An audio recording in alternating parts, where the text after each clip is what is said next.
report for House Bill 1144. I would say me too, but I just wanted to tell you one bit of information that might help you understand this a little better. There is a calculator that is used to determine child support guidelines and a rebuttable presumption that the guidelines are accurate. The calculator is that's most often used in private practice and by the judiciary, I believe, is called SASICalc, S-A-S-I-C-A-L-C. It's owned by a wonderful gentleman by the name of Stuart Grosbean. He and I were working on the how to implement this new bill from last year in the most effective way using his writing of the algorithms and the message that would pop up when the multifamily adjustment is utilized. And that's when we realized that more than 92 means 93, whereas at least 92 means 92.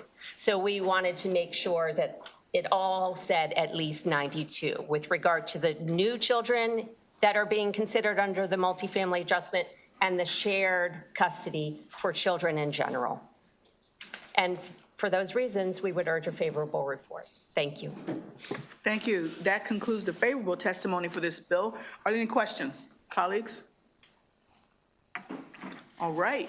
There is no opposition, so that includes the testimony on this bill, HB, I got it mixed up, HB 1144. Thank you. Thank you, Madam Chair. Okay, next is Delegate Wilson. HB 1326. Your panel is Sarah Cavett and Anthony Caparosa.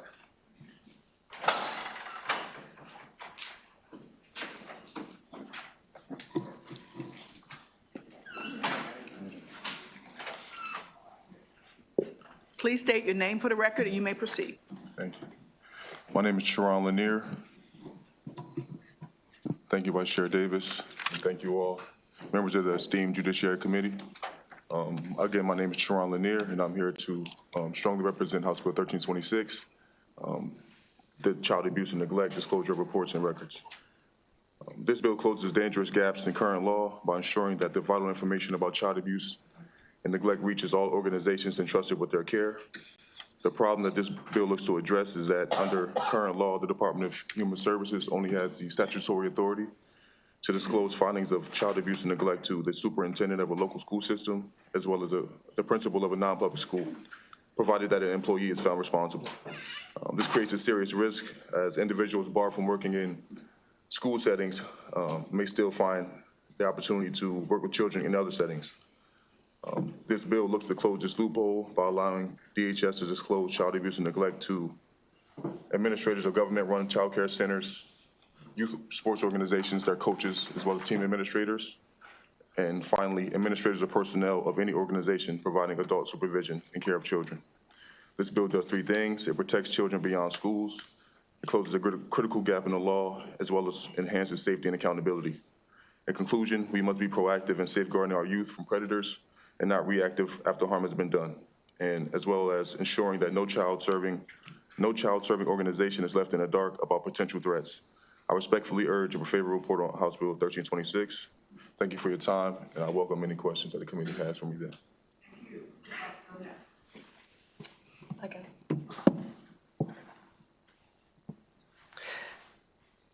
Good afternoon, Chair Bartlett, Vice Chair Davis, and members of the committee. My name is Sarah Kivett, and I'm here on behalf of Anne Arundel County Public Schools, or AACPS, to express support for House Bill 1326.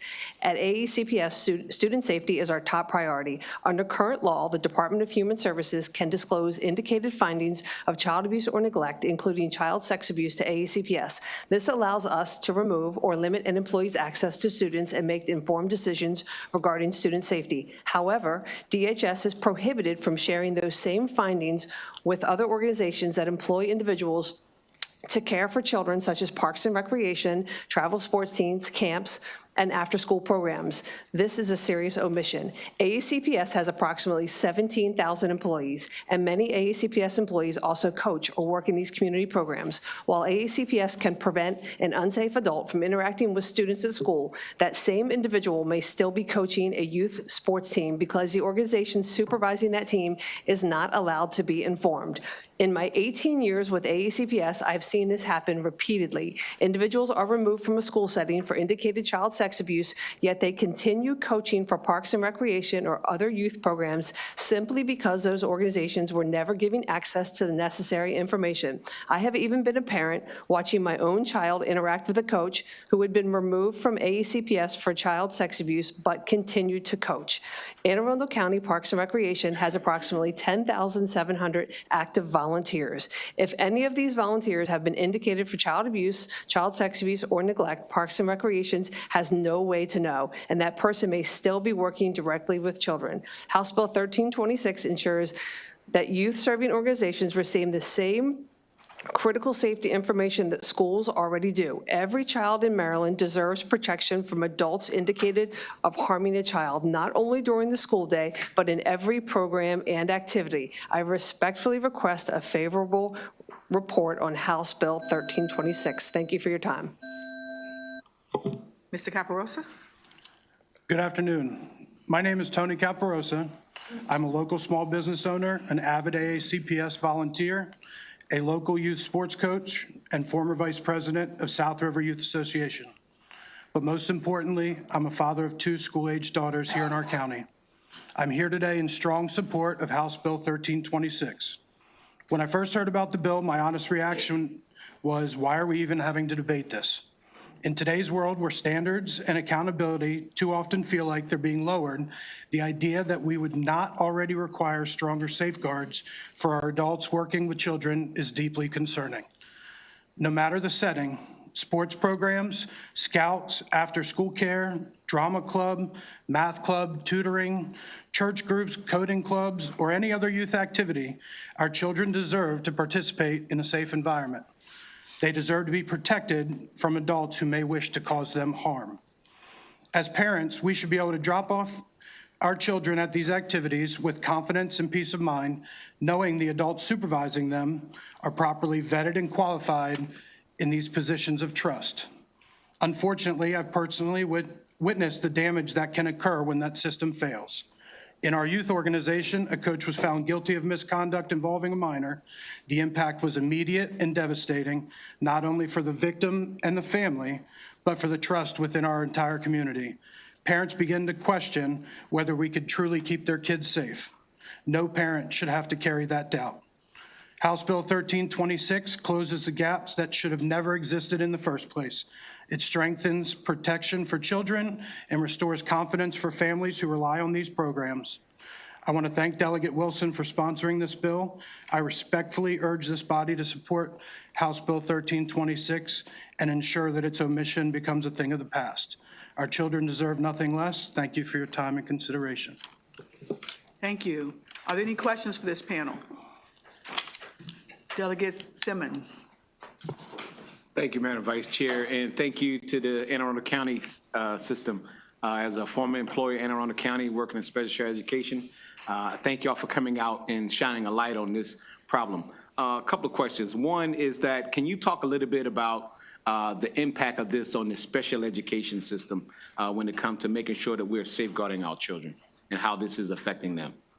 The impact on special education? Yes, please. So the impact is not only on special education, it is on every child. I mean, you asked a very specific question, but it is on every kid in the entire state of Maryland, but we can speak just about Anne Arundel County.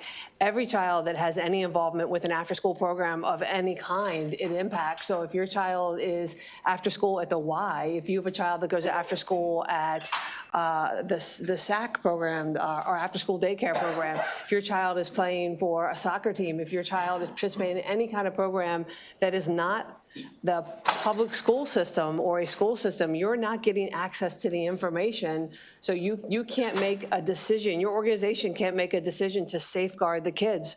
So an adult could be indicated for child abuse or neglect, even child sex abuse, be removed from their special education job, not tell their Parks and Recs job or their Y, if your child's going after school to Y, and they could keep coaching because the Y's never been informed, or keep caring for children just because they don't know, because no one's allowed to tell them.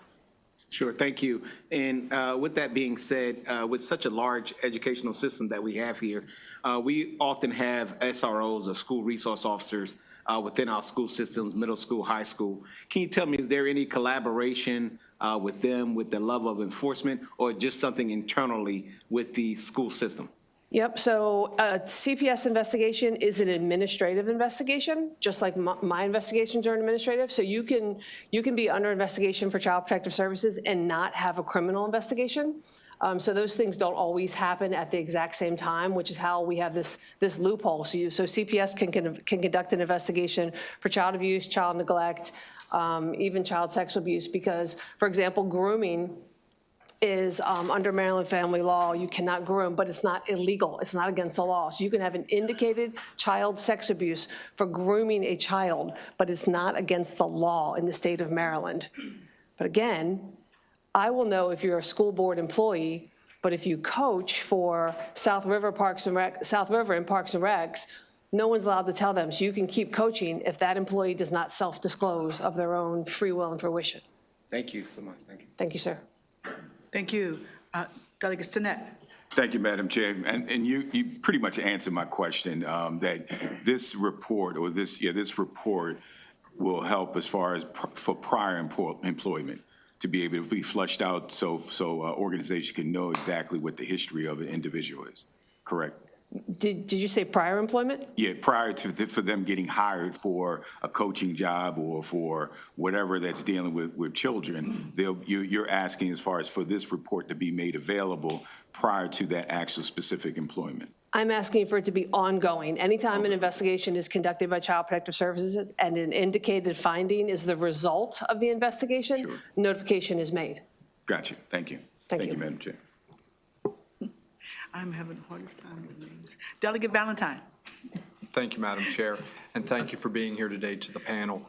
I'm looking at some of the testimony, and two specifically note about reports going to individual coaches and concerns about individual coaches and managers, and they want to support the bill as it being relayed. The reports go to like administrators or someone in a higher authority. Can you speak to why it would be so important to go to individual coaches or individuals like that? And I'll open that up to anyone on the panel specific or that would like to take that question of the importance of why that is, of why it needs to be as written, why these reports would need to go to individual coaches as opposed to someone of a higher authority and just an administrator.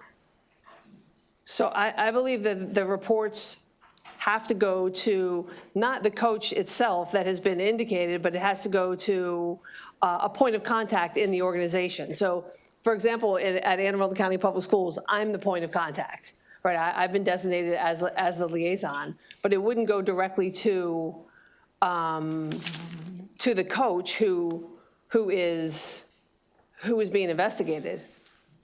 Not the individual. Well, I'll read what the testimony or what the bill recommends revising the bill to exclude individual coaches from directly receiving reports or records concerning child abuse. So do you see where they're going? They'd like it to be someone of a higher level. Yes, yeah. So I think we're saying the same thing. So they're saying don't go. So if it's, for example, South River Youth Organization, not going to the coach, but going to the program director, right? The head of SRYA, right? Mm-hmm. So that way we're not giving it to, if Tony and I are both coaching, we're not friends. We're giving it to somebody in the capacity of leadership. Yes, so you would be in Yes. favor of that, going to someone in leadership? Yes, sir. I believe it should go to somebody in leadership. I only say that because it looks like the way the bill's written, that it would go to the coach, team administrator, or manager of the youth sports program.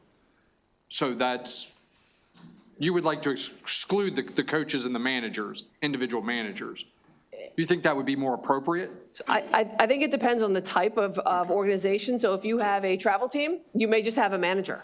right? I think it depends on the type of organization you have, right? So if you have a travel team, like my kid plays for DMV Dream, it's just going to be the manager of the team, right? You don't have that other administrative structure. Correct. for It really to go depends to. on, yes, sir. Okay. It depends on the structure of the organization. Okay, I understand. Thank you. Thank you, Madam Chair. Thank you. Delegate Conaway. Panel for coming to testify. I have a question about page 3, line 8, and it says the Catholic Diocese of Wilmington. Why is that specifically added? I'm sorry, I'm not familiar with that. Is that added to? It's on page 3 of the bill where it says the Archdiocese of Washington or the Catholic Diocese of Wilmington. I'm sorry, I'm not familiar with that line. I'm sorry, I have to get back to you on that. Yeah, okay, well, I was trying to see what was related to the thing. Thank you. Answer the question. Thank you, Delegate. Thank you. Delegate Simpson. I definitely feel for the point of the bill. I mean, I have done, from somebody as being a prior child protective services worker. Sometimes these aren't paid individuals, though. They may be, and I've had that experience where someone has abused a child at the school, but they are also volunteering at a church. And it has a hefty, you are aware that it does have a hefty fiscal note. I'm aware that there has been conversation about a fiscal note, correct? Okay, it's a $1 million, it's like a $1 million fiscal note, which is a pretty high fiscal note. And I'm kind of wondering, same thing as Delegate Valentine was, kind of the infrastructure of this. It does say coaches. Are there folks that are kind of left off, being like maybe, whether the Parks and Rec as opposed to the coach? Because like you said, I mean, what's the point of contacting the coach if the whole point is the coach is the person? And of course, it would require these entities to know that they could get that information. And I don't think it's really clear, and I think even the Department of Human Services is kind of asking, it needs a little bit more fleshing out of like what information are we providing? Is it appropriate for everything? Because, most churches and things now will have a child protection policy and they will have a background check. But that's strictly, of course, if they've been charged with something. And this is kind of that other area. What specifically do you want to know? Yeah, that's a great question. So I'm going to go back and speak to the fiscal note. I'm aware that there is some conversation about the fiscal note. I haven't seen it, so I can't imagine what $1 million fiscal note would be, because all we're asking for is communication. It's the sharing of information. It's the way I get it, and I don't know what the fiscal note on this is from DHS. It's a phone call or a secure email. That's all I get, a phone call or a secure email. And the information is, I have an employee and there is an indicated case. And they tell me what the case is. So I don't get it until it's indicated, which means they have done a full and complete investigation. And in the course of their investigation, they have uncovered that the individual is employed by Anne Arundel County Public Schools, and it's been indicated. So that's in the case of if the individual, so there was a report, you're already aware of the report, and you're asking for the final finding. So it would require that these entities, and I think that's what we're trying to get at. What is the point of this? Does this mean that the Parks and Rec knows that they have an investigation and they're trying to get the finding of that? Or is this a Okay, I see what you're asking. Yeah, we're trying to find, is this a personnel clearance? So I think what we're getting at is, if in the course of a child protective services investigation, which I believe should be a thorough investigation of child abuse, neglect, or sexual abuse, they uncover or it comes to their attention that the respondent of the investigation holds a position that has care and custody of children, that has one of these positions, they can Whether we say shall, will, may, can, like we can wordsmith that, they have the ability, they are allowed to call the entity and disclose the information for indicated finding. They are allowed to release the information. So using your example, which is the same thing that's in my head as well, that I have seen and struggled with, somebody that you know in a different environment, such as the school, has an indicated, I think actually probably all of us have had this where you find out somebody, our press lets us know that somebody has a little bit of a shady background and, you know, was under the school. You found that out. They're not working at the school anymore, but there they are, they're coaching basketball. There they are leading the Brownie troop. I don't see where this bill, it allows them to contact them, but, you know, we're still going to be sitting in the same situation unless that group is doing the follow-up or is checking on everybody that works for them. And I think that's where the department is coming up with the high fiscal note, is it would increase a lot of calls where folks are calling. It's not the same as going to a central registry. They don't send everybody who's has an indicated case, whether it's sex abuse or physical abuse, they don't send that to a registry that you can just download by putting somebody's name in. So it's an individual call. And whether you knew which county it was in, or I think that's some of the stuff we've struggled with in general, is there this central registry that would let people who are working with children know that this is someone who shouldn't. Does that make? It makes sense, but I'm still, you haven't budged me at all. I think that Child Protective Services should still have the ability to share the information. It shouldn't be we're not allowed to give you the information. They're the only ones with it.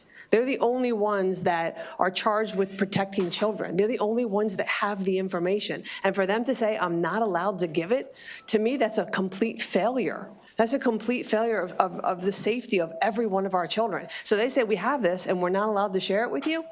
I think that's a crime.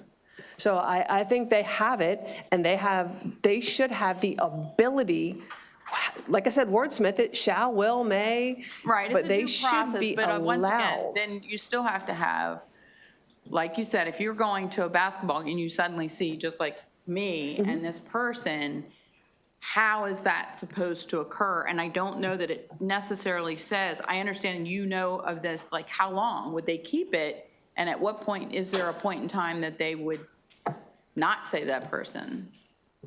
You understand? I just think we need to work it out a little bit more in the sense that I do agree with you, but it's like there are folks that should know if they're dealing with children. But how does that come, you know? Because I do think the coach might be a little far. We have other questions. Let's move on to Delegate Simmons. Right. Thank you.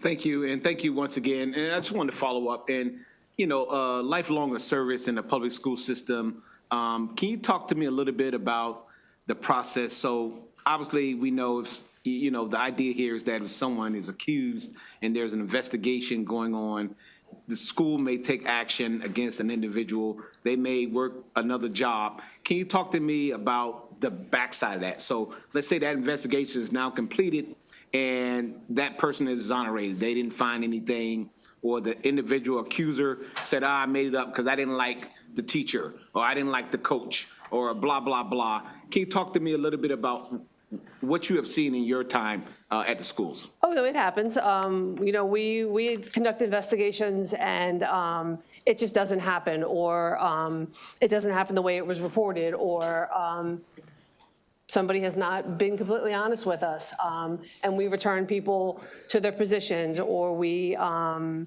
determine that it actually didn't happen, and we close the case, that it was not sufficient evidence to support the allegation, and we kind of, I don't want to say we go on, but Right. No action is taken. Okay, so there's never anything that will take place with the accuser? Correct. Okay, thank you. Thank you. Delegate Arkin. Thank you, Madam Chair. Thank you for bringing this bill. Okay, so I'm following up with what my colleague from Frederick was just talking about, and I think I understand where we could run into an issue that I just want you guys to think about maybe a solution for. In your scenario, we have, let's say somebody that was working for the school system, you guys found it was an indicated finding, he's gone, but you see he's still at a basketball coach. Even if we remedy that, he moves to a Boy Scout leader. So at what point does DSS no longer, like how, going forward through this person's life, how do we make sure that he doesn't just jump from position to position, and what onus is on DSS to follow this person around and call every single until he's deceased? Do you know what I mean? That's actually a great question. Okay. So I think that when DSS indicates their finding, the information they have when they conduct the investigation, so go back to your scenario and they're the basketball coach. If they know they're the basketball coach, that's who they're reaching out to. And then, if he then moves on to be a Boy Scout or a soccer coach or a football coach, at some point, everybody else has to do a background check, right? And so actually DHS has a database. They have a repository or a place where you can do a background check for childcare workers, right? For anybody that works with kids. So it's up to those individual organizations to do their own background check. So all I'm asking for is when the case is indicated, at the time the investigation ends, the information you have when that report is closed, they have a name for that report. When that report is closed for Child Protective Services, the information on the table is disclosable to the appropriate people, right? I'm not telling you, I'm not asking them to keep digging. Your case is closed. They have 60 days to complete their case. I'm asking when that 60-day mark is up, whatever information they have goes out. And then at that point, it's up to everybody else to conduct their own entry-level background checks for employment. Or if you go to be a basketball coach, Parks and Recs has their own process. Or if you go to be a football coach, they have their own process. Everybody has their own background check. But you can't make a decision for employment or student safety if you don't have access to the information. Okay, thank you, I appreciate you. Delegate Simpson, did you get your question answered? I cut you off earlier. I just want to, did you get it? All right, thank you. Any further questions? Could I please just clarify some concerns with the fiscal Yes, note? ma'am. Delegate Simpson, of course. Respectfully, DHS did not provide details on the estimated number of additional requests that was used to formulate their fiscal note, and as well as DLS was unable to verify that independently, candidly, without the experience under the bill. So depending on, of course, the requests, raising, we'll have a better sense of how fiscally it will be. But there's no, this is like more so a may be $1 million, not more so definitely will be $1 million. Just to clarify, thank you so much. Legislative services definitely gave you guys a little bit, they've done that with me too, of like, they're not explaining this very well. Yes. So they did give you a pass in some of that respect for the, saying it wasn't necessarily verifiable. But I just want to make sure that we check the processes, because I agree with you, we do have to do something better. But just like Delegate Valentine, we really need also which is beyond this bill, is more the infrastructure to make sure that these individuals know where they can get the information and that they are getting that information so that we are protecting our children. Can I just clarify one more thing? Aren't organizations that serve children, aren't they required to do background checks typically? Yes. Yes. So then, depends on, I think that's where you're going with your bill, is it depends on, what's that organization? yes, I'm just saying, like, for example, for the Boy Scouts, are they required to do background checks on their staff? Most of them do background checks, but they're doing them, and your question is really more with these areas. Most of the time, it depends on what they're, it depends on the organization, nonprofit or whatever. It depends. Some places in law require folks to have background checks on everybody who is employed. But then you have a lot of, places like churches that have, somewhat of an exception, and are they volunteers? And so then they have their own child protection policies. And then depending on who they're using to do that, it's not at the department, none of that is at the department level. It is not going to be somebody was indicated. It's going to be that somebody was charged. Okay, all right, thank you, thank you. You guys follow up. Any further questions? All right, that concludes the favorable panel on this bill, and there is no opposition, so that concludes the hearing on HB 1326. Thank you guys for being here. Thank you. Thank you. We're going to call Delegate Moreno next, HB 921.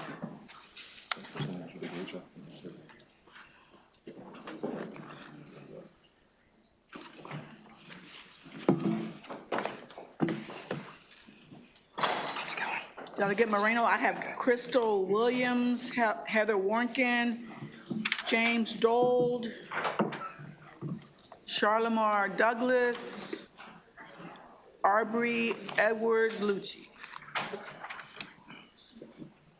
And then we have virtual Lucy Stenitz.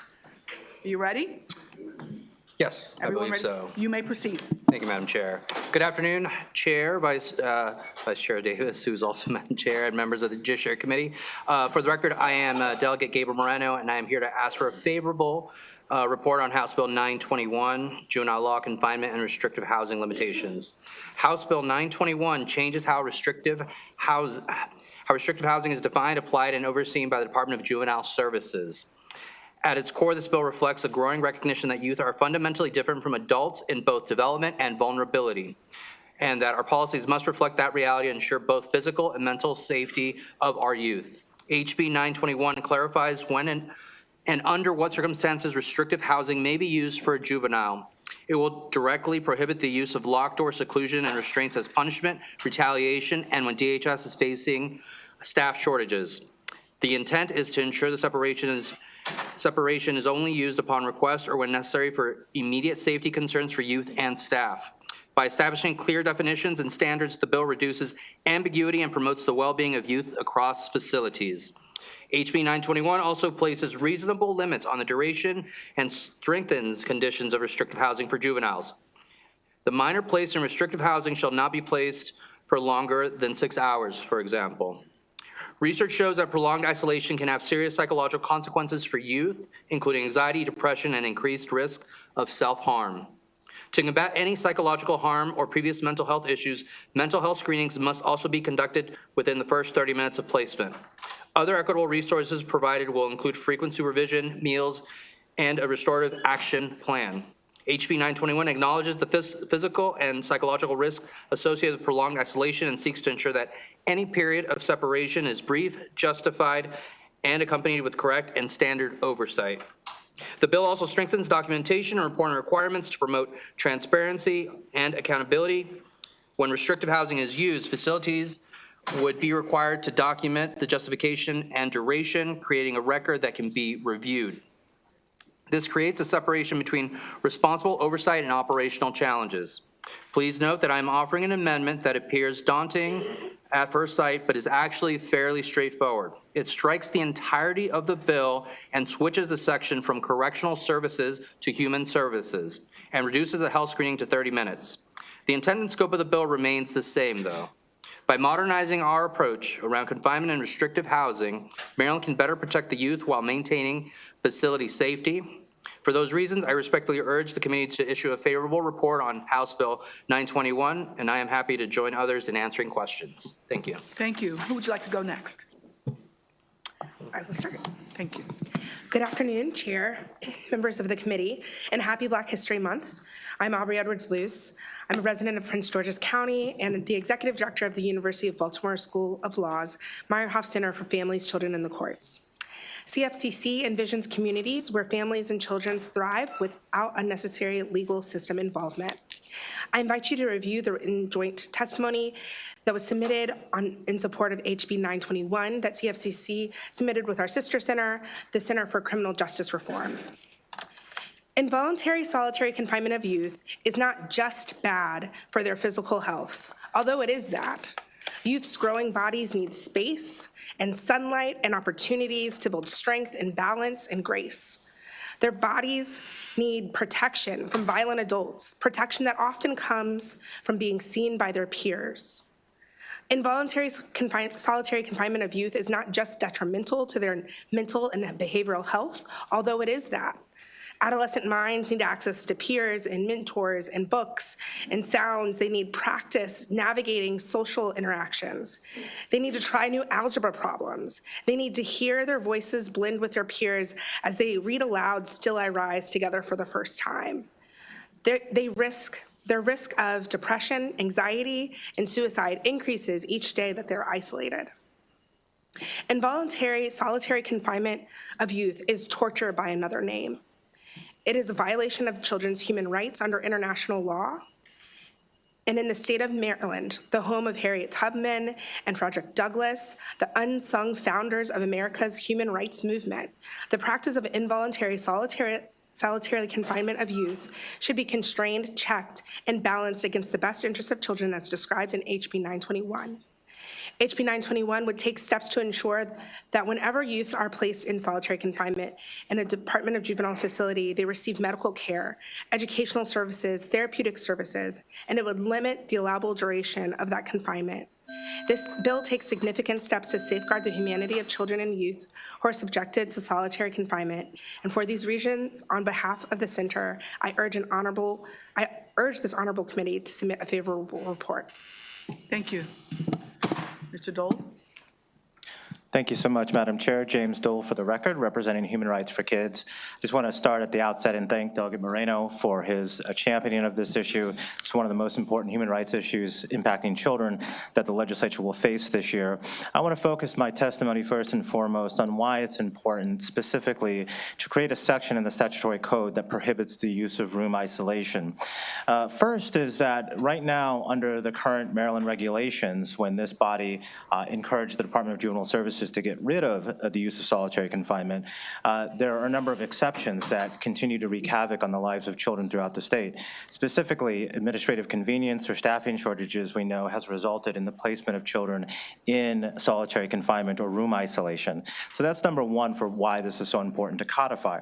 The second is to eliminate possible administrative mischief. Now, we love the current secretary and the current Department of Juvenile Services, but administrations change, and we know that, and regulations there by default can also change. And one of the concerns that we really have around the current administrative regulations is subsection C of Maryland Regulation 16.18.02.03, which specifically allows for room isolation to be extended up to 72 hours, and even beyond that if the administrator of a facility determines that there's an emergency. Yet it's not clear by any definition of what would constitute an emergency. So in essence, it allows for indefinite solitary confinement in some cases, specifically because there's not a prohibition. If we compare and contrast that with what President Trump and what President Obama have done on this issue, I think it's telling.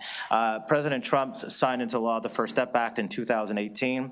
In there, it's 18 U.S.C. 5043, specifically spells out that room confinement cannot last longer than 3 hours. Right, that is the federal standard, right? So at a very bare minimum, we should be making sure that we are at least in line with the federal standard in legislation that was passed by a Republican Congress and signed into law by President Trump. And by making sure that we have this in the statutory code, we're gonna make sure we eliminate any possibility of administrative mischief and make sure that this body's intent can be fully implemented. With that, we would urge a favorable report. Thank you. Good afternoon, members of the committee. Heather Warnken from the Center for Criminal Justice Reform at the University of Baltimore School of Law, here in strong support of House Bill 921. This bill takes important and necessary steps to limit the use of restrictive housing, solitary confinement for youth, and to prohibit its use for punishment, convenience, retaliation, or staffing shortages. As we've been discussing, these are not just policy improvements, they are critical steps toward protecting the fundamental rights of children in state care and to protecting public safety. As laid out in the extensive research cited in our written testimony, solitary confinement is deeply harmful for young people. It is inherently traumatic, and for many youth in the system who already carry significant trauma histories of violence, abuse, and neglect, it compounds that trauma. A 2024 Human Rights for Kids and Annie Casey Foundation report reiterates other research findings on this prevalence and adds critical new understanding to the gravity of these issues in Maryland. That more than 70% of Marylanders incarcerated since childhood had experienced physical or emotional abuse, and nearly half experienced sexual abuse before entering the system. 80% of these children were subsequently placed in solitary while under the age of 18. Placing traumatized children in isolation makes that trauma worse. And that has real public safety consequences. When trauma is intensified, outcomes deteriorate. Youth are more likely to experience mental health crises, struggle to regulate behavior, and face greater challenges upon reentry, all of which increase the risk that they may reoffend. We also know that solitary confinement is not used equally. Youth with disabilities, Black youth, LGBTQIA+ youth are disproportionately subject to isolation, often due to biased perceptions of their behavior or for their so-called protection.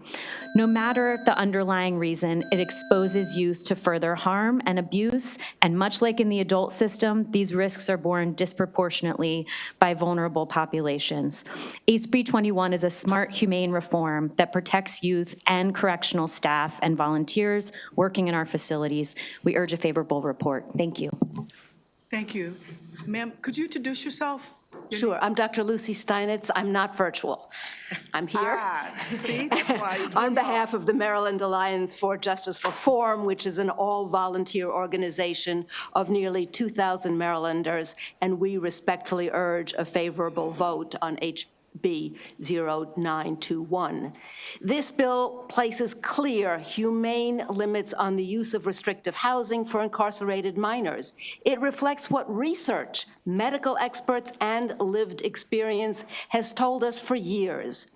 Isolating children whose brains are still developing and who are uniquely vulnerable to trauma can cause profound psychological harm and undermine rehabilitation. The American Academy of Child and Adolescent Psychiatry warns that solitary confinement of youth can lead to psychosis and increased risk of suicide. The American Academy of Pediatrics likewise concludes that isolation poses serious risks to adolescent mental health. Findings from the United States Department of Justice shows that youth subjected to isolation report significantly higher rates of self-harm and psychological trauma. For these reasons, ignoring this evidence increases long-term mental health issues. It increases crime and it increases recidivism. We cannot ignore the evidence. Importantly, HB 921 does not compromise safety.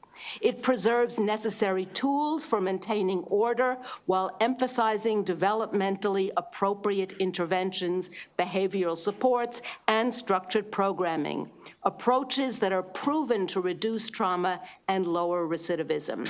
When we treat young people in ways that promote accountability and growth, we strengthen long-term public safety. This is a balanced evidence bill. It protects vulnerable children while aligning Maryland with best practices and bipartisan recognition that children in custody require age-appropriate standards of care. For these reasons, the Maryland Alliance for Justice Reform urges a favorable vote on 921. Thank you. Thank you. Ms. Wharton, have you already? So everyone has. Great. Erica. Thank you, Madam Chair. Thank you, Delegate. Congratulations on having your first bill. This is my second. Oh, it is? Yeah. I apologize. I should have asked more questions. No, it's my first, actually, it's my first, so be gentle. Don't worry, I've got a lot of questions now that I didn't realize I had a minute ago. Just kidding. I do have some actual questions. The first is, I feel like, looking through the committee testimony, I feel like we're coalescing around this effectively. Doesn't seem to be a lot of opposition, but there is a letter in there from Ivan Bates on behalf of the state's attorneys, and what he does ask is that there be maintained in the current policy detaining a juvenile in a facility would pose a risk of harm, if the person would pose a risk of harm to other juveniles, he says. Is that what you intended to cover on page 2 in D1I2? At line 13, the security of the facility. Yeah, does that encompass that? Is your intent behind that one line to include what his concerns were? I believe so. I mean, I come from the position that the state's attorney's office is going to be hard on crime typically, so. Yeah, but his letter, I Yeah. thought, I mean, it was very supportive. His only concern was at some point, sometimes, the juvenile being placed in restrictive is not done so for the safety of that juvenile necessarily, but sometimes it's the safety of Yeah, another no, it juvenile. addresses that, yeah. It Okay, addresses the bill. okay, Yeah. so that's good. That was my one question. Then my other one was, you had mentioned in here a clear and convincing evidence standard. And I'm wondering how would we apply that in a non-courtroom situation? So it feels like we're asking the secretary, or we're asking whoever's managing this facility to apply clear and convincing evidence standards. Are they trained in that? Will they know what that means? I don't know. Maybe they are, I just don't know. I mean, I can defer to anybody on the panel, but I mean, when you talk about clear and convincing or mere preponderance, 50% plus a feather. Right. I think those are ideas that can easily be trained. Okay. Now, as far as if it is trained, I would like to think it is, but I'm not very clear on that. Okay, But I so think it's a matter of that person likely is trained in those types of roles to look at the totality of an individual to see whether or not it's a higher risk that they are either a danger to themselves, to others, or in those types of circumstances. Okay, so it potentially would lead to a need for some training, but, okay, I appreciate it. Thank you. Yes, no problem. Thank you. Delegate Conaway? Delegate and panel for coming in to testify. I had a question to the witness to the delegates left. Yes. Stage left. You gave a time period. What was that time period again? So the time period in the bill is currently limited to 6 hours. And that's actually longer than the federal standard, which is 3 hours. Is that what you said, the federal standard The was 3 federal hours? standard, yeah, that President Trump signed into law in 2018. And then why did you choose to go to the 6 hours instead of the 3? That was part of I think the negotiation process with the department to try to give some flexibility there. And so I think the adopted amendment, or the amendment that's been put forward, is a reflection of the discussion with the various parties. And when was the 3 years decided? On the federal side? On the federal side, 2018. 2018. Thank you very much. And it is something that we are addressing, because one of the things that we talked about was that there's time periods where kids might be asleep, so we don't want to. They go to sleep at 9, all of a sudden 6 hours later, we're waking them up, and You're good. Thank you very much. Yeah. Delegate Simmons? Thank you, Madam Chair, and thank the panel for coming in. Just wanted to see if y'all can talk a little bit about two situations. One is that a lot of times when you have youth that are incarcerated or being detained, they fall into a homicidal, suicidal type of atmosphere. And that sometimes causes facilities to have to separate them out due to their behavior or things related to their actions or attempted actions, number one. Number two, when you look at the separation of them in this type of housing unit, have any of y'all ever visited housing where kids was being detained and saw it firsthand? Anybody? Anybody? Okay, so in those situations, and I heard, we often reference race when it comes to these for kind of, is it the reality of it, or is the shock value of it in the way that we house our young people? Can you also tell me, when looking at those disparities, can you talk a little bit about the conditions of that housing as well that you're seeing because you visited? Yeah, I can take the first part of that question, and then I'll defer to my other panel members on the other. I'm glad you brought that up, Delegate. There's actually a really great quote from a 2012 report that was issued by the Attorney General's office. It's called the Children Exposed to Violence Report. It was a pretty big deal when it came out.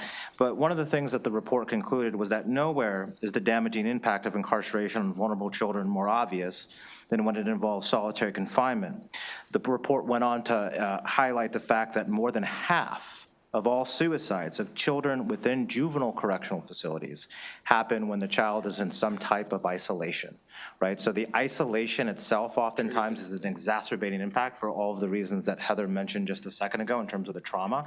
So that's why this is also so horrible and bad for children, and why this is actually going to prevent more possible deaths from happening. So it's actually a life-saving mechanism in many ways. And then on the second part of your question, I'll defer to one of my other panel members. Sure. Mr. Dold already hit on a really important part of that answer. I will add, when it comes to vulnerable populations, there are multiple reasons why they disproportionately bear this risk and then the harm that comes from it. One, bias on perceptions of their actual behavior might lead to them more likely to be placed in those conditions. And number two, for protection. For vulnerable youth, whether it's youth that has a disability, whether it is a trans or non-binary youth, that oftentimes, if they feel like their only option is to place someone in isolation for their own protection, that might seem like a pathway to safety in the near term, but actually that means subjecting that child to extra torture because of that underlying vulnerability. This is a huge challenge in the adult system as well as the youth system. Sure, and my second part was about the living conditions in the facilities that some of y'all said you had witnessed or visited. Just wanted to. So I cannot speak to the conditions of solitary specifically here in Maryland, but research shows, and we've cited in our testimony, that some of the spaces of solitary confinement can be smaller than the size of a car, without lights, without windows, or with lights on 24/7. And so you can read more of that in our report as well. Delegate Phillips. Thank you, Madam Chair. You touched on something, Ms. Warnken, and I think I've got a bill coming up just in a few minutes over in another committee on this restrictive housing for adults. Can you kind of go back again and just talk about where we are in comparison to our peers, if you have that information? Sure, and I would also defer to Mr. Dold if he wants to jump in on your recent report.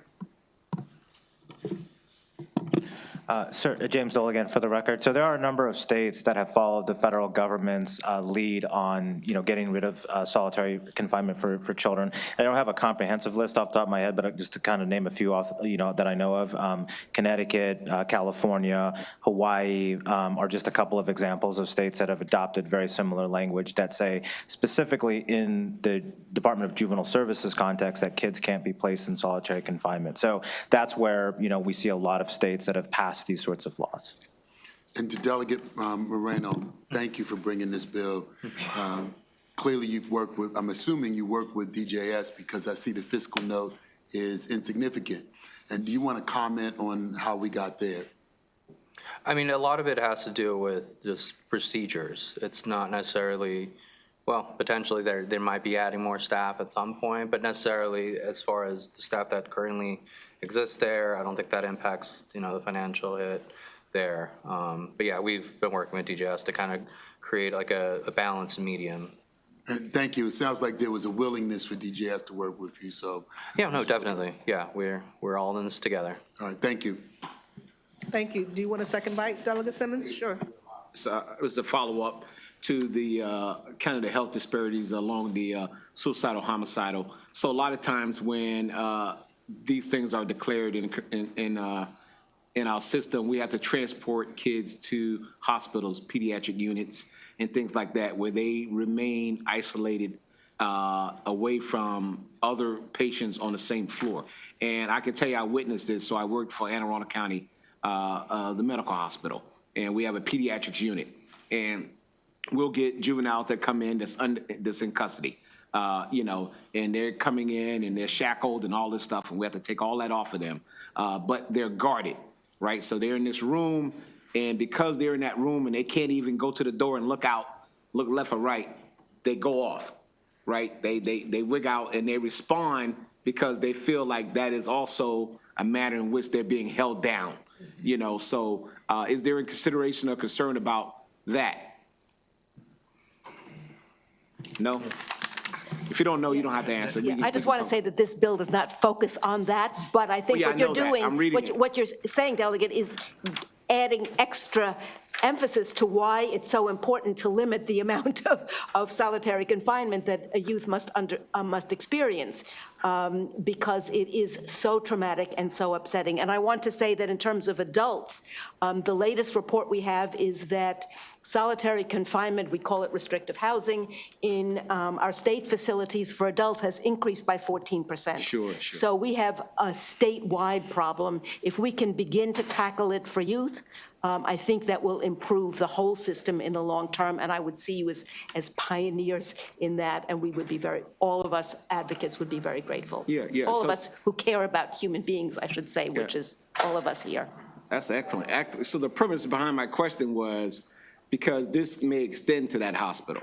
And if so, how will it affect that environment? Because, right, in pediatric units, once again, in hospitals, they don't have that much space. So now you're placing someone that could be a potential threat, right, into that environment. And if the system says, hey, you got to let them out of that room, and walk around, or they got to be able to have some kind of way that they can exit if they so choose, that become a danger to that environment. I mean, hospitals have their own rules and regulations about how this works, but there's much more interaction generally in hospitals than there is in a confined space of solitary confinement. Sure, in a just, youth just a facility. thought that I was So, having. I appreciate it. Appreciate the thought. Thank you. Yes, ma'am. And there are situations where if a child is in the hospital, they might have to be bedridden. It's not like you can just start hopping around if they've broken a leg or things like that. You have to. Yeah, a lot of them are not bedridden. They're just restrained for a lot of it is medication. Yeah. A lot of it is medication. Yeah. Thank you. Sir. And I will just add that it's really important to emphasize that this is about guardrails against the overuse and misuse of solitary that creates more harm than good. It's thoughtfully constructed to take certain situations, like the ones that you're talking about, into account for immediate response. I appreciate it. Thank you. Thank you. Yeah. Okay, Delegate McComas? Thank you, Madam Chair. I just kind of want to get a fix on exactly what the isolation means, that they go in and they don't have any clothes, they maybe don't have any sheet, you know what I'm saying, because they're afraid they're suicidal or whatever, but let's say that's not the issue, but the issue is that they have to be isolated because they're out of control, okay? So the question is, are they given books? Do they have television? And now, I know that sounds crazy in a way, but no, that they can be thinking and doing some stuff that doesn't draw them inward and makes them kind of look out and, or have a radio, or, because when you say isolation, it means you have nothing in there. And I was kind of wondering what the circumstances were for the juveniles, if you could tell me. So again, the research, and I defer to anybody on the panel who has gotten to see this here in Maryland specifically, but the research says that these are rooms that have nothing. They do not have windows, do not have even clocks, which makes it hard for youth to even be able to tell what time it is. Which, if you can imagine, being in there for days at a time and having no idea what day it is, and the way that that's distressing for young people. So there's no to limited access to education. Again, this kind of varies across states in the report that we reference. So TV, I have never heard of TV being in solitary confinement. There's no access to any type of entertainment. This is torture because it is literally depriving young people and children from having access to anything kind of external to themselves, which is part of the reason that it exacerbates any kind of underlying mental health or trauma that the young person has. And we're going to have Department of Juvenile Services testify today, so you can also ask them that too, Delegate McComas. Is that okay, Mr. Dole? Were you going to elaborate? Okay. Do we have any other questions, members?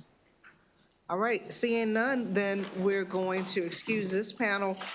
Next for favorable, I have Crystal Williams. Is Crystal Williams in?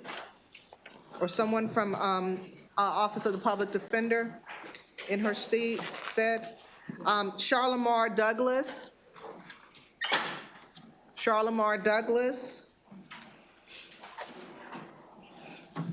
And let's go ahead and bring in, if she's online, Ms. Chaudry. Thank you.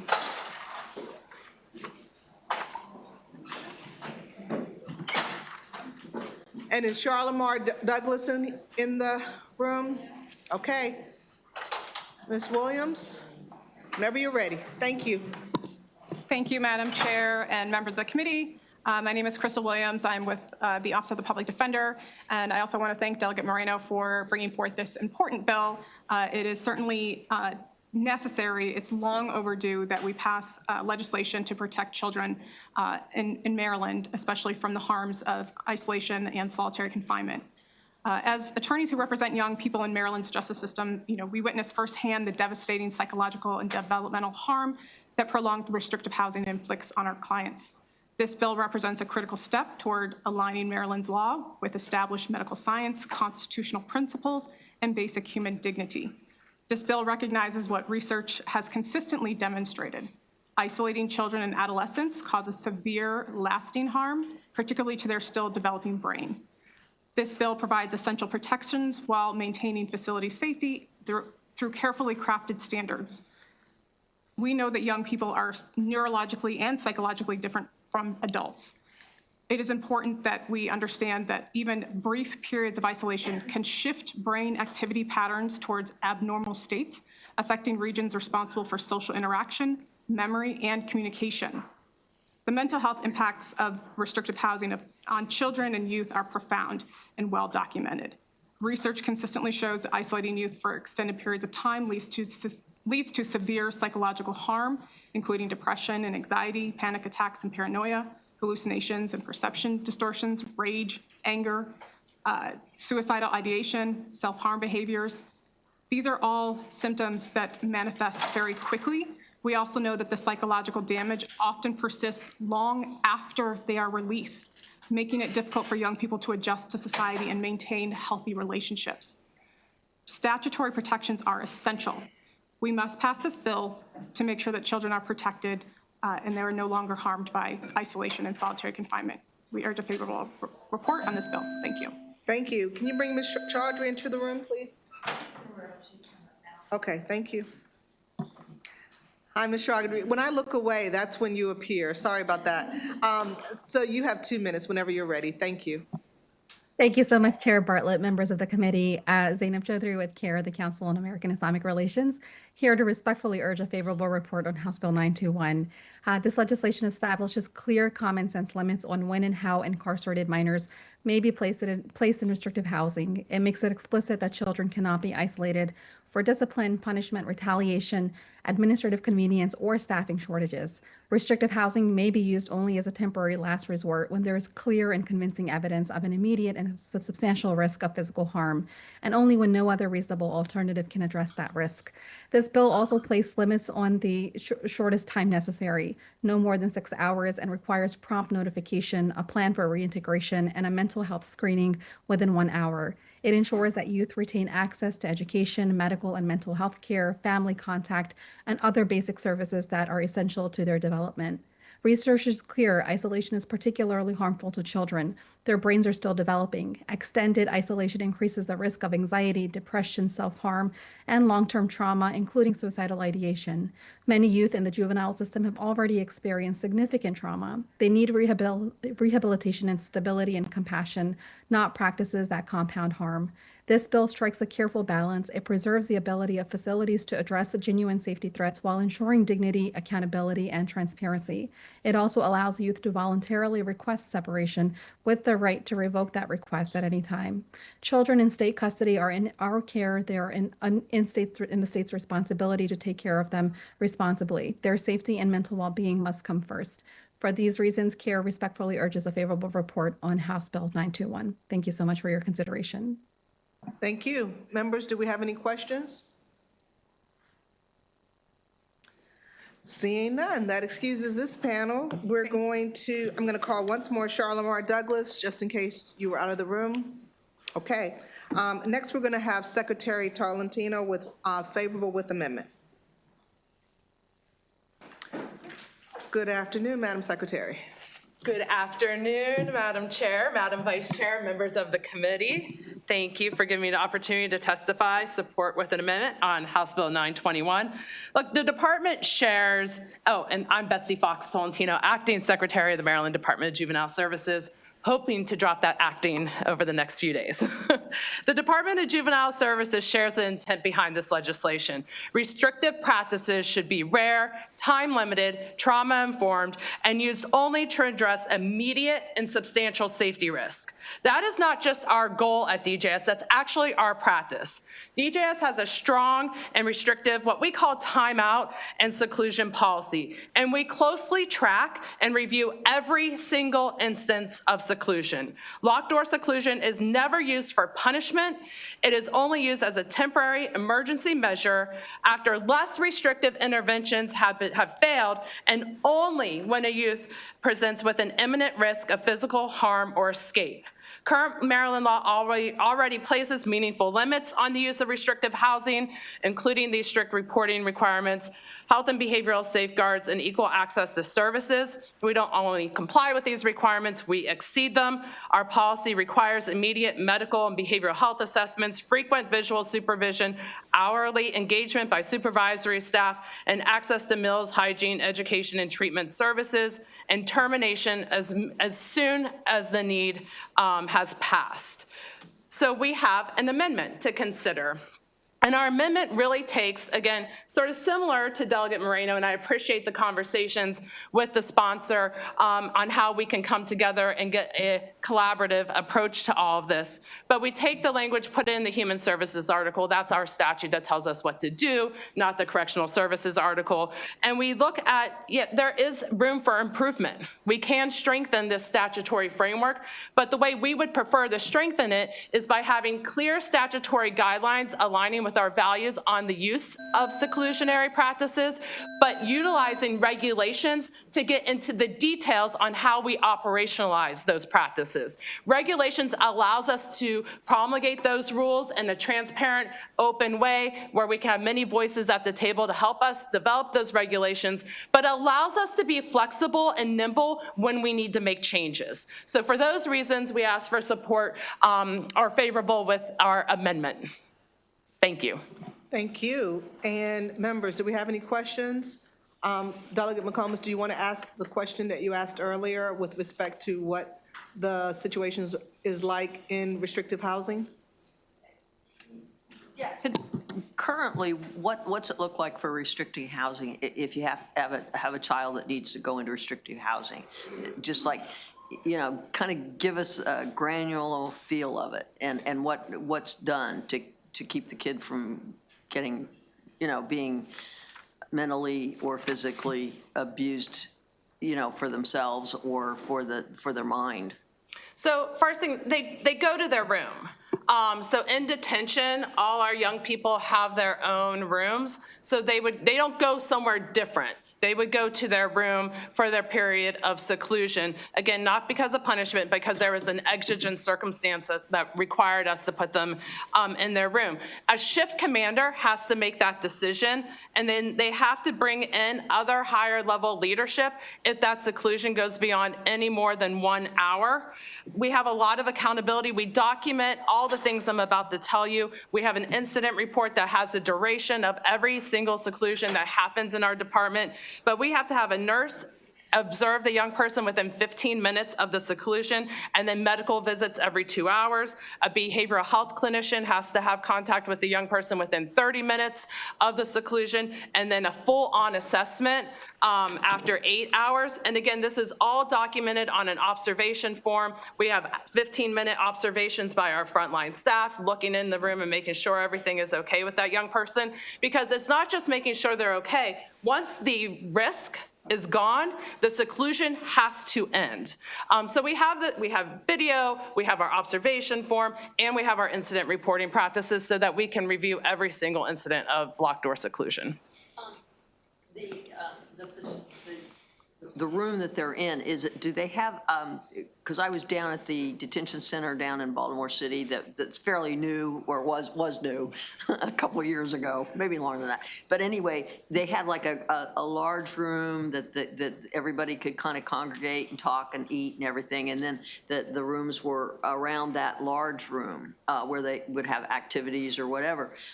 Is that the kind of thing so that the person, if they're in isolation, they can look out and look at or down at that larger room and see what's going on?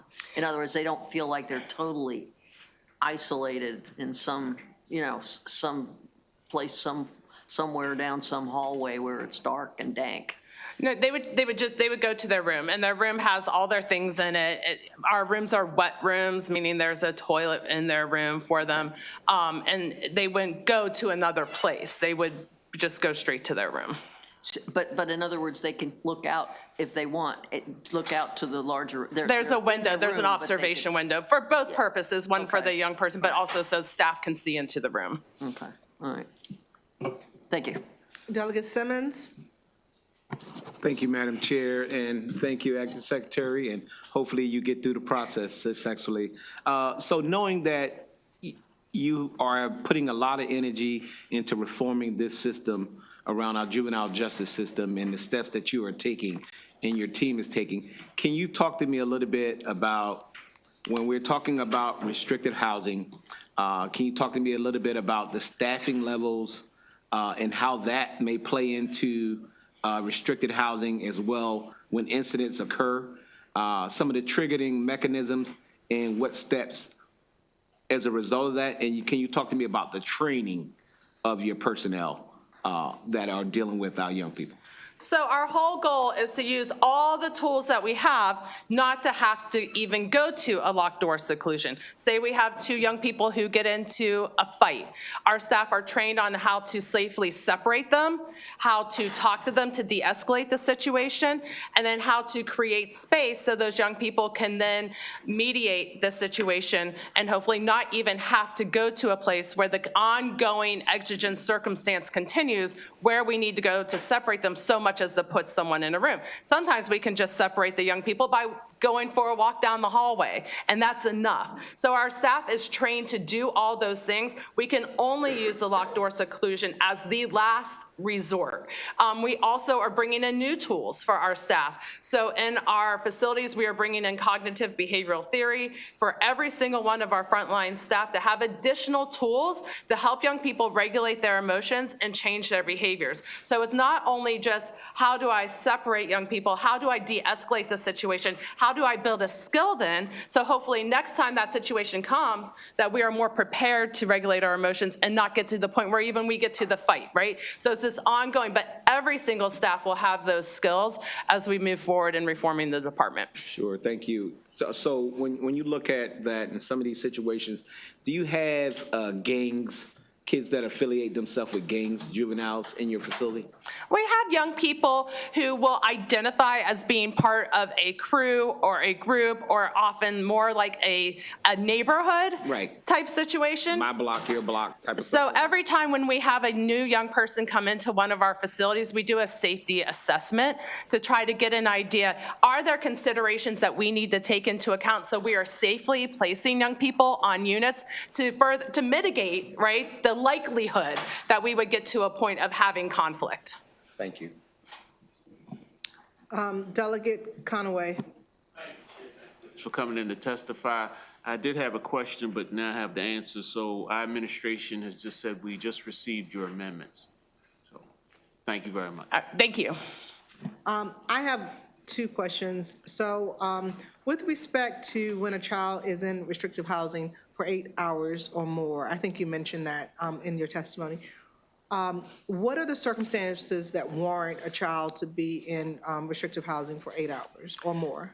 It is incredibly rare that we go over that period of time. 99% of our utilization of secluded, locked door seclusion in 2025 and in 2024 where each instance was under 5 hours. We did have a instance over that 5 hours, and often when we see those longer periods of time, it's because we're in more of a significant behavioral health crisis. And so we're bringing in our clinical team to try to mitigate whatever we can so the young person can be back into outside of their room, into the general sort of area. But also, we then oftentimes see ourselves escalating the situation to take the young person to a hospital for a more in-depth evaluation if the behavioral health crisis is that significant.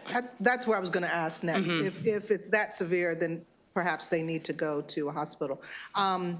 So one more question in the lines of where Delegate McComas was going. So if they're in their wet rooms for up to 6 hours or whatever, so are they eating their meals in there as well? They would be getting their meal in their room if the seclusion was still ongoing. If it sort of tapped into the school day, they would be getting their educational materials delivered to them. Again, it's rare that we go over that period of time and we're trying to get back onto schedule and deal with the exigent circumstance that got us there. But we provide everything the young person should be receiving while they're in their seclusion. And since we're getting a picture of the room, and I've actually seen these rooms, but not, obviously when someone was in, occupied, these were all always empty. But I mean, an individual's room was empty. I've seen rooms where all their things are there and they've got it the way, they want it. But, and I mean, I've seen the drawings on the wall, letters from family, all of that, and that's nice. But I just want to go back to restrictive housing just for 1 second, and that is, I'm gonna get it very, I need you to be graphic for me just for a second. What is the bathroom situation like? Is this a toilet that is a flushing toilet? If someone is eating in that room, is that a flushable toilet? What is the situation? And can you just describe that a little bit? If someone's in a behavioral crisis, sometimes there is a problem as well with their ability to distinguish with hygiene. I'll just put it that way.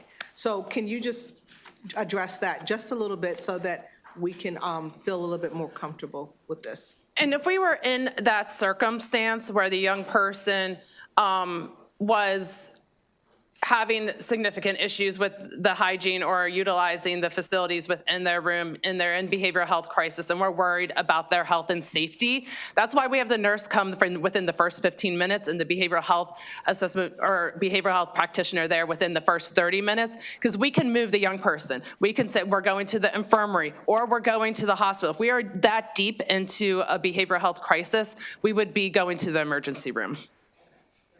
Then I do have one more question, sorry, led to that.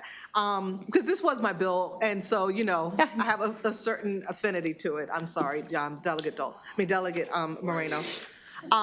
So my last question is, so we are looking at just regular national standards with respect to health.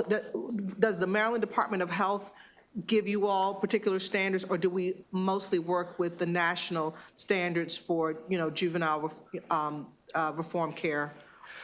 When we're developing our policies, we're pulling from lots of different places to help inform our policies. We pull from PREA, for example, the Prison Rape Elimination Act. We pull from other correctional standards and guidelines that have been developed across the country.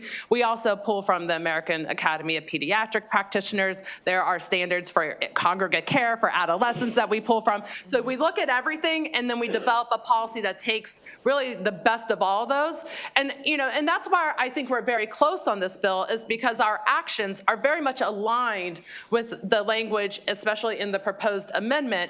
I think our big difference is, let's just do it, we'd like to do it a little differently. We want to make sure that there is the accountability and that these details and operationalized procedures are promulgated in a transparent way and are there to hold us accountable, but we'd rather have that in regulation rather in the statutory framework in case there is the need that we have to do something different. It allows us just a tad bit more flexibility.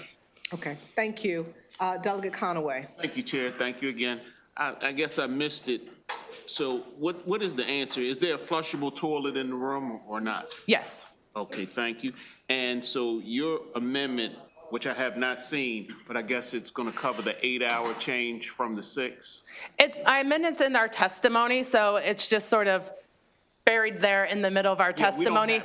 Okay, so we'll make sure you get it. Yes, but how did you get the 8 hours? Is that instead of the 6 hours on the page 3, line 3?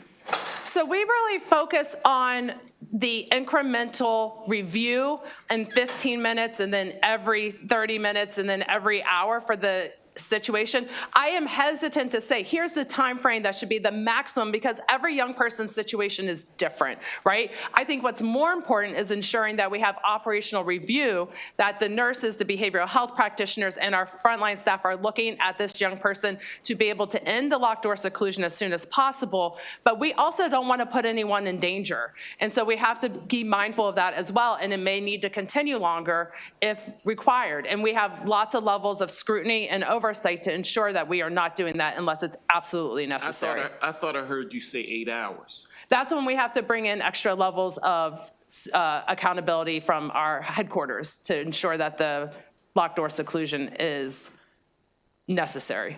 But we have not gone beyond, I've only had one seclusion beyond 5 hours in the past 2 years. Okay, thank you. Members, any other questions? All righty, seeing none. Thank you so much for being here. Thank you for your testimony. Thank you, thank you. And I wasn't here on, when we started Delegate Moreno's bill on 921. So let's go to 923, Delegate Moreno. And one question I have for the members is, since that was his first bill, did we sufficiently haze him? I just want to make sure. We talked about it. It was my second one. I did.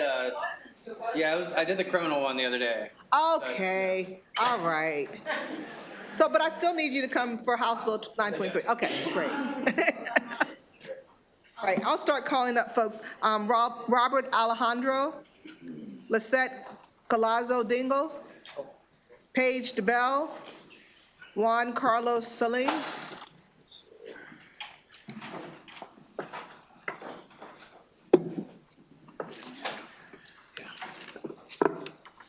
Is it 5 votes? I guess we don't need the chair. That's fine. Thank you.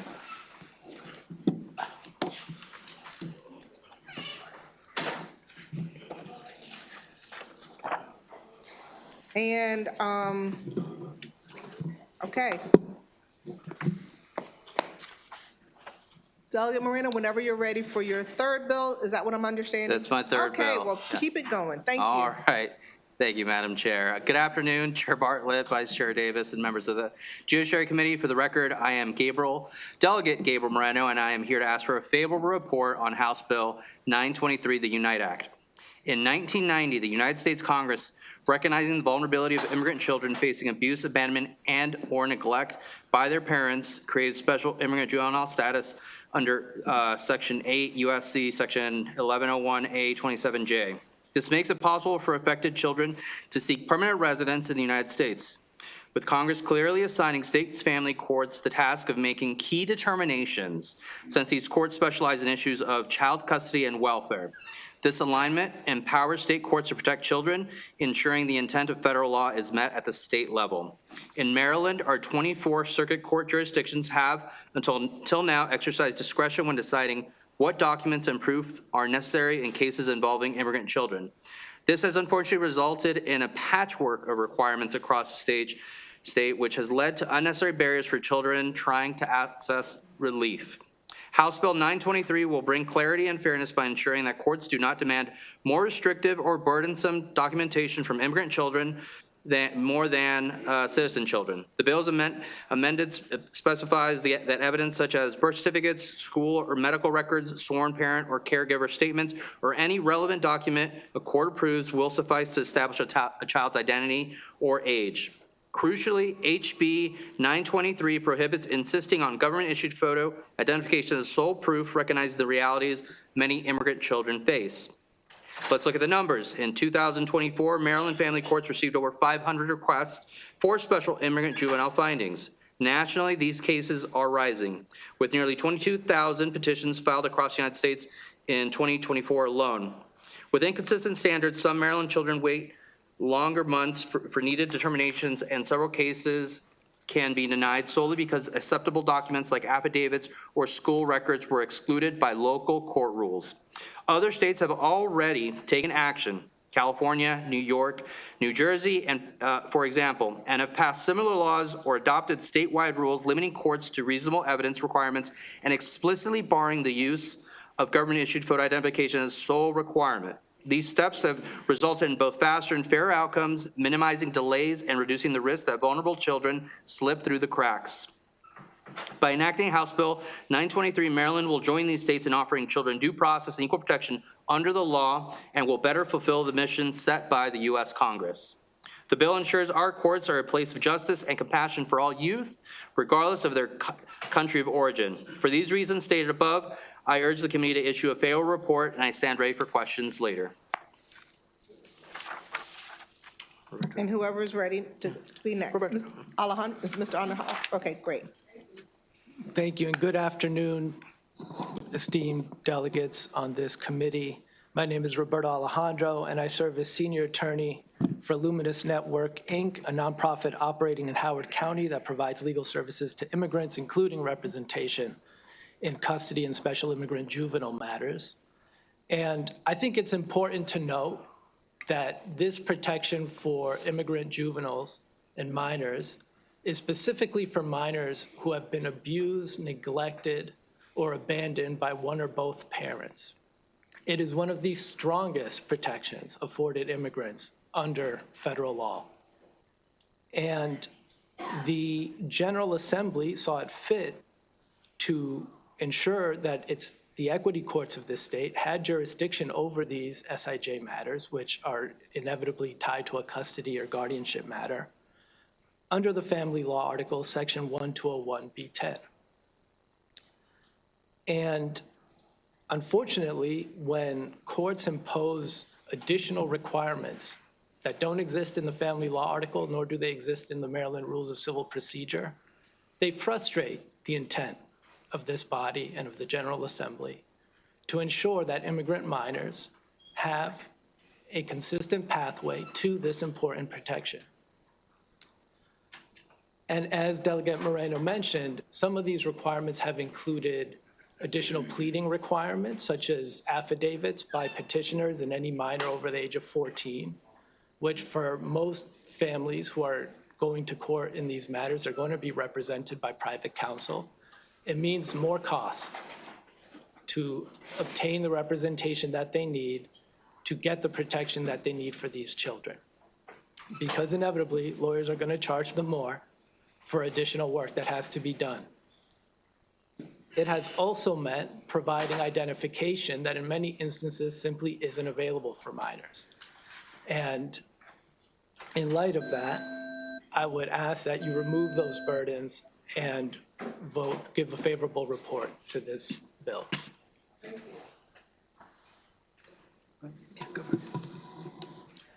Good afternoon, Madam Chair, Vice Chair, and members of the committee.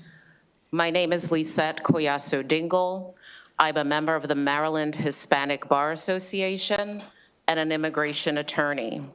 Through my practice, I represent undocumented children to help them obtain humanitarian relief through special immigrant juvenile status.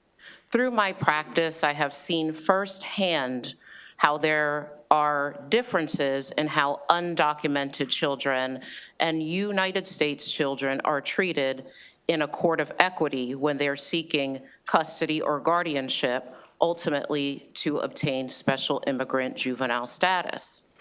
These burdens cause delay and potential harm to undocumented children. HB 923 is going to bring fairness across the board, whether a minor is a U.S. citizen or undocumented. What I have seen in many jurisdictions is that jurisdictions are imposing their own policies and requirements that are not outlined in the federal law or state law. Some of these examples are the requirement of government-issued ID, either a state license, state identification, or school ID. Some documents that are not readily available to immigrant children or undocumented children. You may be aware that some of these children leave their countries fleeing violence. They leave with just the shirts on their back. To come to the United States and have government-issued ID is not always accessible. To obtain a passport, and you're an undocumented minor, you may need the signature of both parents or someone that has custody or guardianship. Without that, you can't obtain the necessary documents. HB 293 will help bring equity and fairness to all children that are vulnerable, abused, and neglected, and that are seeking help. Thank you. Hi, my name is Paige DeBell, and I'm an associate immigration attorney at Ciarte and Gonzalez. Do you mind just moving the microphone just over? There you go. Thank you. So I would like to point out that I started practicing immigration law in April 2022. I had a case start in November 2022, and that case is still ongoing today because of an identification issue that has still been ongoing. I regularly practice in PG County and Montgomery County, and I'm going to talk about two cases specifically and the ongoing issues as both have not been resolved. In PG County specifically, I had one client that she fled Guatemala. Her child did not have a passport. She tried to obtain a passport. She went to the consulate. They told her, you need to go get custody of your child. She went and she got custody. Then at the time of her custody, she did not know about SIJS. She went and consulted with us, found out about SIJS. We had to go ask for modification of custody to get the SIJS orders. So eventually we were like, you need to go get a photo identification because PG required it. She goes back to the consulate and they're like, oh, we don't recognize custody orders from the United States. You need to go get consent from the father. Father abandoned the child. That was the whole essence of the SIJS case. The father is uncooperative. He refuses to consent to get the passport. Me and my paralegal spent so many hours with the consulate, on the calls with the embassy, seeing what options we had for this client. No options. As well as we spent hours on the phone with the school to see their school IDs. No school IDs were available in PG County.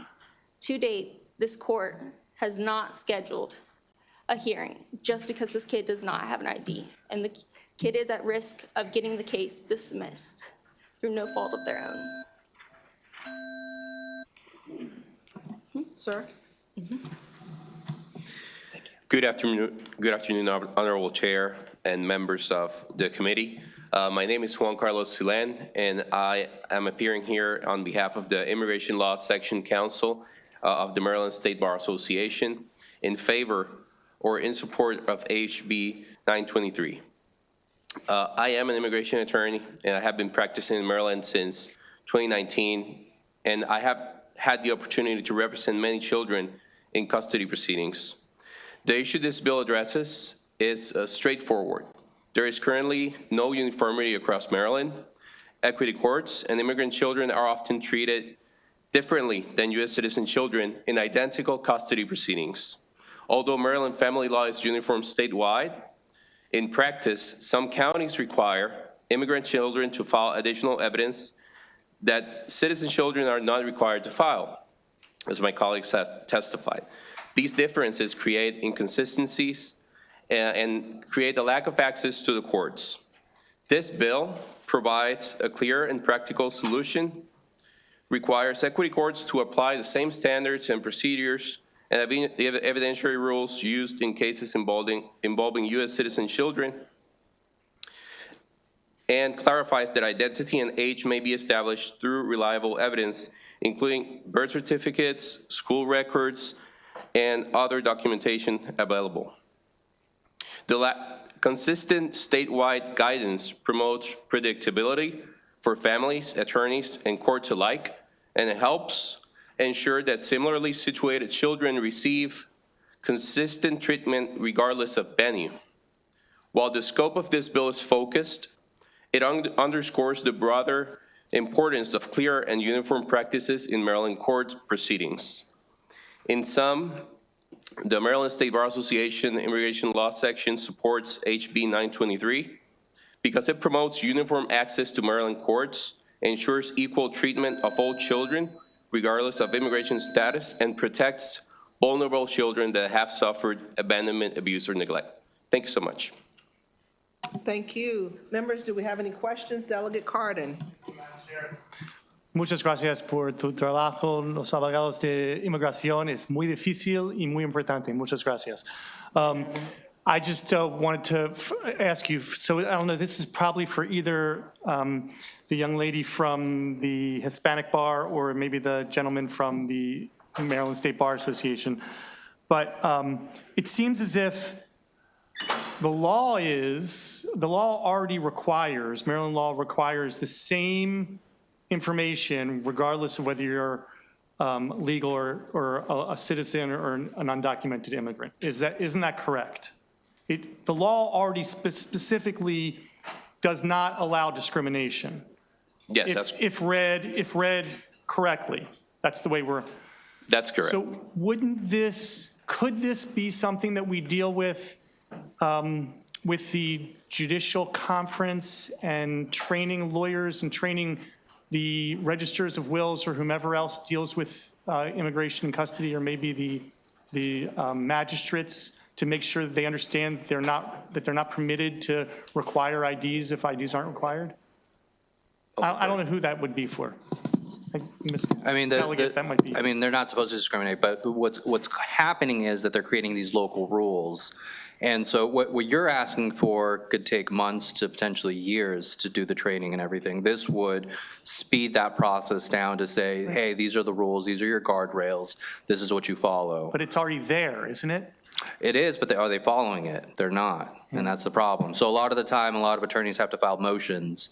Sometimes the motions are granted, sometimes they're not. It all depends on which judge is looking at those It just would motions. seem to me if there was a directive that came from, say, Judge Fader saying, you're not following the rules, here are the rules, that would work a lot faster. But I understand the work, I understand the idea, I'm just thinking that maybe we ought to take this from two fronts. Yeah, I will say that a letter was written by Senator Sidnor on the Senate side to the Montgomery County and Prince George's County courts, and their response basically said that they were going to continue to kind of do what they wanted to do. In essence, they were saying, well, we're trying to monitor for trafficking situations and we must do this for all the children. Recently, I have had a discussion, Judge Dumas, she testified a little earlier on a different bill, but I met with her recently. She said that they're actually going to start moving away from a lot of these photo ID things, but down the line, judges could go back to doing it again. So it's a situation where if they're going to stop doing it or they're communicating they're going to stop doing it, I mean, what stops from going back to, so this kind of creates that guardrails. It codifies statutorily, just like early on my other bill, where DJS may say, we're already doing this. Well, if the administration changes, at least we've codified it in statutorily to set those guardrails. Thank you. Yep. Delegate Conaway. Getting panel for coming in to testify. So are we saying that there's supposed to be the same treatment for undocumented versus documented people, but what's happening is there might not be the same treatment? That's correct. They're asking for a higher burden, creating an undue burden or creating a catch-22, as Attorney Page was discussing, where you need the custody order to get the passport, but then they were denied there, and then saying, oh, well, you actually have to get the father's signature, but he's abandoned. So it's a situation where it's a higher burden, and either a catch-22 situation is happening, or they're just to stop from proceeding forward. It puts them further in line to obtain that permanent residency down the line. And what happens if the father says no instead of That's the situation that a lot of attorneys deal with in this space, is where a lot of times the father's nowhere to be found. They may be in the... No, I didn't say that. Oh. No, I didn't say that. Oh, yeah. Because I'm familiar with this type of situation. For Okay. example, if you're a juvenile, well, back in my day, if you're a juvenile and you were leaving the country with your mother, you have to get something in writing from your dad. Correct. Okay, so that's what I'm saying. Suppose if the father says no. Then you don't get a passport. Okay. It happens in US cases as well, US citizen kids. Thank you very much. Yep, if I may add something. Oh, yeah. I just wanted to add that I actually I've had some clients tell me that the father, if they arrange communication with them to obtain the approval to get the passport, they sometimes extort them and say, okay, you want the passport, then you have to pay me $5,000 to obtain that. Yes, okay. So But they have you had a situation where the father says no? Yes. Okay, well, make sure you put that on the record too. Thank you. And in the nice situation, the father did say no, and the court gave us 45 days, or the case would be dismissed to resolve it, if that answers your question. Thank you so very much for your testimony. Okay, thank you very much, members. Do we have any other questions? Seeing none, that concludes this panel. We have another favorable panel. Hopefully online, I have Mayor Selena Benitez. And in person, I have Marie Dorn Lopez. Okay, you guys are Excuse me. Thank you so much. Thank you. Thank you. Thank you.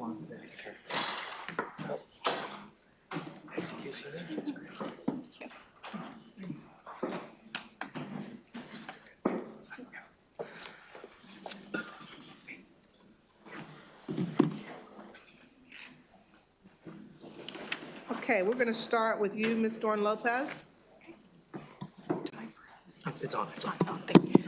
Thank you, Madam Chair and Madam Chair Bartlett and Vice Chair Davis and members of the House Judiciary Committee. My name is Mari Dorn Lopez, and I serve as the Deputy Director of the Governor's Office of Immigrant Affairs. I'm testifying in favor of HB 923. Pursuant to our founding legislation, our office is charged with supporting the meaningful and successful integration of immigrants into Maryland's civic, social, and economic life. Among other things, this includes ensuring that immigrants in Maryland receive fair treatment under the law. House Bill 923 will help fulfill that mandate by ensuring that individuals appearing before Maryland's courts are afforded equitable treatment and are not subjected to barriers that impede access to justice. This is particularly important when dealing with children. Having worked directly with immigrant children and families for more than a decade, I have witnessed firsthand the challenges that they face when navigating complex court systems, particularly in matters involving child custody and in guardianship. HB 923 does not seek to create special treatment. Rather, it ensures consistency and equity by aligning court practices so that immigrant and non-immigrant children are treated under the same legal standards and procedures. This legislation affirms that Maryland equity courts must apply the same legal standards and procedural requirements in child custody and guardianship proceedings involving immigrant children as are applied in cases involving U.S. citizen children. By doing so, the bill reinforces the principle that a child's immigration status should not determine the protections or standards applied by the courts. In Maryland, we leave no one behind, and HB 923 represents an important step toward honoring that commitment for immigrant families across our state courts. For these reasons, I respectfully urge you your favorable consideration of HB 923 and your continued support of policies that promote fairness and non-discrimination in custody proceedings, regardless of a child's citizenship. Thank you for your time and your consideration.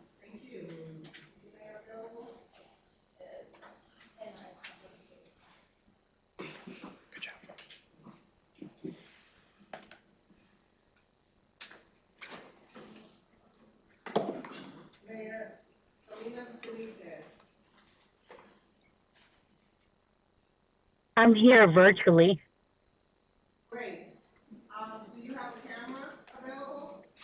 Yes, give me 1 second. Let me put it on right now.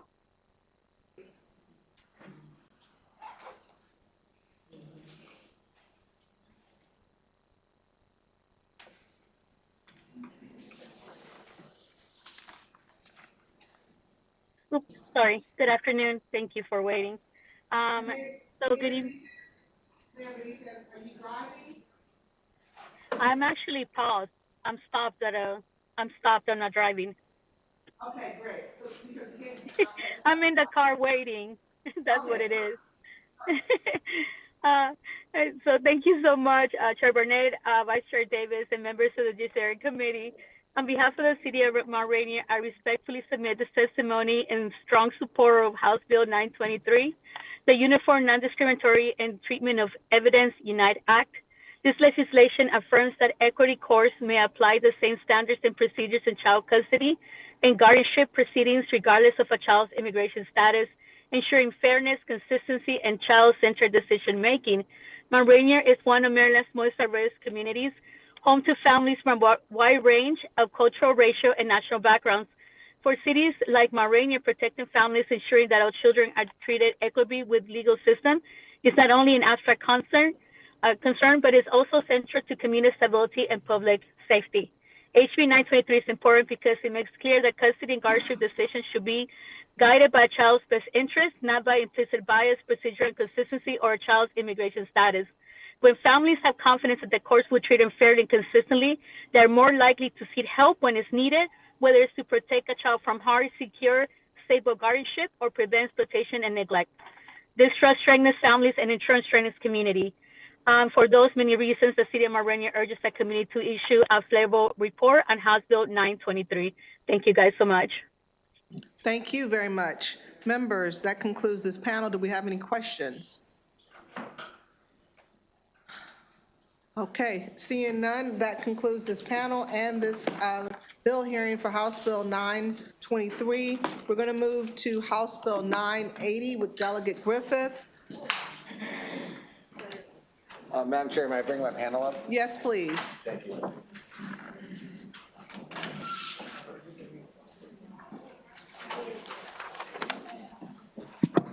Madam Chair? Yes.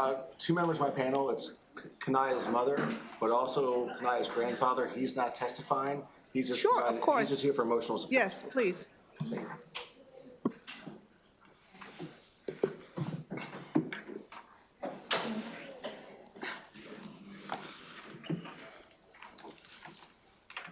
And I see other people coming up, so it must be Mitchell Mervis. Is Mitchell Mervis? No, that's okay. Who else is coming up? I see attorneys. Look, they look like attorneys. You might not be attorneys. I am an attorney, but not today. My name is Justin Hayes, and I serve as the Acting Director of the Office of Government Affairs for DHS. Okay, Justin Hayes, and then your name, sir? Stephen Liggett-Creel. I'm the Senior Advisor to the Secretary's Office at DHS. Okay, and Mr. Hayes, you're with DHS, right? That's correct. Okay, I only have one person with DHS, but I will give you all the benefit of the doubt and let both of you testify. I have you signed up as favorable with amendment. Do you have an amendment?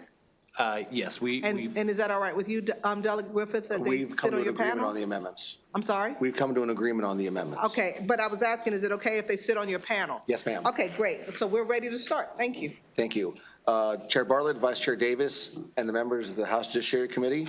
For the record, my name is Delegate Mike Griffith, and I'm here requesting a favorable report on HB 980, Family Law, State Government, Child Protection, and the Office of the Child Welfare Ombudsman, otherwise known as Kanaya's Law.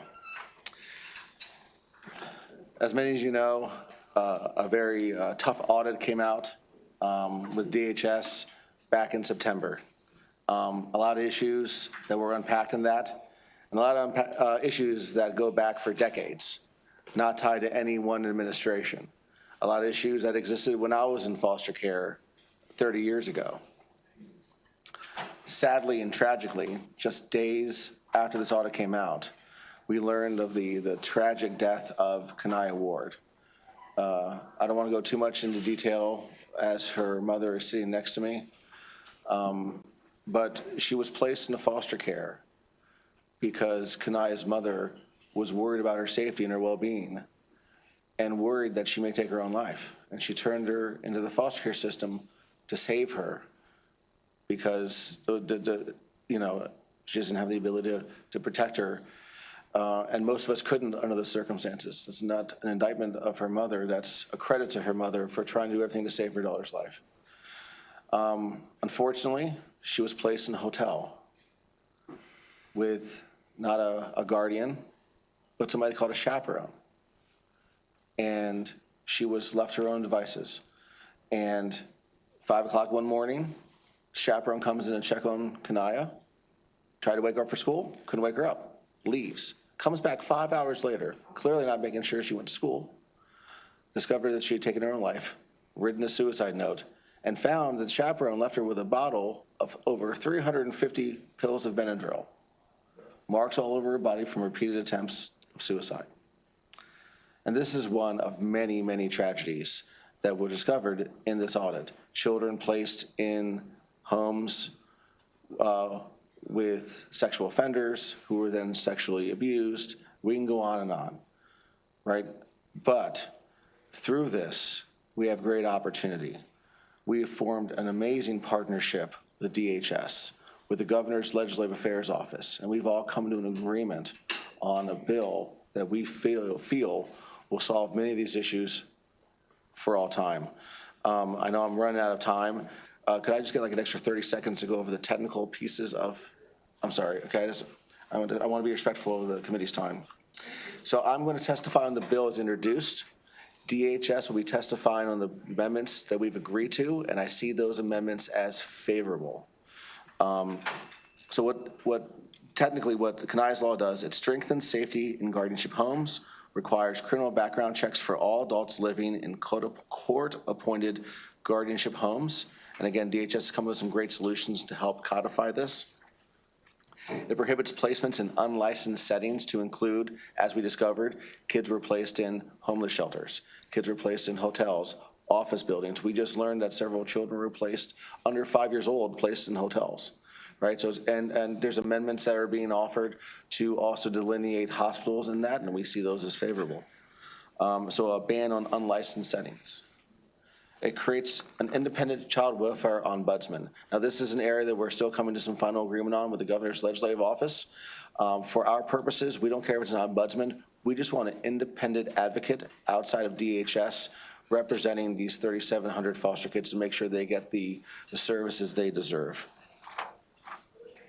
And in a nutshell, that's essentially what this bill does. Some of these measures have already been adopted by DHS. This will codify some things already in practice. And again, we see DHS's amendments as favorable. The Governor's Legislative Office, we've come to a framework on that independent advocate, and we see that as favorable.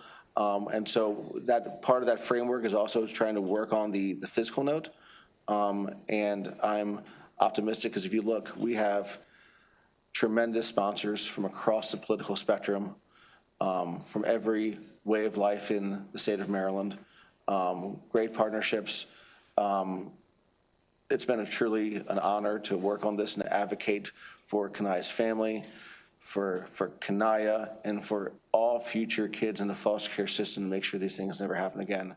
And with that, I would urge a favorable report. Thank you, Delegate Griffith, and thank you for sharing your story and always being a champion for foster care children. Ms. Ward? Hi, my name is Brooke Ward. I am Kanaya's mother. I'm here today with my father beside me, Mr. Michael Ward, Sr. In the hopes that our collection action today means that no mother should have to bury her daughter. Kanaya was a wonderful daughter, and we will miss her. But I hope that you don't think we are here to just memorize the loss. We are hoping that the young men and women who need the help get it, and that the systems that rely upon to protect and serve them actually work. I fully support the work of what I hope will become Kanaya's law. I hope we can put politics aside and focus on something we all have in common. the love of our children, I look forward to providing any help I can for this law, and I'm thrilled to have the support of my family it professes. I would like to say thank you to my representatives, Mr. Thomas Doyle, Mr. DeMar Smith, and Mr. Scott Lesmore, Esquire from the law firm of White and Case, who are representing me in this matter. Thank you for supporting Kanaya.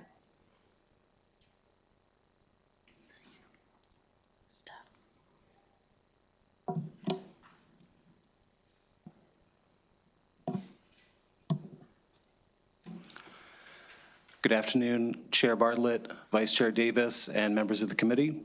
My name is Justin Hayes, and I serve as the Acting Director of the Office of Government Affairs within the Department of Human Services. I'm joined today by my colleague, Stephen Liggett-Creel, Senior Advisor to the Office of the Secretary. We respectfully urge your favorable report with our amendments on House Bill 980. We envision a Maryland where all children are safe from abuse and neglect, thriving in permanent homes, and surrounded by loving families. The safety and well-being of Maryland's children are our highest priorities. DHS takes these issues incredibly seriously. We appreciate the opportunity to work with Delegate Griffith to figure out a solution, and we continue to have conversations about what oversight and accountability in this space looks like. We appreciate the opportunity to provide testimony with our amendments, urge a favorable report, and welcome your questions. Thank you, sir. Are you going to testify, or do you want to just be here for questions? I'm just here for questions, Chair. Okay, thank you. To the Ward family, there are no words, and I thank you for sharing your story in hopes of helping others.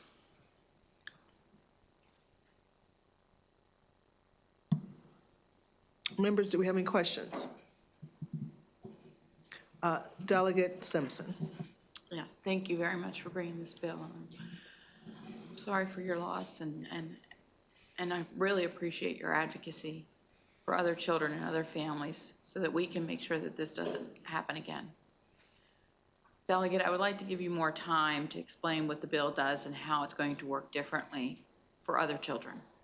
So if I could, because, I'm sorry. So if I could, because, you know, it's my responsibility to testify on the bill as introduced. If I could allow DHS, because we've agreed to DHS's amendments, if they wouldn't mind testifying on the bill as will be amended, the technical aspects, if you guys would not mind. Sure. Fundamentally, the bill as written would ban unlicensed settings outright, and we have no amendment to that portion of the bill. However, there's an aspect that is covered under unlicensed settings related to kids that are in a college dorm, for example, called SELAs, the Special Independent Living Arrangement, Semi-Independent Living Arrangements. And that's one tweak to that provision of the bill that we, the sponsor believes to be a friendly amendment. And the second primary tranche of amendments deal with the guardianship background check program. And in that sense, or in that case, the bill is being amended to establish the guardianship assistance program in statute, which is currently only existing in regulation. And as part of establishing that program in statute, we are creating a background check process that would take place annually to ensure that anyone who is living within a guardianship home has an annual background check under this bill. And that, I think, meets the sponsor's intention, and that's why he considers these amendments friendly. Anything else you would like to add? I think we've basically gone over what, between my testimony and DHS's answers, I think we've basically gone over what we seek to accomplish. The only other piece that we're trying to, again, we're working with the governor's legislative office to work on an independent outside advocate. The bill called for an ombudsman inside the AG's office. But there's a lot of testimony and also some insight from the governor's legislative office to maybe it doesn't look like that, not only because of the physical aspect of it, but there's some testimony that you may hear, it's definitely been submitted and written, where some people feel having a independent advocate in the AG's office may be a conflict, since the AG also has to represent DHS in matters, but we've agreed, all three parties have agreed to a framework on what that will look like. It's just putting the final touches on it.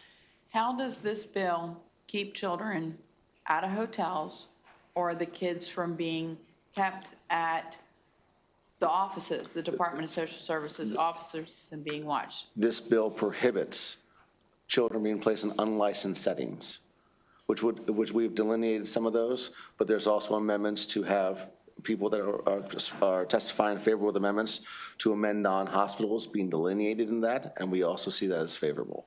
But this bill prohibits children from being placed in any unlicensed setting, to include homeless shelters, hotels, offices, things of that nature. Right, so the people watching at home saying that the hotels, if they're not sick, they're not, or the hospitals, if they're not sick, they're not supposed to be at the hospitals. Yeah, what's happening in many cases, this is an issue I was turned on to a couple of years ago.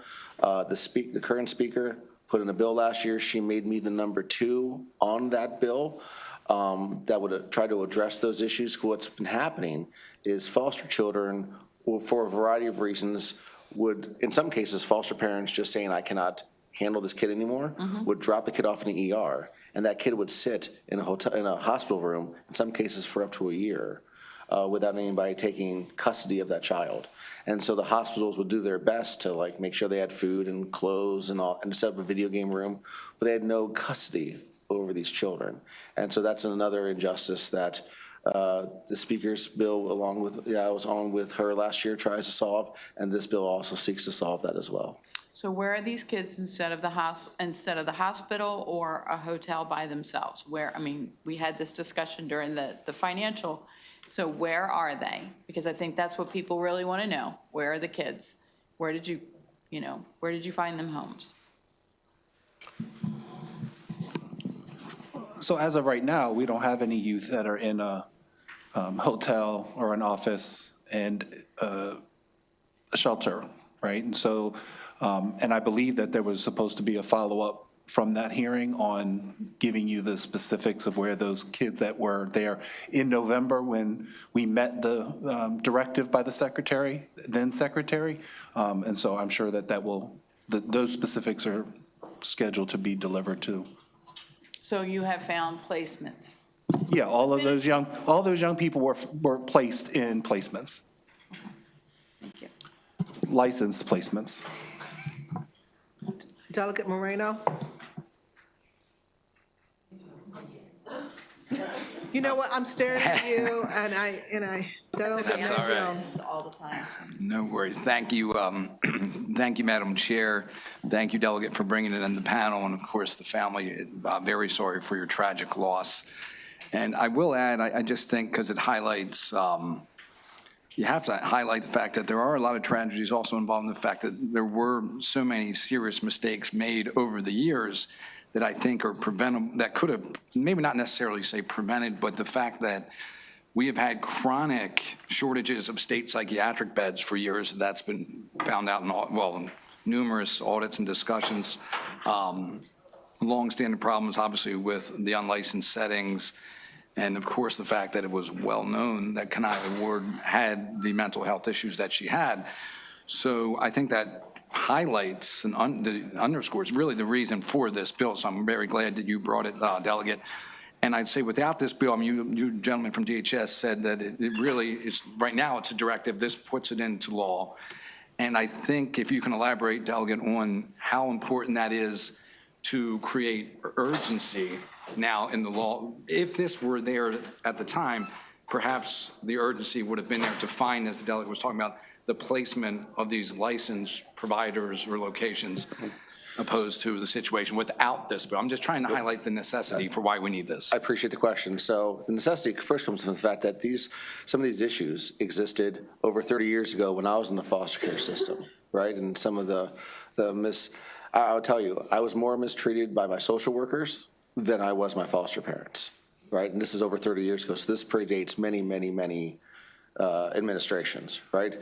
And to see some of these systemic issues continue to exist is frustrating, disheartening. I've spoken to Delegate Wilson significantly about this over the years, and the foster care system it's been such a problem for so long, right, that coming into the General Assembly, it's like, where do you start? Where's the first bite of the apple you take?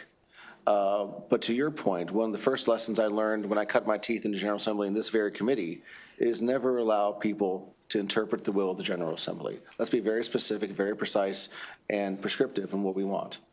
And I'm extraordinarily heartened that the current folks at DHS recognize these problems, and not only recognize them, but are looking and working very hard with us to codify these issues, because something that can be done with a pen can be undone with a pen.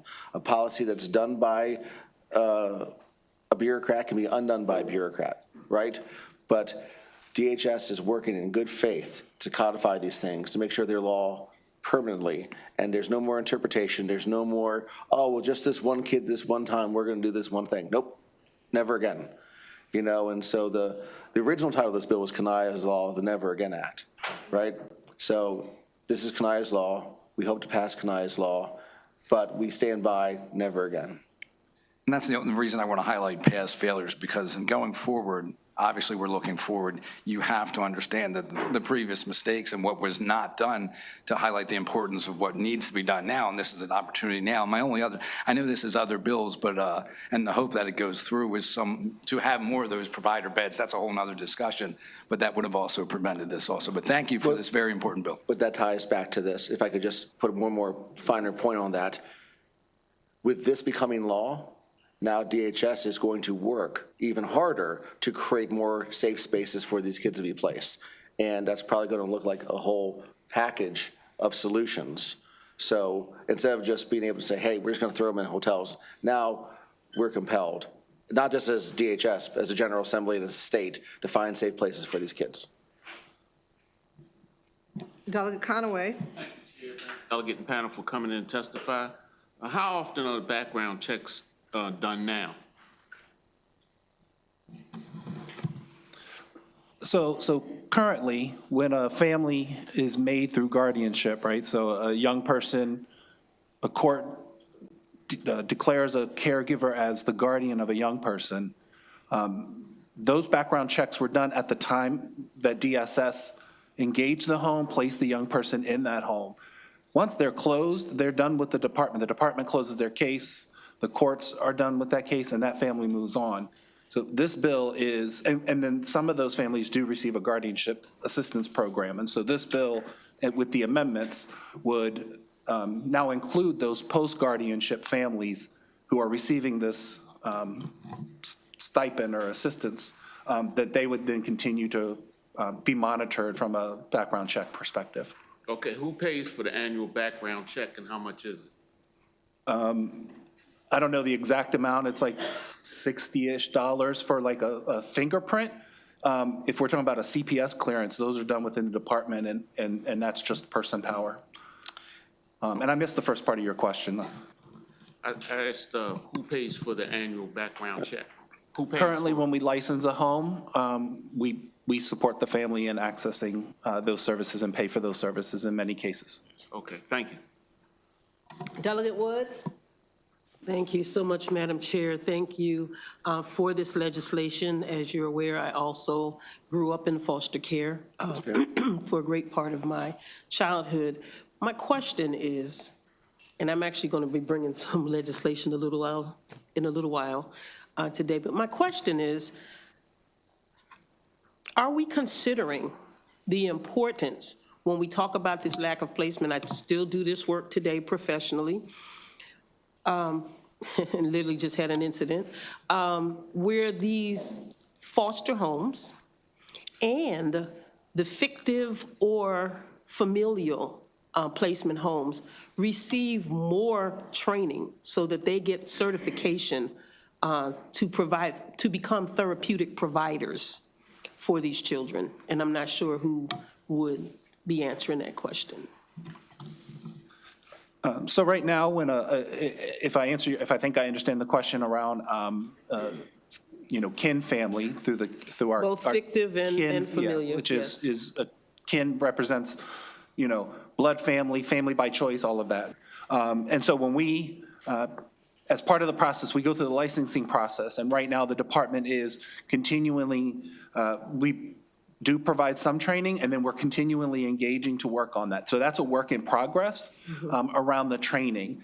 As far as, I think your conversation around making them therapeutic, these are all things that we're exploring. Right now, a kin family, is licensed as a kin, and that's a designation in and of itself. Thank you. And may I ask a follow-up question? Thank you, Madam Chair. What about our therapeutic foster home and therapeutic foster home levels? Are we intending to increase them so that we can help alleviate some of these challenges? When you say increase, you mean numbers-wise? Correct. Yeah, so we're always working with our providers. That's one of the things we've done in the last, to the conversations around placements, is we've engaged all of our providers. Our CPA is what child placement agencies, which is our TFCs. We've engaged them around how do they build capacity. We have brought on additional providers in the last 3 years. I'm asking specifically Yeah, about treatment foster care, therapeutic foster care. We have brought on new providers. That's one of those licensing categories that we don't have huge hurdles to bring on new providers or to expand bed capacity. So it's about locating the families and supporting them and locating families. All right, thank you. Thank you, Madam Chair. Delegate Simmons?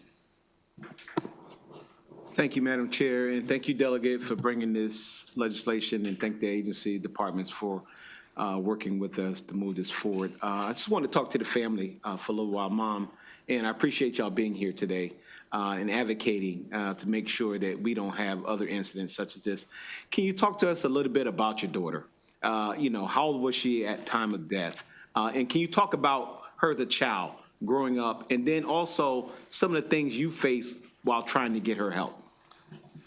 And Ms. Ward, just as far, to the Ward family, as much as you want to share or as little as you want to share. And if you don't want to answer that question, it is fine. Okay. You're not going to answer. Okay. Okay. Thank you, Delegate Simmons. Delegate Simpson. Yeah, I do want to bring there are several of the folks that are in here, and I know that you're saying that you're working on an amendment about the guardianship background. So most of the folks that are responding, the professionals, are saying, hey, when there's a guardianship, then should you be continued to be in their life? Like if you've decided that they're like parents, right? Whether or not we would still have CPS would be involved in investigating. So give a little bit of what is the rationale for the continued oversight of the guardianship even after guardianship is placed by, and is that a case? Are some of these kids that are in the hotels that there's already a guard? No, there was multiple instances in the audit where sexual abuse happened with kids in guardianship homes, where there ended up being people on the sexual offender registry, and there were multiple instances of abuse. So obviously, we wish this bill could encompass everyone who is in guardianship home, but I think DHS came up with a wonderful solution where if they're receiving this additional benefit, part of receiving that benefit is submitting to the background check. And I think that's a wonderful solution. So it doesn't capture everybody in the situation, but does capture those who are pursuing continued support from the state. Right, I do. I mean, I understand,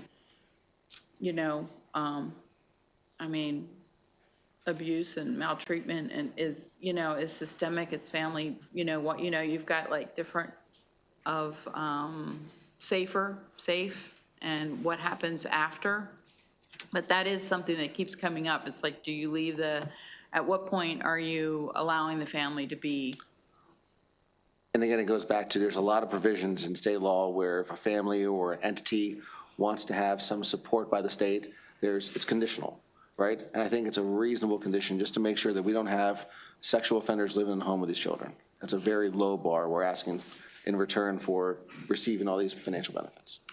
And isn't it so, this is important for a lot of our, of the bills that come here, isn't it so that the child has rights too? And that's what this really comes down to, is the child having rights to safety and protection. This entire bill is not against anyone or anything. This bill is purely for these children, full stop. Thank you so very much. Thank you for the clarification. Thank you. Thank you. Delegate Simmons? Yes, so when we talked a little bit about placement, can y'all talk about the hospitals? And, we talked about the fact that some kids are placed in hospitals over an extended period of time. Is there any provision to prevent that moving forward? Well, that's a little bit of a different issue. The kids aren't placed there, they're typically left there. Right. It's called hospital overstays. So a child may be left there by the foster parents and DHS doesn't take custody of them for an extended time, or a kid may be in the hospital and maybe fully recovered, and then DHS doesn't take or hasn't taken custody for an extended period of time. So they were never placed there, they're just left there. And that's another problem this bill will solve. Okay, thank you. Delegate McComas? I just want to say I'm very sorry for you all, and I hope the family and you take good care of yourselves, because you've been through a bad situation, and it does affect people's health, so take care of yourselves. Thank you. Delegate Woods? Thank you. Thank you, Madam Chair. I too wanted to say I forgot to reach out to the family to let you know that we appreciate you coming and your support, and want you to know that our hearts are with you, and pray that you would get the peace and the comfort and the strength that you need. Thank you. Thank you very much. Thank you, Madam Chair. Thank you. Members, seeing no further questions or comments, that concludes our testimony for this panel for House Bill 980. We're going to move on to our next panel.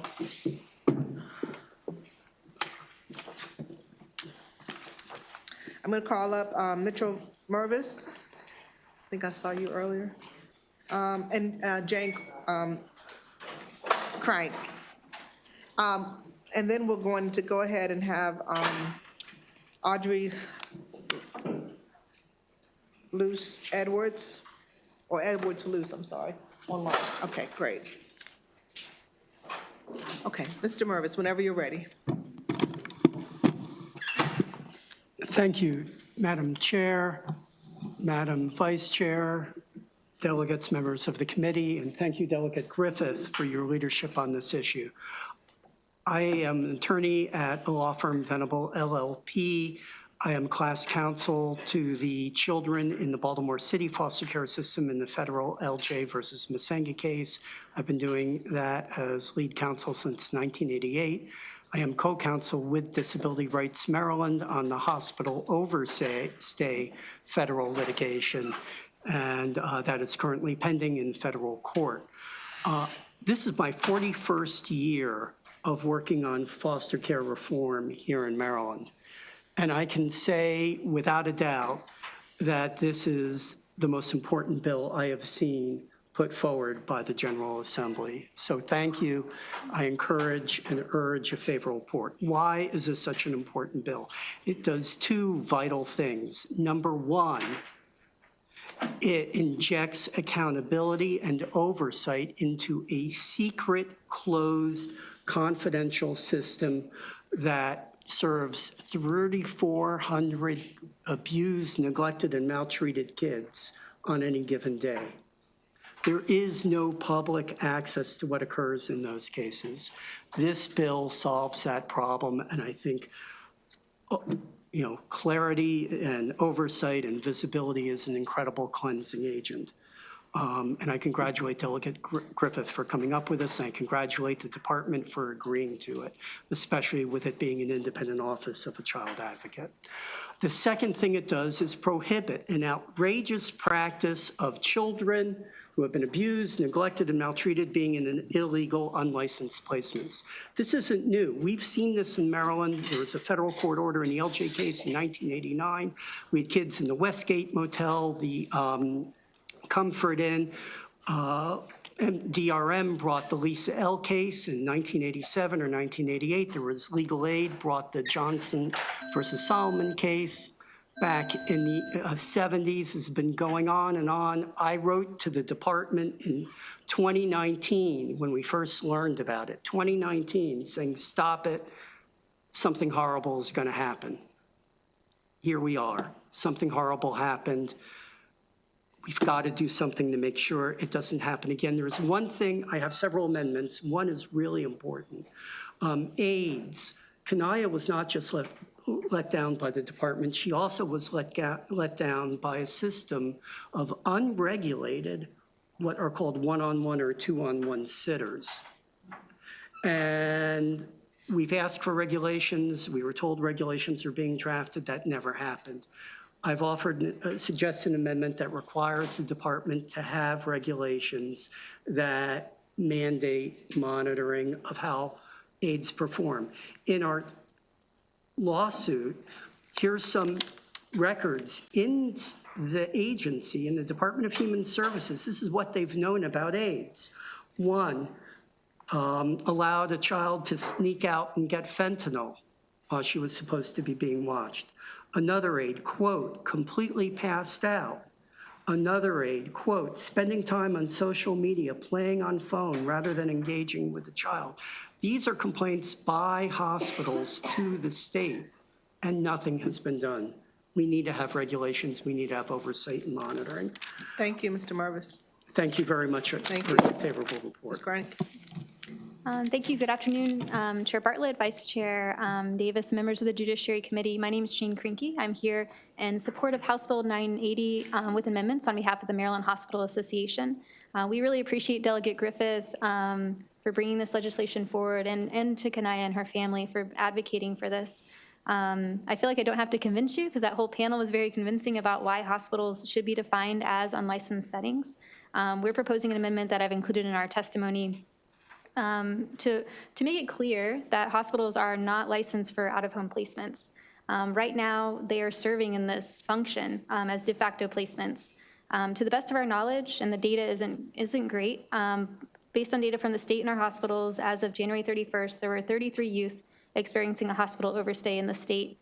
This means these youth have been medically cleared for discharge, and they're just living in the hospital waiting for the next placement. The majority are waiting to either be accepted by a placement, or they've been accepted and they're waiting for a bed to open.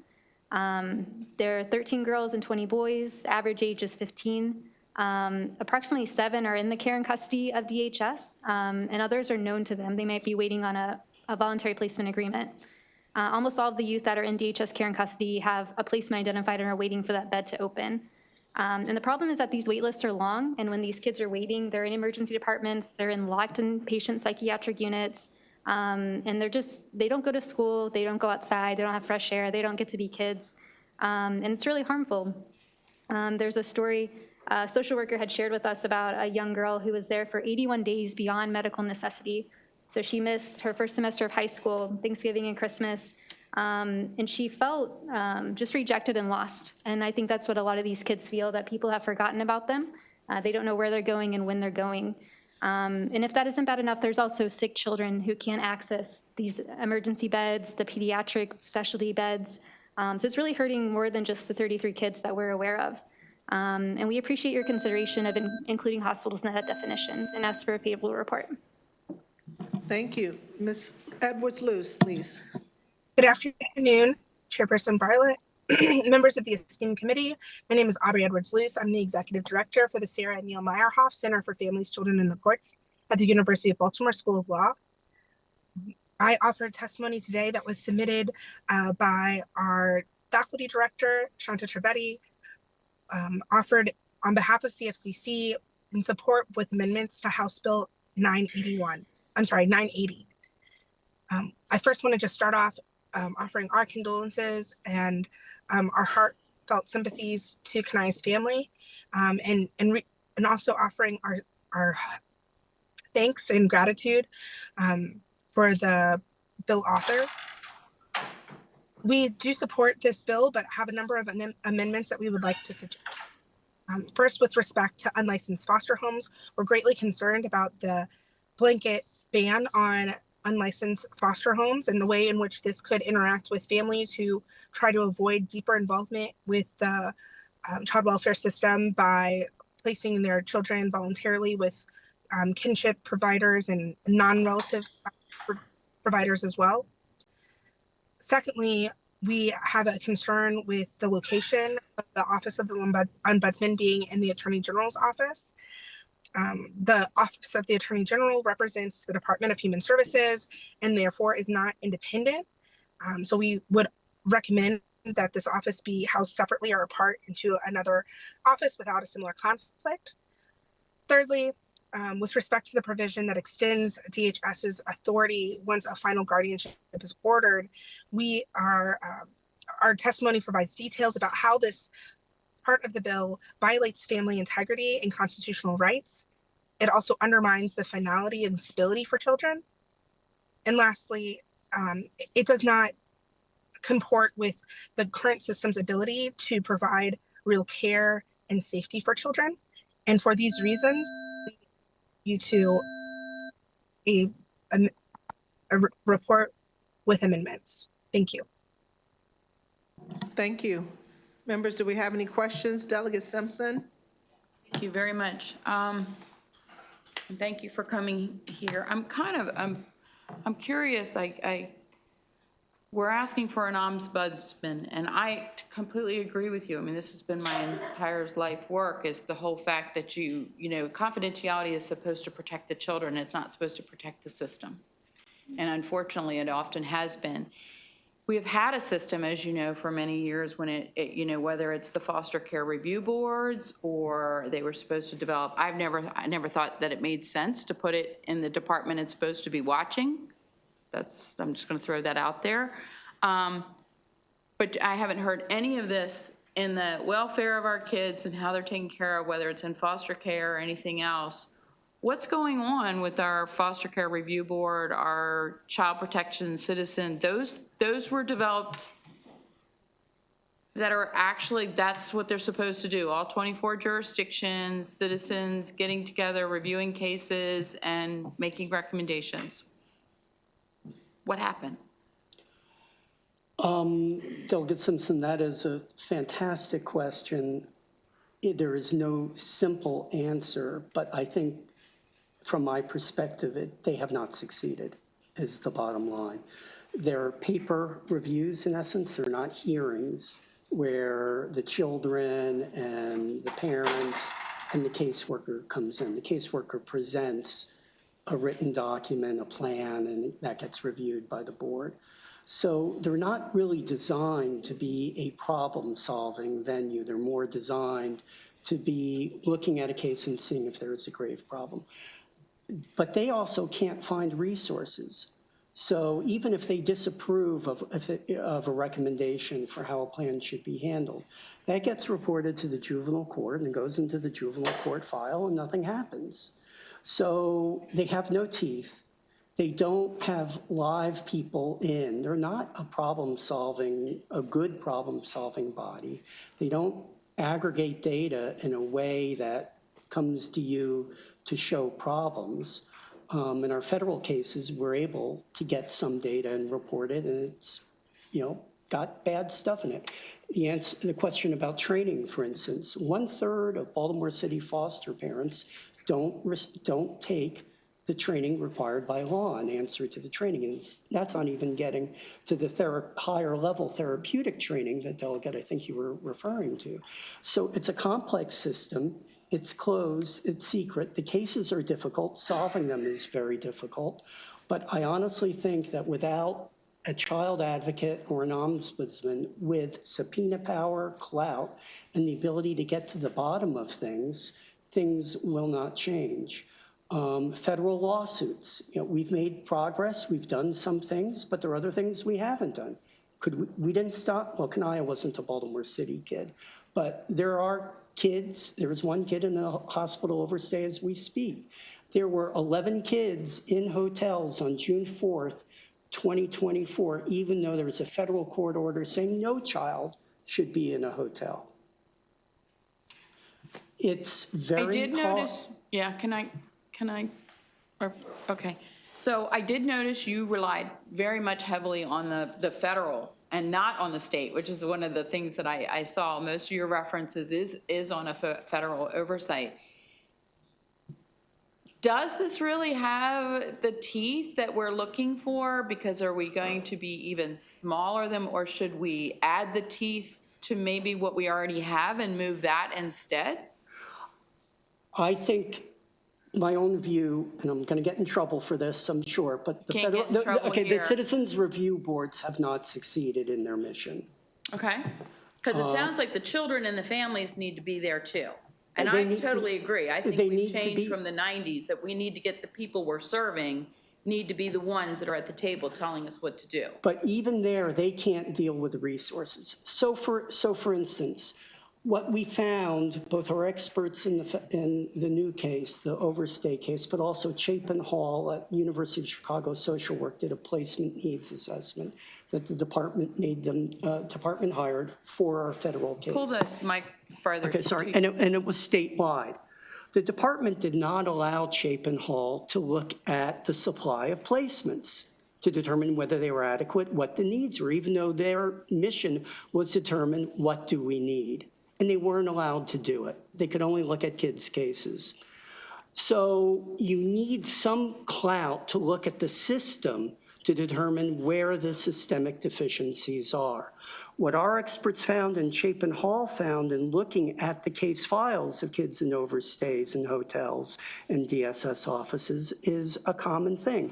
Not only were not enough placements there, but the cases were being handled by the behavior. The kids were getting labeled by their behaviors and then getting rejected by everywhere across the spectrum, rather than getting assessments as to the history of trauma of those kids and designing placements and programs and services that would allow them to be in the community, which can be done, it is done in other jurisdictions. But that's a whole systemic shift in approach that needs to occur.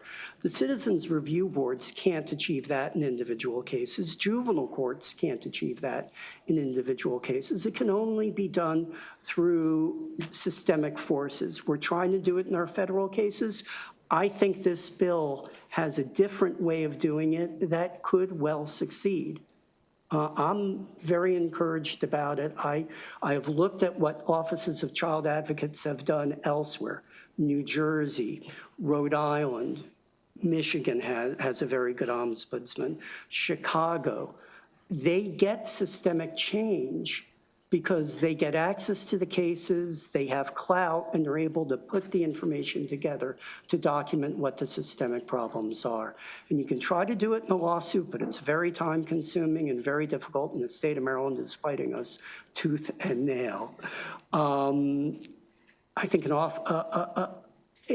office established by the General Assembly has more clout and more opportunity to succeed.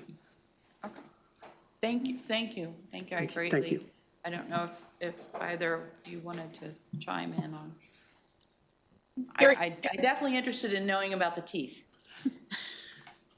And we haven't heard what the amendments are, and I think we need to see those to see what the teeth are. Okay. I like the fact that there is subpoena power in the current law. That's big. Okay. I mean, not the current law, the current bill, sorry. Right. Did you want to add? Sure. I think the speaker has a bill as well to address kind of all the other structural problems. Because when some of these kids get stuck, they don't move because there isn't someone willing to step up and have the power to make decisions. That's another problem. Some of these kids linger. It's not clear who's on first for them. Delegate Simmons? Thank you, Madam Chair. And just want to speak a little bit to the Hospital Association. So very important. We kind of skipped over it, but during COVID, as a result of COVID, we had a lot of parents in the foster care system that was not used to dealing with kids all day long. And you had a lot of kids being dropped off at hospitals and left there abandoned, and where you had to get the police involved. You talked about the overstay system and how that affects the hospital system when you have kids on these pediatric units that are not necessarily in custody, but now the responsibility of the hospital and the nursing staff and how that overloads the system. Can you talk a little bit about, last year we heard testimony about how staff was being injured as a result of these, situations where people said, hey, I want to go. And you're telling them they can't leave, and now they get into a fight or flight situation through the system. Can you talk a little bit about that overstay system and the violence that results as a result of the overstay? Sure. Thank you for the question, Delegate. It is if you can think about the last time you were in an emergency department, and it's kind of a pressure cooker of emotions. And for these kids that have no medical reason to be there, it can be incredibly challenging. Usually there's multiple staff, working with them. There might be security, and a lot of them tend to devolve and get worse because the hospital's job is to stabilize, right? And then move you to the appropriate level of care.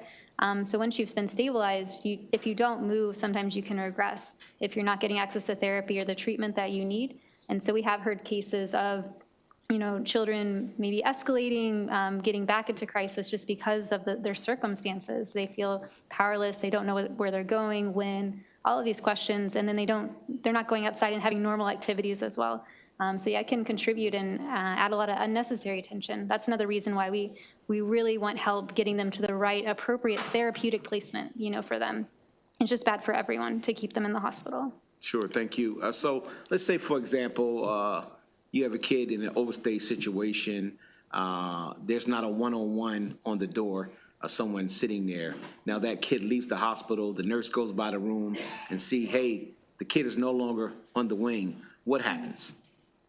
If they elope, is that what you're? That's correct, elope. I think hospitals have different policies. It's a challenge. It's probably hospital dependent, but the priority is keeping the patient safe, keeping the staff safe. So there are medical interventions as appropriate, directed by the provider team. Sure. So what I'm asking you is that if they leave the hospital, right, they elope. Now, do the hospital have to get the police involved, or do they say, oh, well, the kid is gone, it's not our problem no more? No, and there have been cases where kids have eloped, and the appropriate authorities are called. If DHS is involved, they're notified. All of the appropriate chains of command.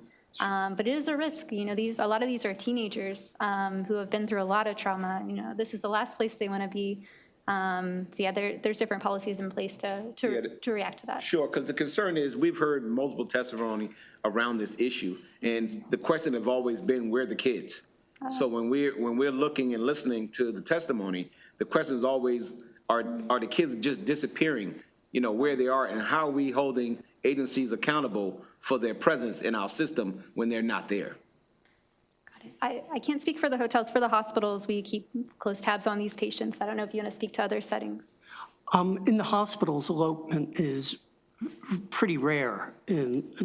So I worked in the hospitals, so I know what it reflects. I was just asking her for a perspective of the Maryland Hospital Association on what's taking place in the environment. Thank you. No further. Delegate McComas? Yes, thank you, Madam Chair. Attorney Mervis, I'm glad to see you because I was wondering if you were still on the case, which is good. My question to you is, what states, originally Maryland looked at the Missouri model a long time ago, and 3 of the delegates went out and they thought it was the greatest thing ever, and nothing ever happened. And I think it was just the will of the body at the time. The question is, at this point in time, what state do you feel has the best system? That maybe, I realize that we have this bill, but I think that we can say, hey, this is the best model for us to use.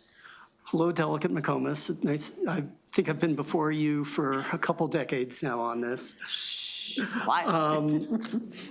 And that's a good question. The Missouri model was for juvenile justice, not for foster care. But advocates have been looking at New Jersey for really since 2008 as a model. What New Jersey did, they had a federal lawsuit like ours, the Charlie H. case.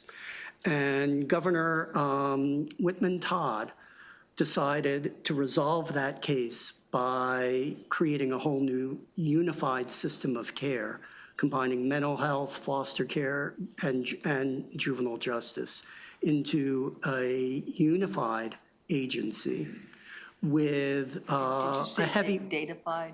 What? Did you say datafied? Unified. Oh, unified, okay, I'm sorry. So one-stop shopping rather than a siloed system like we have here in Maryland. And we still have the silo, right? Correct. What was built into it was a heavy emphasis on comprehensive early intervention mental health services.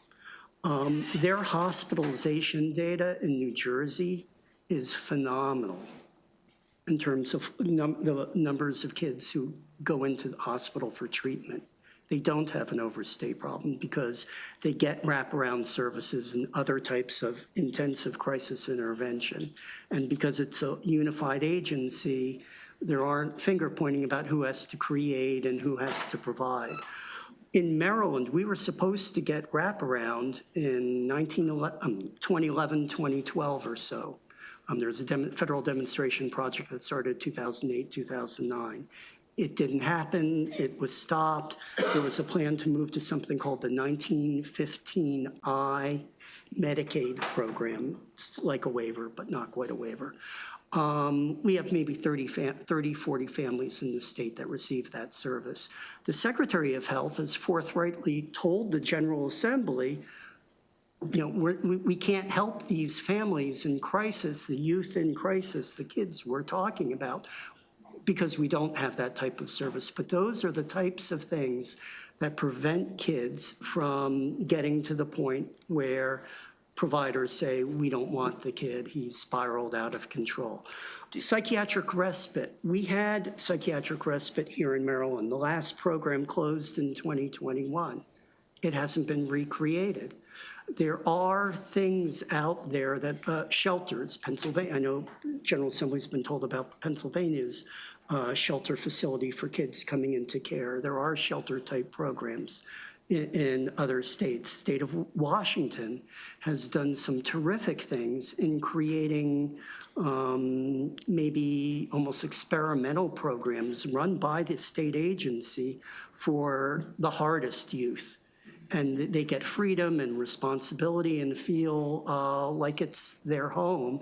And so there's a long list of kids who want to get into it. The best workers in the state are recruited to go staff it, and it's worked out terrifically. So there are models out there, but it's getting Maryland to really sit down and say, let's imagine something new.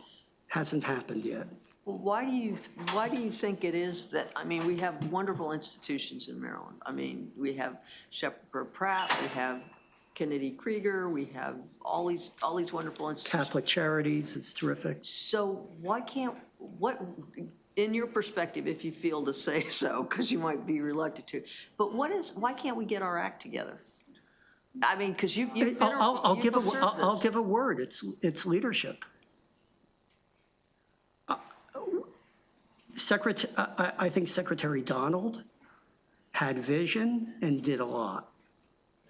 But before and after that, I don't think we've had the leadership, to be frank. Both, no part, it's not a party issue. No, but when was he secretary?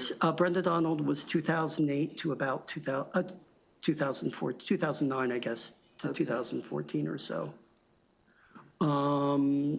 But you need someone who says, I'm actually going to take a completely fresh look, not like Chapin Hall, not allow them to look at what's wrong with placements and where we need, but just open it up and just say, let's start anew. And Governor Todd Whitman did that to tremendous effect in New Jersey. And I think that's what it takes. Thank you very much. Thank you. Thank you. Members, do we have any other questions? Delegate Taylor, can you come in for a second? Okay, that concludes this panel. We'll go to our next panel Of information with Ms. Crystal Williams, please.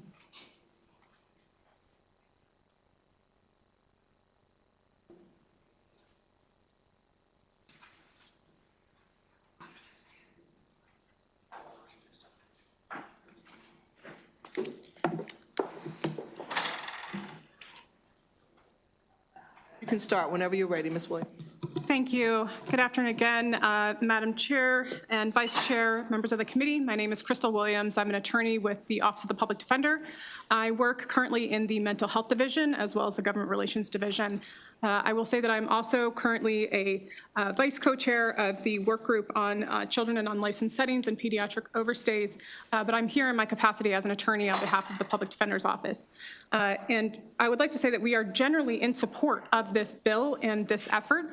We do see it as a critical need for children to have certain protections and oversight in place. We just have a couple issues that we wanted to be able to address, and it sounds like some of them may be getting addressed by the bill sponsor, and so we do want to thank the bill sponsor for bringing this forward. One of the issues that we wanted to get some clarity on is making sure that hospitals were included in the unlicensed setting definition, which we support MHA's amendment in that matter, which they have submitted. We also just had a question through our Parental Defense Division about the perhaps unintended consequences of further disruption of children with the criminal background checks and making sure that there's additional, we just had some questions in terms of what would happen when some of these cases get reopened, when they're getting brought back, when there are instances of criminal background checks that might raise or trigger flags that need to be reviewed, and making sure that the children are not experiencing undue disruptions as a result of those reviews. But we largely do support this effort. We do think that there needs to be an independent oversight body as well. And I just also want to take a very brief moment to acknowledge Kanaya's mother, as well as the other families who have lost children in this system. There have been 2 other teenagers who have died in the last 2 years as well. And so we really need to take a closer look at what we are doing in terms of investing in proper mental health care for our youth and our families in the community. That is the critical need here, and we need to make sure that that is the focus in making sure that these families are getting the support that they need. Thank you. Thank you. Members, do we have any questions? Seeing none, thank you very much. Thank you.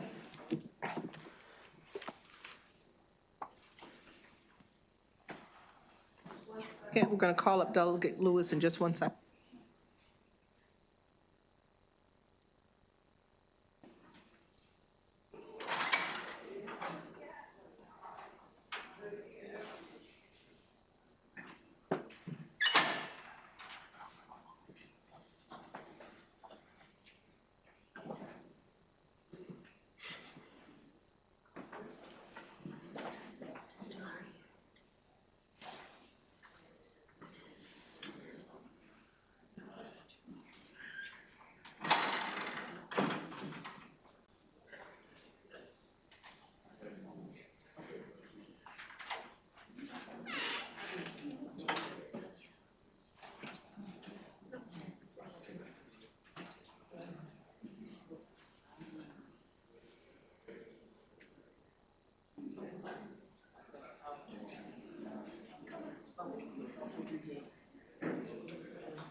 Okay, Delegate Lewis. Thank you, Madam Chair. May I bring my panel? Or Yes. bring the administration, rather? Yes, please. Thank you so much. Oops. Madam Chair, Madam Vice Chair, members of the esteemed warm and fuzzy Judiciary Committee. I'm Delegate Robin Lewis, here on behalf of a Baltimore City Administration bill, House Bill 1145, Juvenile Records Access by the Baltimore City Mayor's Office. I'm just here to introduce the bill, and then I will hand it over to the administration and ask if I may be excused. Thank you so much. Thank you. Hi. Thank you, Baltimore City Administration. Okay. Thank you. Thank you very much, Delegate. Good afternoon, Chair Bartlett, Vice Chair Davis, and members of the committee. I'm Director Stephanie Mavronis of the Mayor's Office of Neighborhood Safety and Engagement. I come before you today in support of House Bill 1145. What this would do is reinstate a carve-out that had previously existed in state law for about a decade, which allowed us to remove some of the silos of information across agencies, ensuring that people who are in and working with our young people understand those young people's diverse set of needs, and doing that while maintaining the responsible management of juvenile records, which is of the utmost importance. Without this carve-out, the agency's coordinating services and supports for the young person in question aren't able to access all of the records that they need to appropriately deliver those services. We continue to hear from our residents, community-based partners, and city leadership that more needs to be done to support our young people, both getting upstream to prevent participation in criminal activity and on the back end, providing our young people who are involved in the juvenile justice system the support that they need to ensure that they don't recidivate. Also wrapping our arms around our families, understanding that we can't treat a child if we're not treating that whole family. This is a priority that is outlined in our comprehensive violence prevention plan as a city. It's a challenge that we're rising to meet as a city in close coordination with our state partners. One of those active conversations that we're in is with the Department of Juvenile Services and our police department around the future of our youth opportunity work. We're already working on an interagency MOU, and we're aware that the Department of Juvenile Services has submitted a few amendments on the bill, which this administration supports. In fact, we met with DJS yesterday to discuss their suggested amendments, and we are all on the same page. By allowing the responsible sharing of juvenile criminal justice information with local government only in those specific cases where we are working with that young person and developing a comprehensive service plan for them, this bill would strengthen our ability to serve our youth and provide them with resources. I'll leave it there, but happy to answer any questions. Good afternoon, Chair Bartlett, Vice Chair Davis, members of the committee. Nina Themlis, Director of Government Relations for Mayor Scott in Baltimore City, here to testify in support of House Bill 1145. Director Mavrona has outlined most of the details that I would have provided. So I'll just underscore that this is reinstating a carve-out that was in existence in state law for a period of time that recently expired, and that we have received the feedback from DJS, have met with them, and are working on a set of amendments that would address those concerns. This is one of the mayor's top priorities for the legislative session, works alongside the comprehensive violence prevention plan, and just helps us to assist our young people across the entire city. So with that, we are available for questions, but urge you to vote favorably with the amendments that will be forthcoming for House Bill 1145. Thank you. Thank you. Members, do we have any questions? Delegate Conaway? Yeah, thank you, panel, for coming in to testify. So how are we supposed to make a decision on the amendments that are forthcoming if we don't see them? Thank you for the question, Delegate. As the Director stated, we just met with DJS yesterday in reference to the testimony that they had submitted requesting some or recommending some proposed amendments. So there's not an expectation for a vote today, but we're in the process of developing those sets of amendments. Oh, okay. So it's incorporating what was submitted in the DJS testimony. Okay, can you comment on the fact that the Office of the State's Attorney for Baltimore City is not in agreement with this? So I believe the testimony that was submitted did state that they supported the DJS amendments. I can't speak on behalf of the Office of the State's Attorney, but we would hope that given our inclusion of those amendments, that may change their position. So you're saying the State's Attorney's Office has seen the amendments? As outlined in DJS's testimony. Are there additional amendments that are coming that are not in your testimony? There are some that are under consideration that will be shared fully. So that's possibly yes, okay. And can you talk about where it says cases were diverted without the victim's notification? Absolutely. I believe you're referring to a reference in the State's Attorney Office testimony. Yes. I do want to be very clear that it's referencing a program that has not been in existence since sometime in 2024. The program that's being referenced in the active tense does not exist. So that program does not exist. Is that the part of the carve-out that you're trying to put back in? No, it is not. Okay, and the carve-out would only allow us, if we're working with a young person and developing a service plan for that young person, we can request, whether it's to the police department, whether it's to the Department of Juvenile Services, that child's records. Okay, and so who's going to have access to the records? What agencies? Great question. So in this, I'm with Monty, so in the case of my office and the youth-related work that we do, the only people who would have access to those records are the handful of staff in my office who work on those specific youth cases. These would be maintained in a access-protected database, and so only those staff working on those records are allowed to use them, and as this statute makes very clear, those records are only able to be used for the development of a comprehensive treatment plan. They cannot be shared, they cannot be used for other purposes, and they cannot be accessed by other individuals. And so, again, this is a process that we had in place before, and so we're really looking to make sure we can continue that partnership. Well, I don't know if this is accurate, but according to my research, is it true that Monty never had access to this information before? That's not true, as this carve-out existed in state law for almost a decade. What was the association with the officer or the Office of Criminal Justice? So my agency, Mayor's Office of Neighborhood Safety and Engagement, replaced and rescoped what was the Mayor's Office of Criminal Justice. That happened sometime in December 2020, soon after Mayor Scott took office. And so we are now the Mayor's Office of Neighborhood Safety and Engagement. Okay, thank you so very much. Thank you, Madam Chair. Have you seen the Maryland Judiciary's opposition? Could you address that? Absolutely. The Maryland Judiciary's opposition, I believe it opens with a statement around broad and unfettered access to records. That's not what this legislation does at all. As you can see in the text of this carve-out, it is very specific.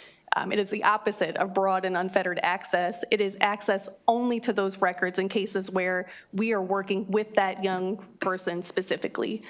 We don't have access to any other records. For young people that we're not working with, we don't have the ability to access the full database of youth information, nor would we be trying to. This is about being able to access those records confidentially in ways that allow us to better develop a detailed, individualized service plan for that young person. And do you have provisions for safekeeping? Yes, many of those provisions are outlined in this statute regarding confidentiality of records. And as I mentioned, we have an access-protected database, meaning only those staff who are working on that specific program can access that information. We do this in a number of our other programs.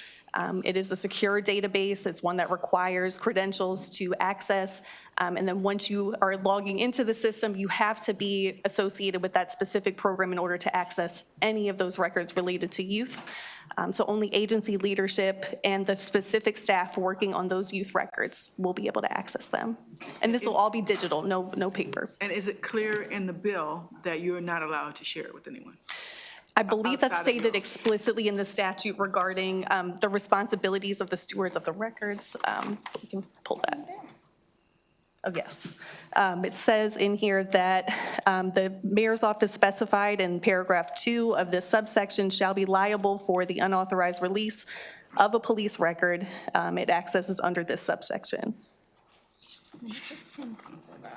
And then I think the same thing is stated as well. This deals with police records as well as court records. So that's stated in both sections of this provision. Okay, thank you. Thank you.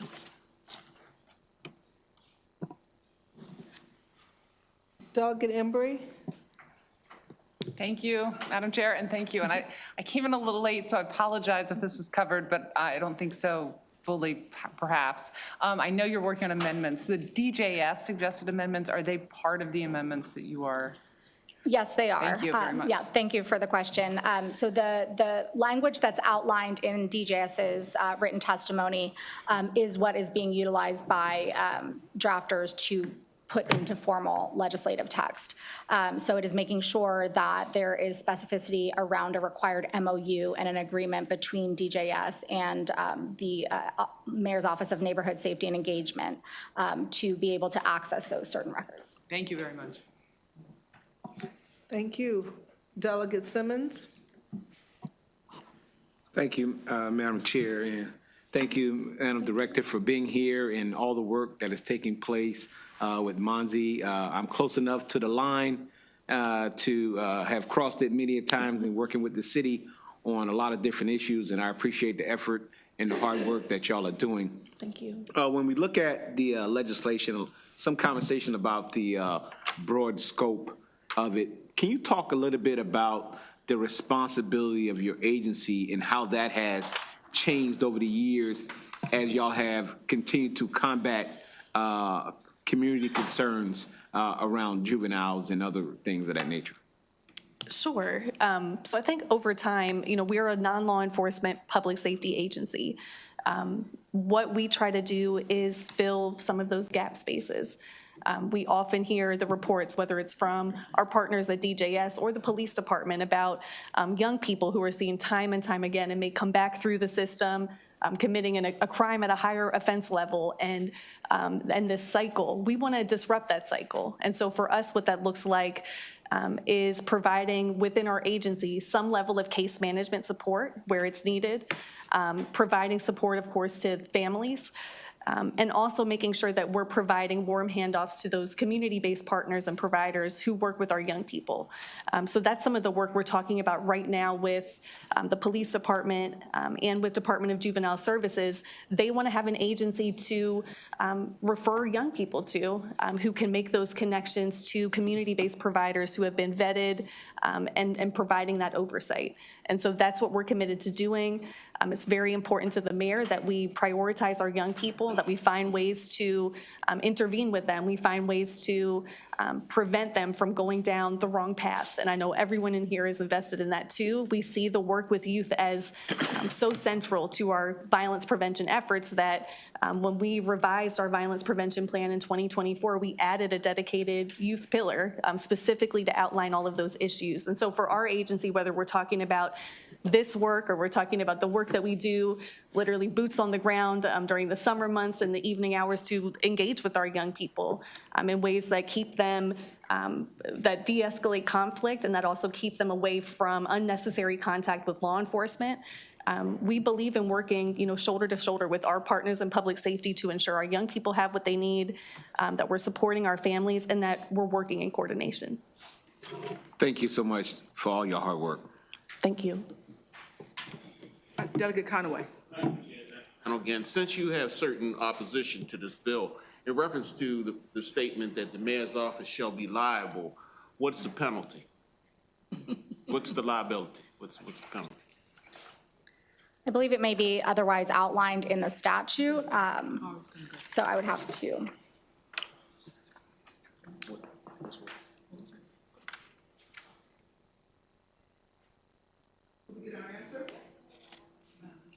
Everything's on pause. I'm sorry? Is that? I mean, I would need to do a little bit more research to say specifically, but my assumption and understanding this from other similar types of legislation around data, we will be held legally liable. And so. And so it'd be whatever the judge says?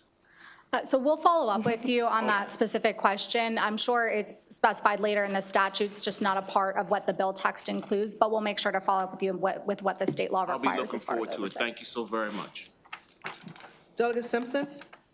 Yeah, I guess some of the concern when you say a warm handoff to your partners, does that mean that you are providing some information that's been provided to you, to them, so that they can serve them? And I think where it's coming in is from the state's perspective, you would have regulations and other stuff that would protect that information. And I think that might be where they're coming from, is lacking in the bill, is how is that information going to be kept secure? It's not that folks don't want you to have it, it just wants to make sure that any information is going to be safe. And when the red flag flew over my head when you say warm, handoff, it's like, well, wait a minute. I give it to you, I might not find that so warm. So warm handoff, especially if it was my information. I understand your question. Thank you, Delegate, for that. A warm handoff of the young person to the organization, not a warm handoff of the data to the organization. The data, as expressed in the text of this bill, that data can only be used for our staff's development of that young person's individualized plan. It cannot be shared with anyone else. Even if we think it might be helpful, it can only be used for those purposes, and that data can only live in that secure database that I mentioned to you. We don't have the means to share it. It will not be shared. But what that information will allow us to do is to know what community partners specifically with this young person, given the details of their case, given why they're here in the first place being referred to us. It gives us that information that we need to pick the right community-based partner to work with them, and for us to figure out what are those other barriers we need to remove, what are those other things we need to work on specifically with this young person. And so no sharing of that information outside of us using it to develop that plan. Well, I guess we, like you to, I guess, work a little bit further with where you're getting the information and make sure that maybe suggest some amendments so that we could have those securities, if that makes. Not just that you're liable, but that, it's important that it be kept confidential. I mean, these are children, these are people's, records. Yes, we understand your concern, and as we work with, the other entities that submitted some testimony, and we've been developing those amendments, we'll make sure that those are shared, obviously, with the full committee to ensure that we've addressed all those concerns. Okay, thank you. Did you have another question? Vice Chair. We're asking a lot of questions, but let me recognize that you guys are doing awesome work, and we recognize that also. Would a waiver of a parent or a child, would that infringe upon your work? No, and in fact, express written parental consent is a part of one of the amendments that the administration is supporting, that I believe on the Senate side, Senator McRae is introducing. So we do expect that that will be added in. It's already a part of our, similar to the MOU that we were already working on, express parental consent is already a part of our process and a part of our design. So whether that's happening before the young person's even referred to us on the DJS side, or whether that's happening during our intake conference that we'll do, not just with that young person, but of course their parent or guardian, we're talking about juveniles, that we'll be able to get that express written consent there anyway at the onset. Do not expect it to have any challenges with us providing those services. And the consent, that express consent includes permission to get his records? Correct, exactly. Okay. Express consent for us to be recipients of those records. Thank you. Yeah. Thank you. Members, do we have any other questions? Okay, seeing none, that concludes this panel for House Bill 1145. And that concludes the testimony in the bill hearing for House Bill 1145. We're going to call up Delegate Smith, House Bill 1258.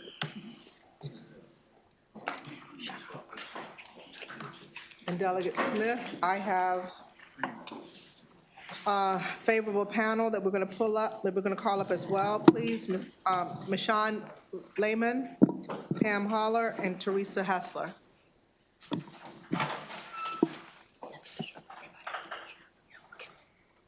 Thank you, Madam Chair, Madam Vice Chair, and distinguished members of the House Judiciary Committee. For the record, I'm Delegate Stephanie Smith, and I'm here to present House Bill 1258. House Bill 1258 is fundamentally a child safety and consumer protection bill that addresses a growing gap between Maryland's child welfare licensing laws and the modern online marketplace.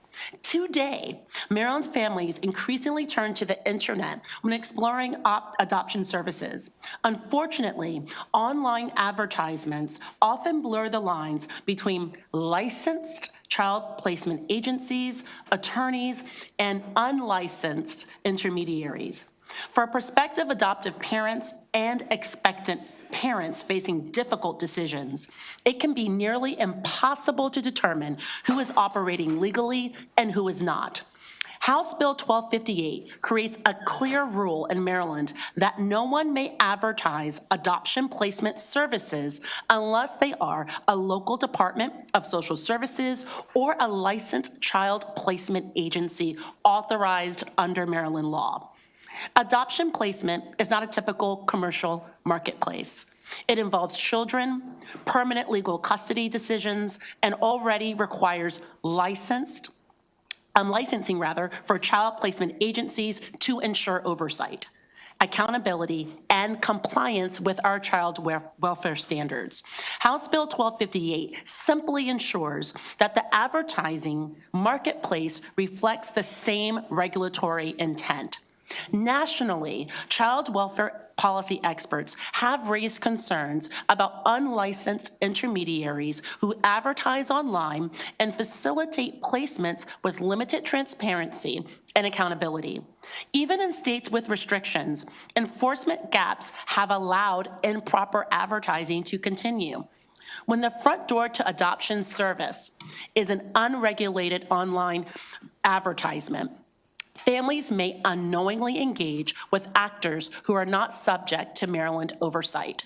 House Bill 1258 mirrors proven policy approaches adopted across the country. Listen to this. You know, Maryland, we're not always the first, but we don't have to be the last, right? 33 states prohibit unlicensed entities from advertising adoption services. Additionally, 22 states specifically restrict advertising to in-state licensed entities. These states have recognized that regulating who may advertise is an essential component of regulating who may place a child for adoption. The bill authorizes the Department of Human Services to refer violations to the Attorney General and empowers the Attorney General to pursue damages. These tools create meaningful deterrence and give the state the leverage necessary to address bad actors effectively.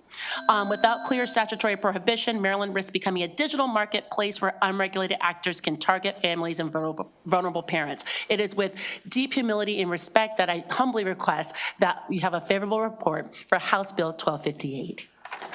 Well, since it was with deep humility and deep. Okay, Ms. Hausler. Good afternoon, Chair Bartlett, Vice Chair Davis, and members of the committee.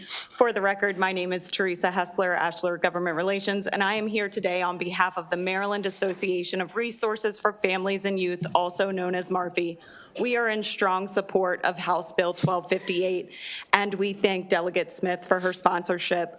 MARFI represents licensed child placement agencies and child-serving organizations across Maryland that provide foster care, adoption care, and residential services. Our members operate within Maryland's regulated framework and are deeply committed to protecting children and supporting safe, ethical practices. House Bill 1258 addresses an important gap in Maryland law by ensuring that only licensed child placement agencies or local departments may advertise.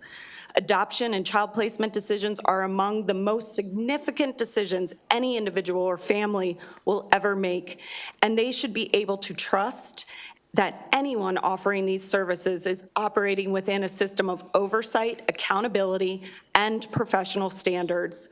When unlicensed entities advertise services that appear legitimate, individuals or families may not realize that they are engaging with organizations, bad actors, et cetera, that are not regulated under Maryland law. Additionally, this is a very targeted piece of legislation. It does not restrict legitimate adoption pathways. It simply aligns advertising practices with existing licensing requirements that are already in place. MARFI members work every day to recruit adopted families, support birth families, and help children achieve safe, permanent homes. And maintaining public trust in the adoption system is essential to that work. And policies that prevent deceptive practices or unregulated advertising ultimately benefit children waiting for permanency. For these reasons, MARFI humbly and respectfully urges a favorable report on House Bill 1258. Thank you. Chair Bartlett, Vice Chair Davis, and members of the committee. My name is Pam Holer, Director of Adoption and Permanency Services at Paths for Families.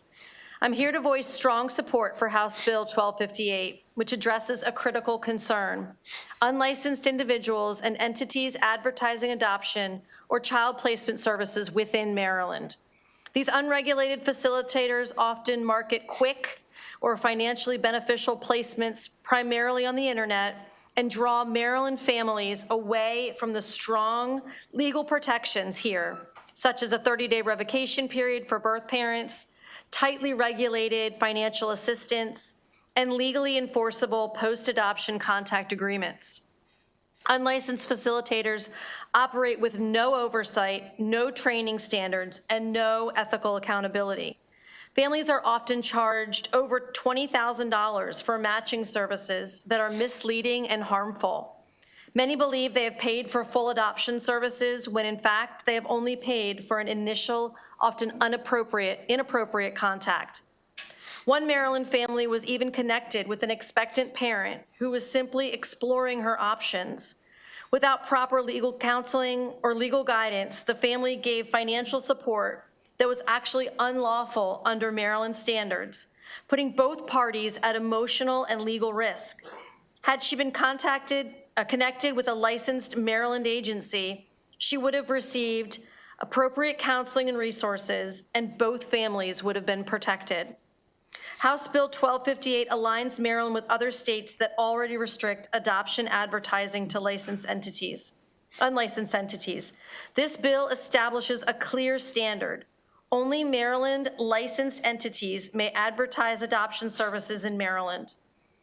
For these reasons, I respectfully urge a favorable report on House Bill 1258. Thank you for your consideration.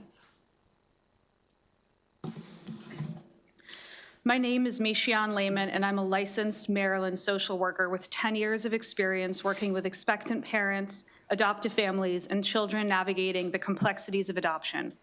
I'm here because I've seen the harm that occurs when unlicensed adoption facilitators market services in Maryland. 2 years ago, our agency was called in to address the aftermath of an adoption case involving unethical practices. An expectant mother from Maryland saw a sponsored online ad from an out-of-state agency promising financial assistance. She was flown to the other state, matched with an adoptive family, and completed the adoption process there. What the agency failed to do was verify that she was legally married, a critical legal factor.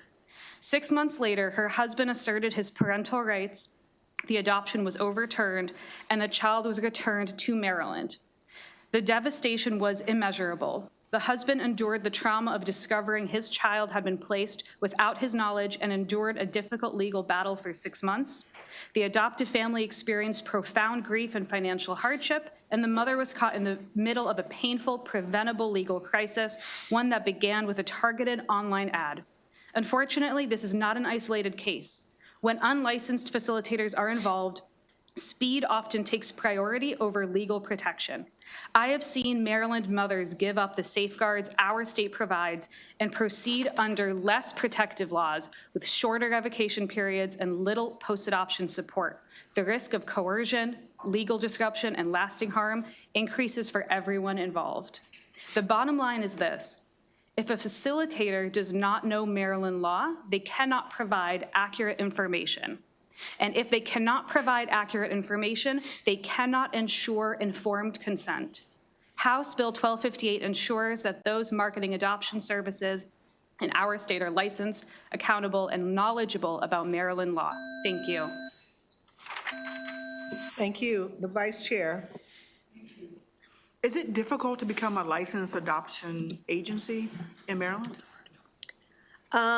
There are a tremendous amount of processes that we have to go through. We have to maintain, insurance. We have to have training for all of our staff folks that are aligned with, best practices. We have to maintain background clearances on all of our staff. We have to abide by all of the regulations in COMAR.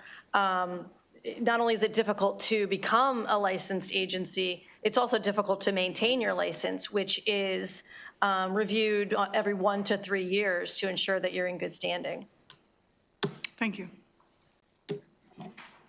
Thank you. So do the adoption agencies that are authorized, do they list their license number on their, okay, great. Thank you. Delegate Conaway? Thank you, Chair. Thank you for coming in to testify. And thank you, Delegate, for bringing the bill. How many cases of this do we have documentation of, let's say, in the last year or 2 years or something? I don't think we have any documentation.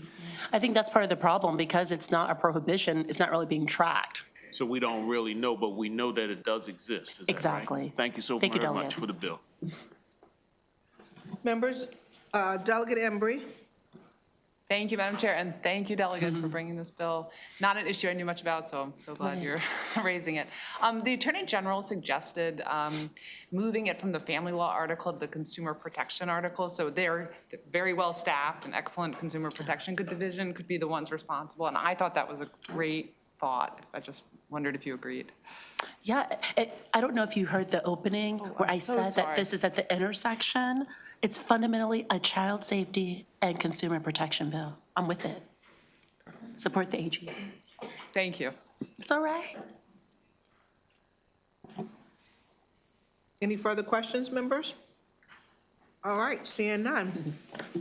That concludes the testimony for House Bill 1258.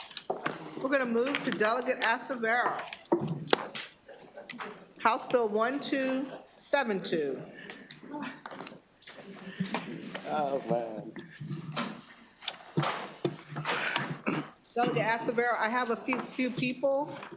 Would Yes. you like for me to call folks up who are favorable? Sure, yes. Okay. Jennifer Stein, Diana Phillip, Richard Perry, Vanessa Galloway, and that's everyone.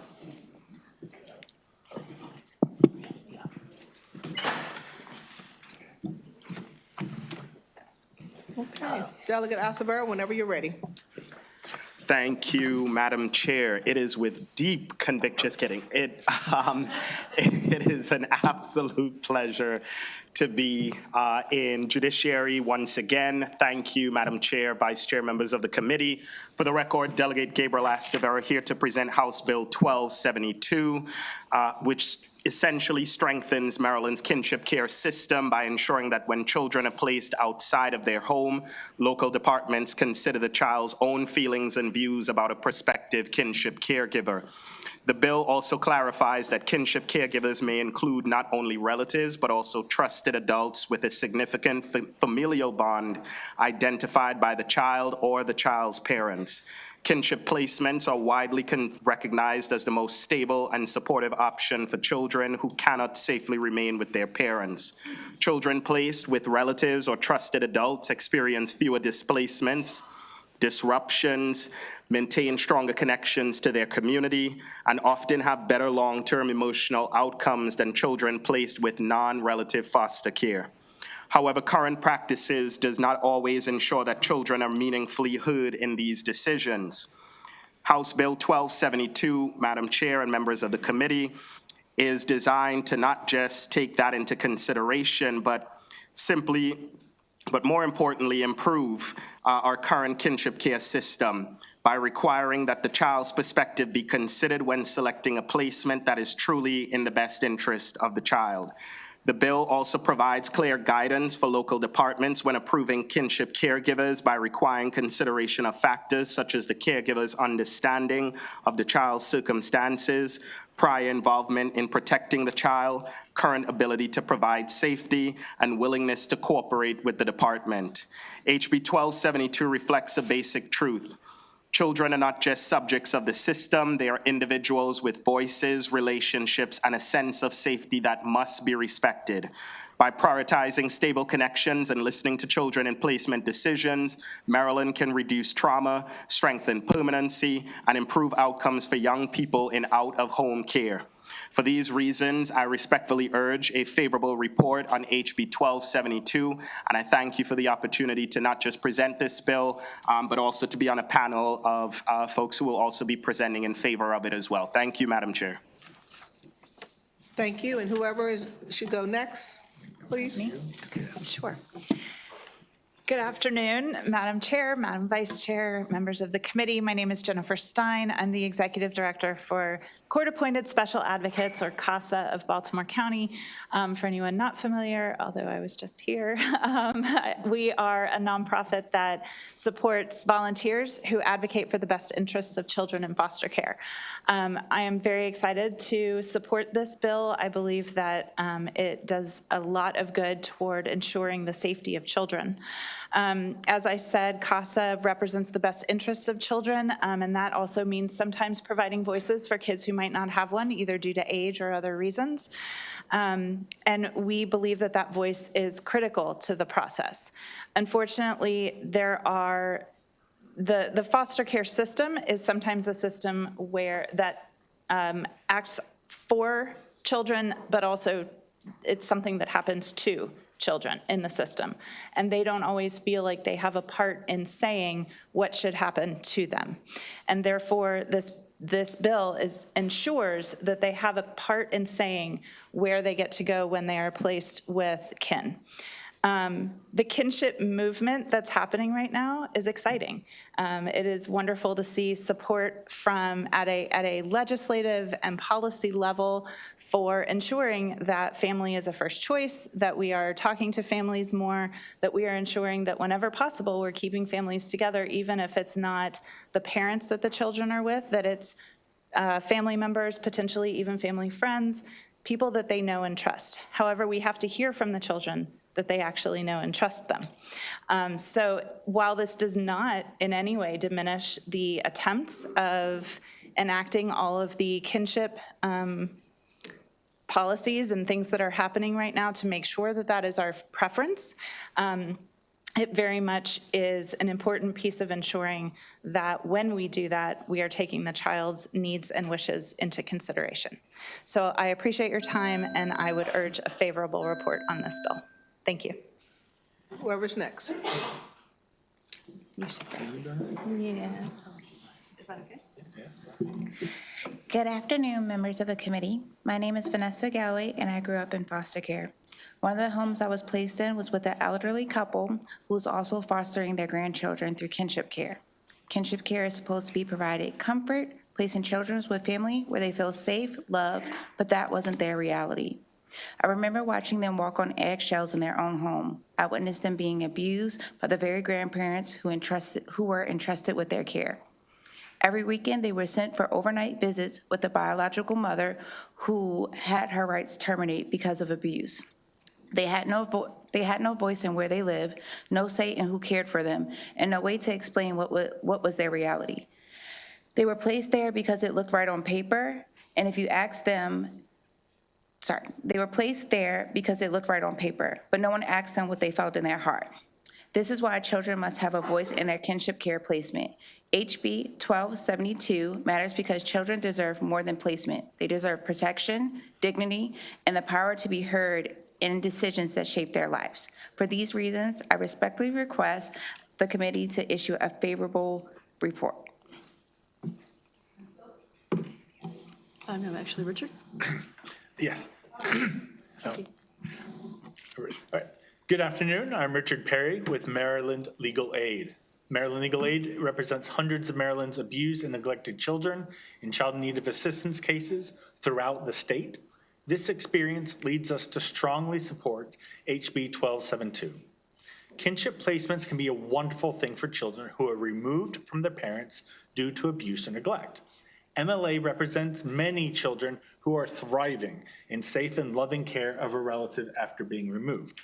However, while that is the typical case, as children's attorneys, we see that not every situation is like that. There are some situations, unfortunately, where placement with a particular relative would be unsafe. HB 1272 provides safeguards to implement the common sense notion that when we place a child with a relative, we should consider whether that particular relative will place the child's safety first, or whether that relative might have difficulty doing so, perhaps due to a conflicted loyalty.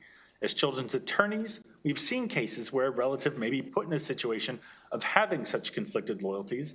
HB 1272 says that the department should address this potential concern by considering whether the relative understands and accepts the need to protect the child and will place the needs of the child first.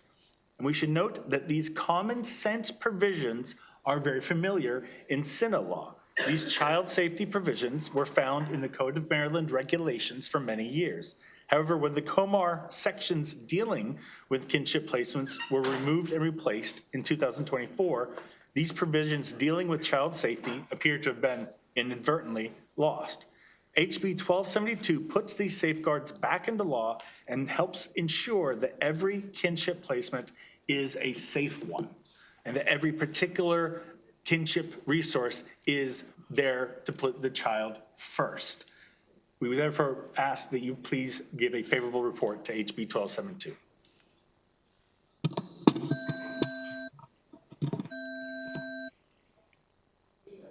Good afternoon, members of the Judiciary Committee. My name is Diana Phillip. I'm the coordinator for the Coalition to Protect Maryland's Children in favorable support for House Bill 1272. Just to be very brief, this is a bill that our members feel very strongly about. We are very concerned about the fact that at some point we did have in Comar this vetting process of local social service folks being able to vet potential kin. And so by putting this back into and actually putting it in the statute means that hopefully it won't be by a whim that we lose these safeguards again. It's important that the worker shall consider all the circumstances in the list that we have on page 3. And again, this is language that was lifted from what was in Comar until December of 2024, when they reorganized that section of the code. So we thank you for your attention, and we request a favorable report. Thank you. Thank you. Can someone tell me why we took it out in 2024 of Comar? When the notice was filed that the regulations were being amended, there was nothing specifically saying, and we want to take out these regulations. And then when commentary was submitted, and then when the final regulation, the final new regulation for kinship, the kinship regulations was finally implemented, there's nothing saying, oh, and by the way, we wanted to get rid of these. So there was never any comment about these by DHS about why disliking these particular regulations. So are you saying that it was a mistake? I don't know. I can't. It appeared there was never. It appears to perhaps be a mistake. There was never any. There was never anything that was indicating that they wanted to get rid of safety provisions, for the child. Okay. Did you want to add? If you don't mind, thank you. I just know that there was a meeting with DHS at the time, and one of their solutions to comments about some of these things having been removed was that it could be addressed individually when an issue arose. It could be addressed through policy. We want to ensure that it's not haphazard, that it's actually back in there. Okay. And so, hold on. I wanted to see, and I'll go to. Oh, nobody else has any questions. Okay. I was going to go to someone else. I wanted to see. Ma'am? Delegate Simpson. Thank you. I saw it and then I didn't see it anymore. I don't see anything from the judiciary. I guess it doesn't. Wait a minute. So who are we saying shall do this? I saw it and then my apologies. We're putting the onus on the department, right? Yes, ma'am. Okay, all right. Thank you. Delegate Simpson. So to be clear, the Comar is regulations. It's the department puts in regulations in order to support the law. And they took it out. And so you would like to codify what you liked that was working so that future administrations don't think that they don't have to do this. Is that correct? Yes. Yes. Okay. Thank you, Delegate Simpson, and thank you, panel. Thank you. Do we have any other questions? I see none. Thank you very much. Thank you. We're going to move on to favorable with amendment. Haley Lichterman.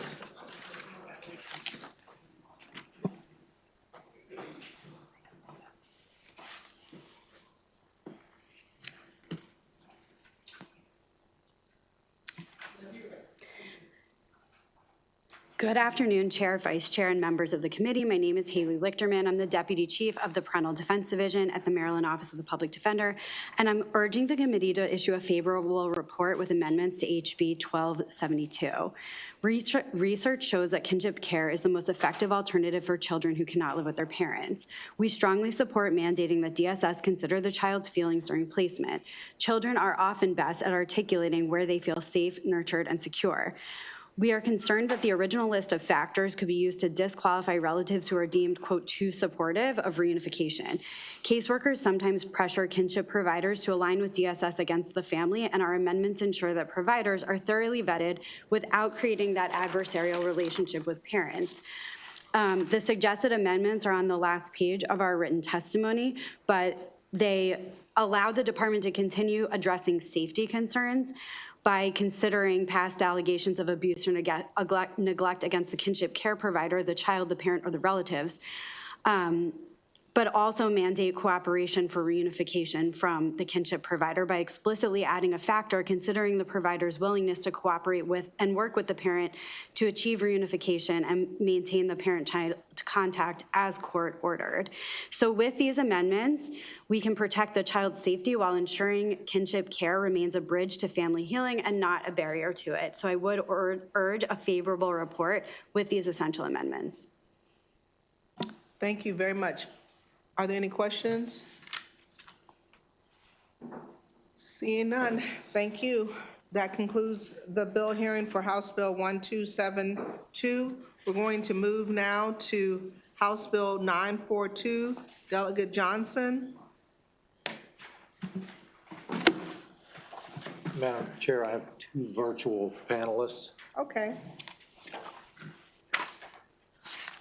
And we also have Nalanda Robert. Nalanda had to go back. She had an appointment back in the county. Great. So online, we should have Brian Fitzgerald, Robert Garza, Jerron Hurt. On the panel, it's only Brian Fitzgerald and Robert Garza. Mm-hmm. So do we have them? We do not have, oh, here is Brian Fitzgerald. Okay, great. All Do right, we have thank Robert you. Garza? Yes. Okay. Okay, great. We're going to start with Mr. Hurt. You'll have 2 minutes with your testimony. Thank you. Mr. Hurt, could you just unmute yourself? Oh, I'm sorry. Mr. Sorry Hurt, about that. that's okay. That's okay. And I'm going to actually ask you to mute yourself once again because I didn't hear from the bill sponsor yet. Thank you. Thank you. Thank you, Madam Vice Chair. Delegate Johnson. Thank you, Madam Chair. Good afternoon, Madam Chair, Vice Chair, and members of the Judiciary Committee. For the record, I'm Delegate Steve Johnson, here to present House Bill 942, Criminal Law Interference of Custody Orders and Penalties. The legislation is the second in a pair with House Bill 481, the Time Taken, Time Back bill, and aims to address issues with custody interference by increasing accountability for violators. HB 942 prohibits a person from knowingly and willfully interfering with a court-ordered court custody order by persuading a minor away from or withholding them from their lawful parent or guardian. The bill establishes an escalated penalties for repeat offenses. For the first offense, the offender will be issued a written warning. The second offense, a civil fine not to exceed $250. Third offense, a civil fine not to exceed $500. Fourth offense, a misdemeanor punishable by imprisonment for up to 30 days. And a fifth or subsequent offense, a misdemeanor punishable by imprisonment up to 1 year. HB 942 is grounded in the same principle reflected in HB 481, that children thrive when the law recognizes and protects the impotence of parent relationships. In the context of custody visitation, that means recognizing that absent issues of abuse and safety, children benefit from meaningful ongoing relationships with both parents. The goal of HB 942 is to increase accountability on parents who violate custody arrangements and prevent putting children in the middle of conflicts that are not of their making. The increased penalties reflects the bill's balanced approach. The initial warning is corrective, giving parents an opportunity to comply. Only after repeated, knowing, and willful violations do stronger consequences apply. Not every conflict should immediately result in criminal penalties, but we need to increase accountability when appropriate. By clearly defining prohibited behavior and establishing predictable consequences, HB 942 aims to deter violations from prolonged litigation. Too often, custody disputes spill into repeated court filings, emergency motions, and unnecessary law enforcement involvement. In some cases, disgruntled parents misuse child protective services or law enforcement by making unfounded reports as a tactic in ongoing disputes. This not only strains the limited resources, but also diverts attention away from children who are truly at risk.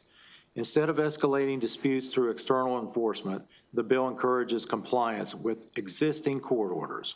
This legislation keeps the focus of the law on the best interest of the child while encouraging respect for the court-ordered custody orders. I respectfully ask for a favorable report on HB 942. Thank you. Now we're going to move to Mr. Hurt. Chair, members of the committee, thank you for the opportunity to speak today. My name is Jerron Hurt Sr., father of Jerron and Joshua, known to many as the Hurt twins. What began as a simply family tradition of sharing memories grew into over 1 billion views on social media. But behind those views is a father who had to enter into family court to protect his sons. As I navigated the system, fathers from around Maryland reached out, sharing their stories, different backgrounds, different incomes, same struggle, court-ordered parenting time denied, and no accountability. That's why I founded the Hurt Fathers Advocate Corporation. Over the past year, I studied the courts, how the courts operate. The standard is the best interest of the child. Yet when a parent repeatedly violates court-ordered access, the child's best interest is replaced by the will of the alienated parent. When alienating parents face no consequences, it only empowers them to continue. Just like raising a child, accountability is essential. We must teach that actions has outcomes. HB 942 brings that accountability, assuring children aren't left caught in endless cycles of alienation. We know children without active fathers face higher risk, depression, academic struggles, justice system involvement. In Baltimore, nearly 58% of households with children are single-parent homes. When parenting time is withheld and courts do nothing, we deepen those outcomes. HB 942 is about accountability. It creates escalating consequences for repeated, willful violations of court order access, because without consequences, violations will continue. My sons missed a family funeral due to denied access, and the guardian ad litem suggested we could just have another. But some moments can't be replaced. This bill isn't about punishing mothers or fathers. It's about protecting children from prolonged alienation. When the system holds parents accountable, children's relationships are protected. So I ask you, will Maryland enforce parenting orders or allow repeated violations to harm our children? HB 942 ensures children get what they deserve. Thank you. Thank you. We're going to hear Mr. Fitzgerald. Yes, ma'am. Can you hear me? Yes, I can. Thank you. You have 2 minutes. All right, thank you. Good afternoon, good evening, Chair, Vice Chair, and members of the committee. Thank you for your time and careful consideration. My name is Brian Fitzgerald, and I'm a father. Also, like everyone in this room, I'm someone's child. HB 942 addresses a very specific and narrow issue: repeated knowing and willful interference with an existing custody order issued by a Maryland court. This bill does not apply to emergency situations. It doesn't override judicial discretion. It does not criminalize misunderstandings or isolated mistakes. It does not apply where a court has made a safety finding or modified an order based on substantiated concerns. It applies only when the court with jurisdiction has already issued a custody order and that custody order is intentionally disregarded more than once. The structure of this bill is deliberate and proportional. First, a documented written warning, then modest civil fines. Only after multiple willful violations does it rise to misdemeanor consequences. That graduated approach ensures accountability matches the pattern of conduct. Without structured enforcement, repeated violations can become normalized. And when court orders are repeatedly ignored, both the authority of the court and the stability of the child are undermined. This bill does not seek punishment for its own sake. It seeks consistency. It creates documentation so repeat violations are recognized as repeat violations. It provides predictability so expectations are clear. And it reinforces the custody orders issued for the benefit of the children must be respected. HB 942 is narrow, measured, and focused on repeated intentional conduct. Stability for children depends on consistency, and consistency depends on enforceable court orders.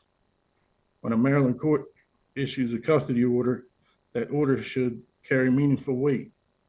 I respectfully urge your favorable consideration to ensure that repeated knowing violations are addressed consistently and that both the authority of the court and the stability of the child are protected. Thank you. Thank you. Mr. Garza. And you just have to unmute yourself, and you'll have 2 minutes for your testimony. Thank you.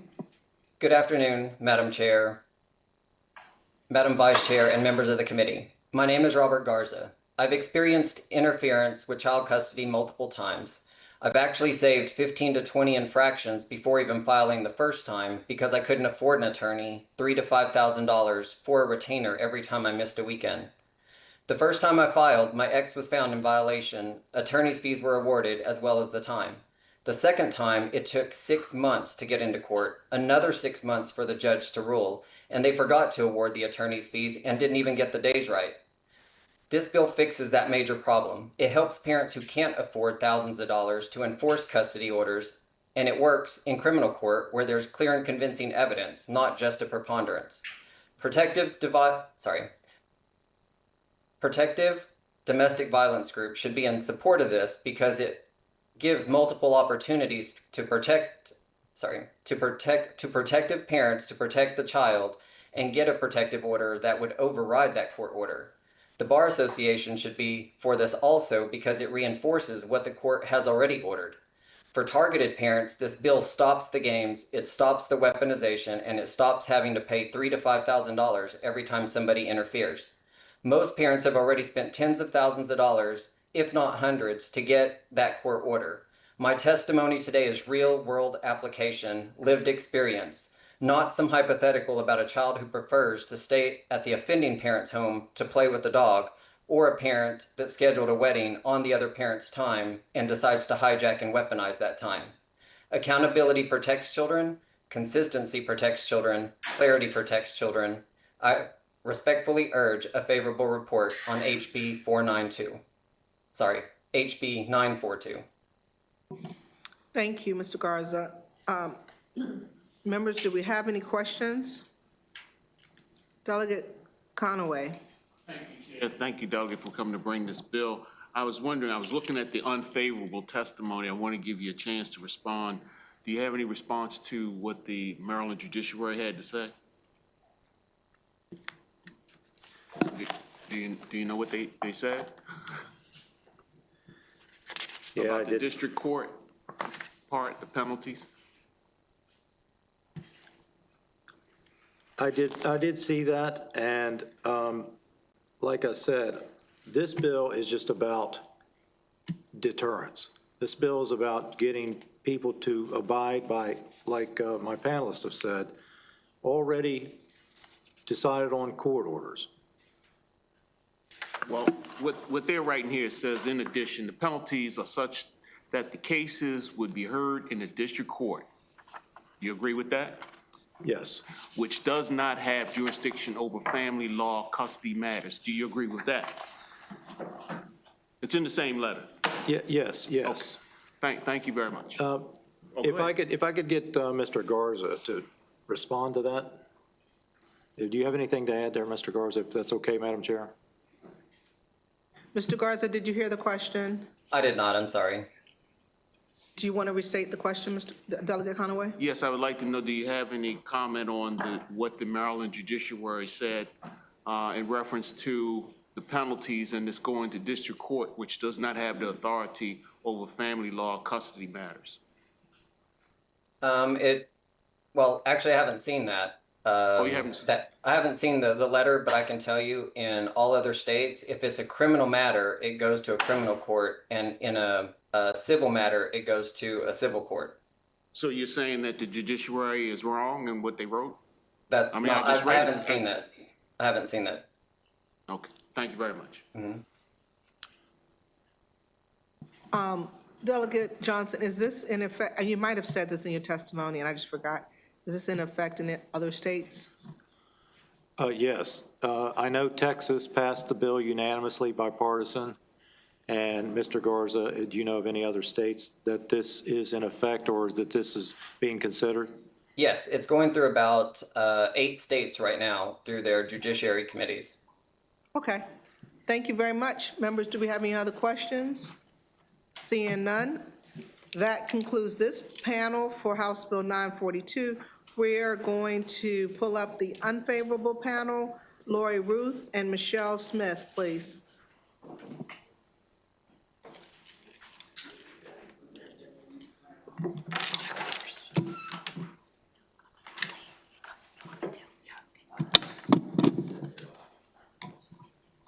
Whoever would like to go first. Thank you, Madam Chair, Madam Vice Chair, esteemed members of the committee.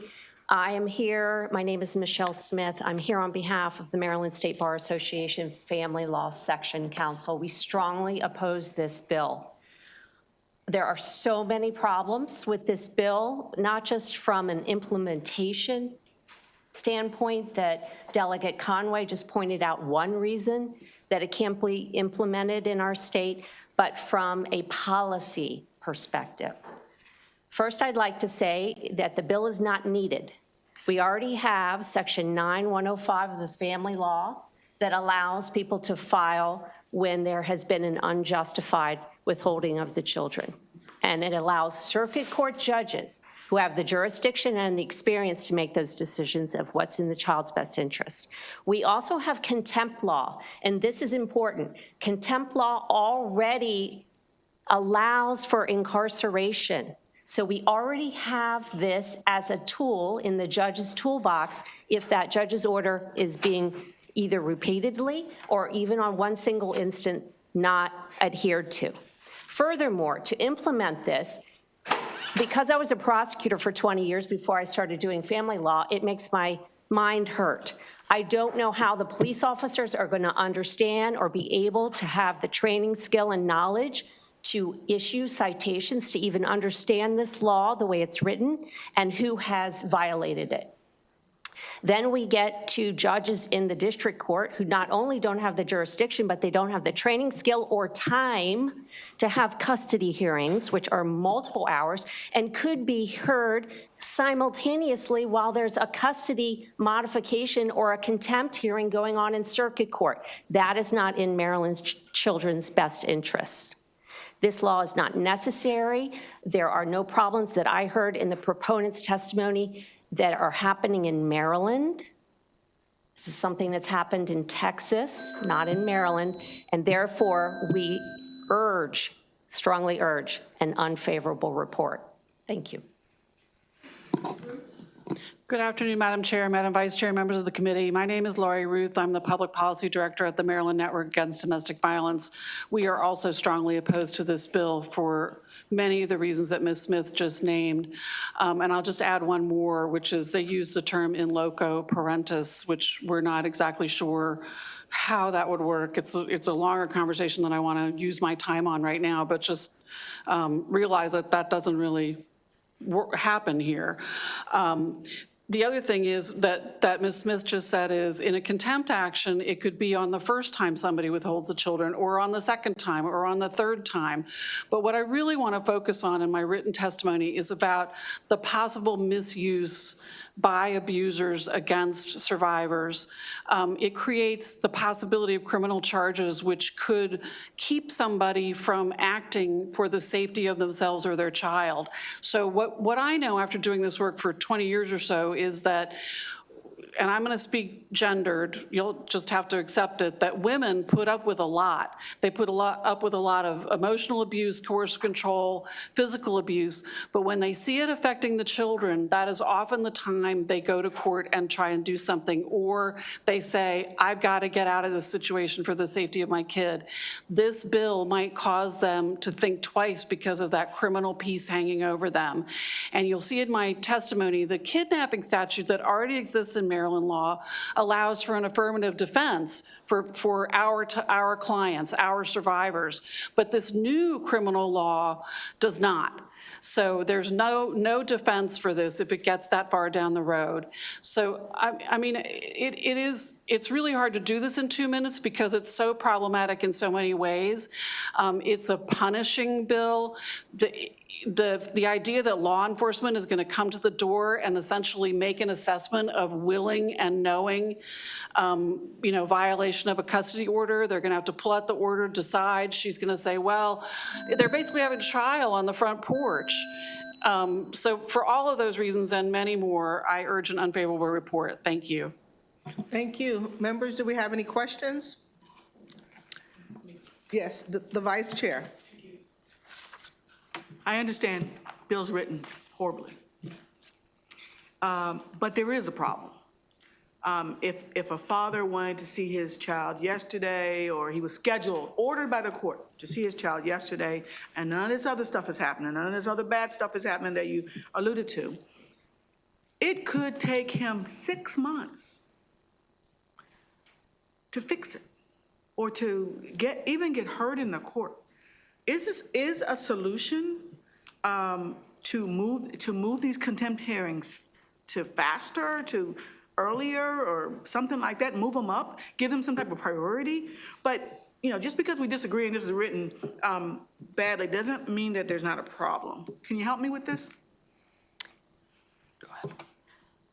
Thank you, Madam Vice Chair. I do understand what you're saying. I have witnessed that in my own cases, and I would look at a piece of legislation that created a faster track for those cases very seriously. Be happy to talk to you about that offline. Great. This is just not the way. And I would like to say, in direct response to that, that I'm not sure that the person is going to be prosecuted any faster. So it's not like there is going to be an instant criminal penalty.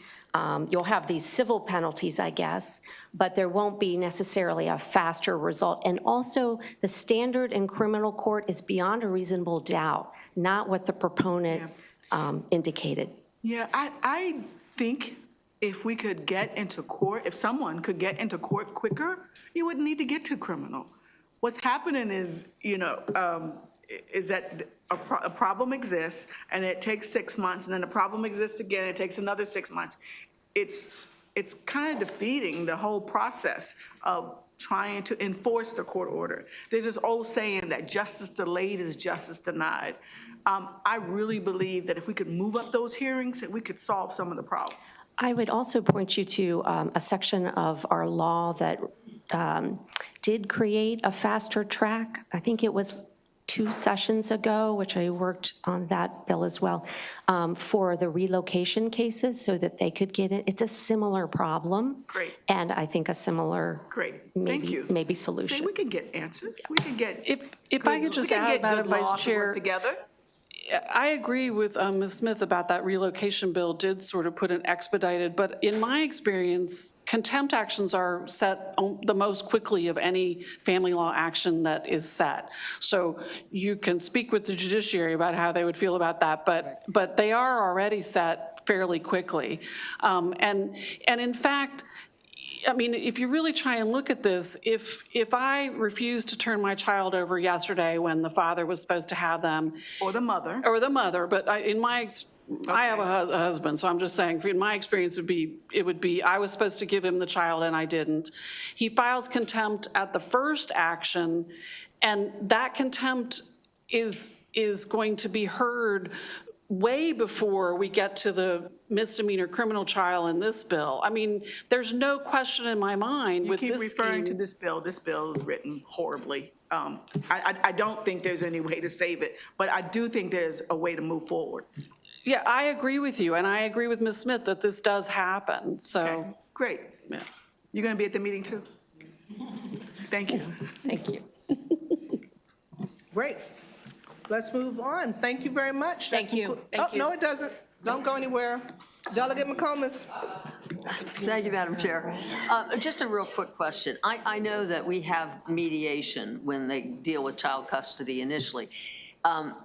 Actually, mediation, even if you don't get paid, is very satisfying when you can get a deal cut, all right? So what I'm wondering is do you think that if the parties are kind of like at loggerheads about, and it may be an issue that dad doesn't, dad smokes in the house and mom, the kid has asthma, and it just gets kind of crazy, that if you could send them to mediators, and the bar does do a great job with that, and just to say, hey, let's see if we can work this out, because quite honestly, you want everybody to go to the kid's graduation, the wedding, the whole bit, as a family, not fractured because they had all these wars. So do you think that maybe that should be the way to go, initially, and then if that doesn't work, then they can go for contempt and beat each other over the head? But the point is that it's a family unit that got split, but, they're still a family to that child. And so that's why I think maybe mediation before, you get into that this bill would even be So considered. Delegate, And even contempt. My response to that is absent any domestic violence, I think mediation is always a good idea. So, and I know in Baltimore County, they now do send contempt cases to mediation. It's part of, you file for contempt, you get sent to mediation or even settlement court. I can't quite recall, but one or both, before the contempt hearing is heard. So I don't know how widespread that is. It's another question to ask the judiciary, but certainly I think mediation's great. But the domestic violence world does not support it when there's an unequal balance of power. But even if, But absent but DV. if there was that history of the domestic violence, if the person that was the victim, if they would still, be comfortable with mediation, could they? And the violence was, Yes. was historical. So I absolutely believe in victim autonomy, and that's the way I've always practiced, and everywhere I've worked has practiced that way. And if a victim is willing to engage in mediation, then that is their choice. The problem is so many people are unrepresented, and many, many times the court sets things in for mediation when they shouldn't be, because there's a lot of trauma and whatnot, and the survivor doesn't know that they can say no. So it's really incumbent on the court to do that exploration that they're supposed to do before they set something in for mediation. Now we're sort of way off topic of this bill, but in principle, sure, I think mediation is great. But if the judge kind of asked them, maybe, spoke to both parties and said, this is, and the person didn't feel intimidated to just say yes. There could be lots of different guardrails so that people wouldn't be manipulated into it if they didn't want to go. Theoretically, they are guardrails, but mistakes get made.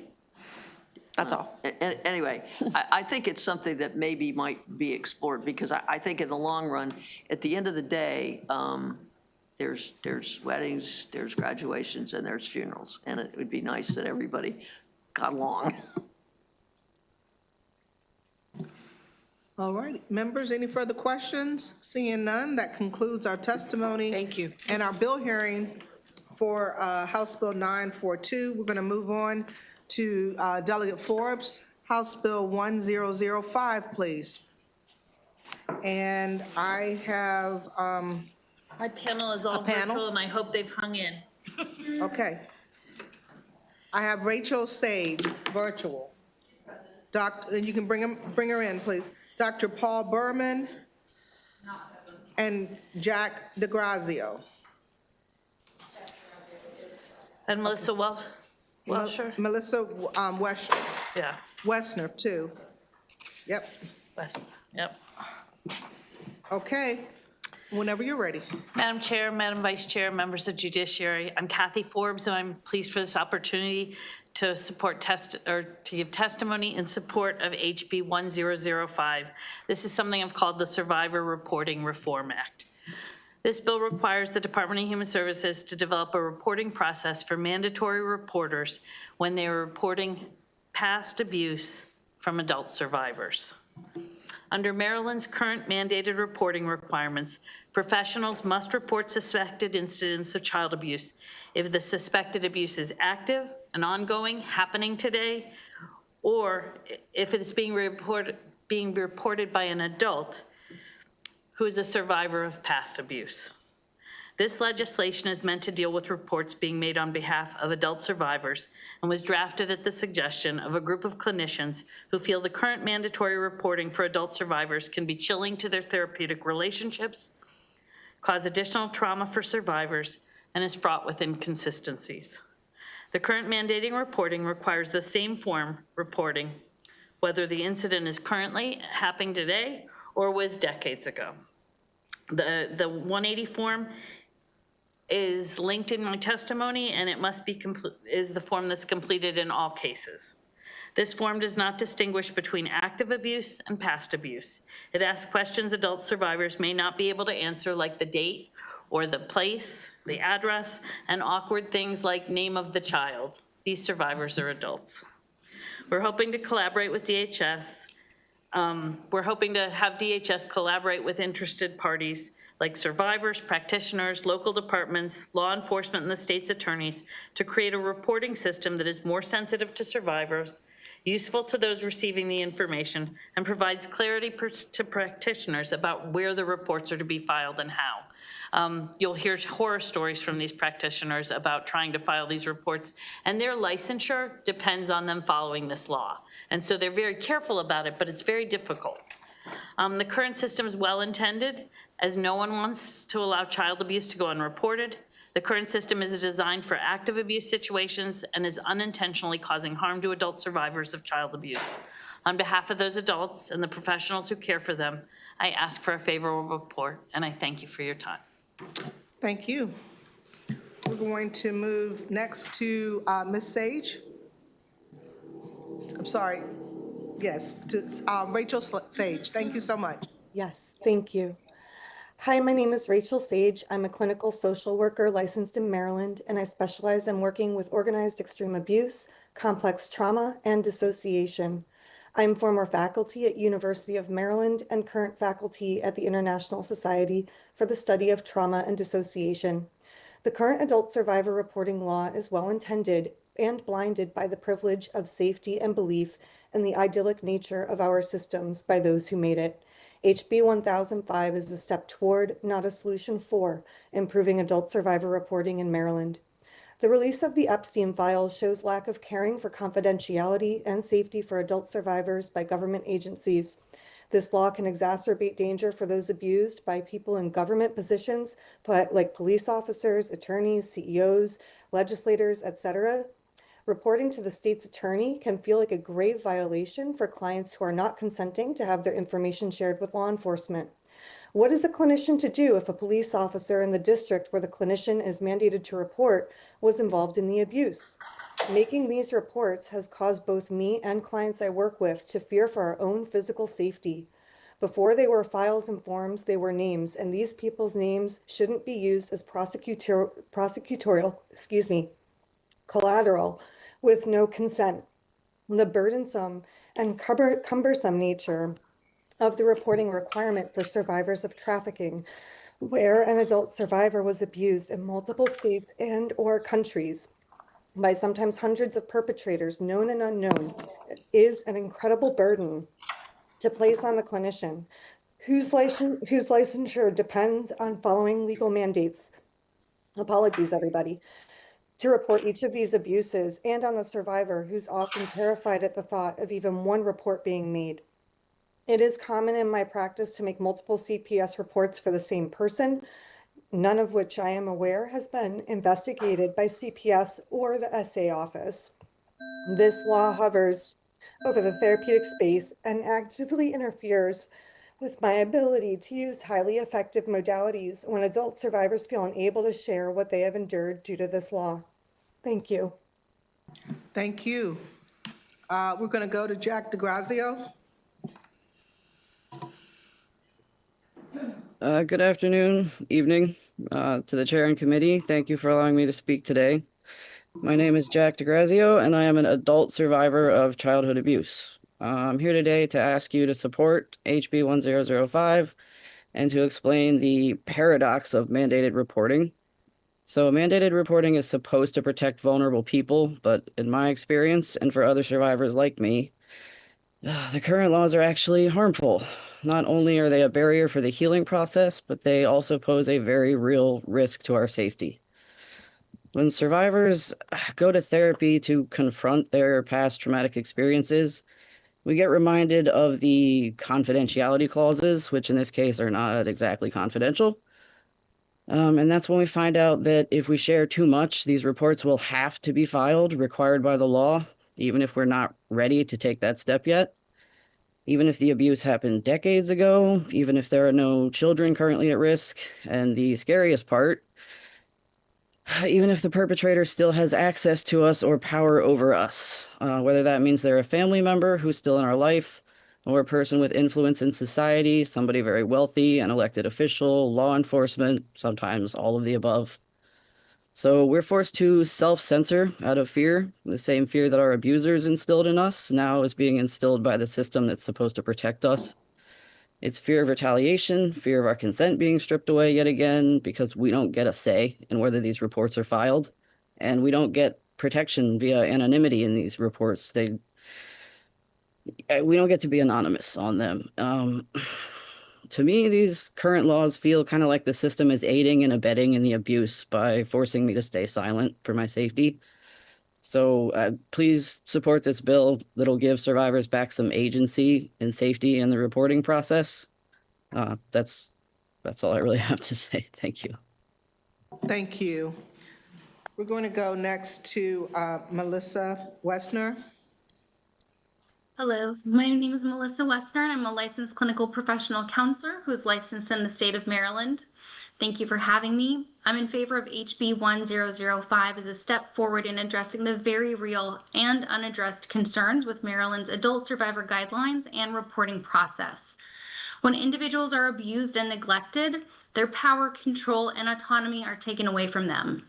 When adult survivors make the very brave decision to seek therapy services, they are met with the very unfortunate news in their first appointment, at which time their therapist must inform them that if they provide us with identifiable information about someone who abused them as a child, that we will be required to do a report. It doesn't matter if this person is deceased. It doesn't matter if they don't want that information released. And while my duty is to help people work towards healing, I am in a position where this action causes harm. The impact of this ranges anywhere from trauma survivors dissociating in session, clients dropping out of therapy, clients getting upset when their therapist must file this report, filtering one's speech in a place where they should be able to speak freely in pursuit of healing. The current administrative process for filing an adult survivor report is sloppy, fragmented, and unclear. At this time, there is no adult survivor reporting form. Mandated reporters must use the form for child abuse and write adult survivor on top manually. There is no streamlined system across the state of Maryland for making these reports. Currently in Baltimore City, when we need to file a report, we are now being instructed to call Baltimore City 911, where we are tying up emergency lines for something that is not an emergency. When we call, the dispatcher then gets their supervisor because neither one of them have been informed of this new process. They tell us that they have not received any training and ask us if they want us to send somebody out. We tell them the answer is no, that would do more harm. The guidelines say to make a local report, but when it's an adult survivor, where is the local agency? Is it where my office is? Is it where the client lives? Is it where the abuse did happen? At this time, we are asking that when it comes to adult survivor reporting, we need an actual form, a streamlined system, and clarity on where to file. Most importantly, we need a law and a system that will respect the rights and wishes of adult survivors. Thank you. Thank you. Members, do we have any questions? Delegate Conaway? Chair, thank you, delegate, for bringing the bill. Thank you, panelists, for coming in to testify. What happens to the adult survivors' reports?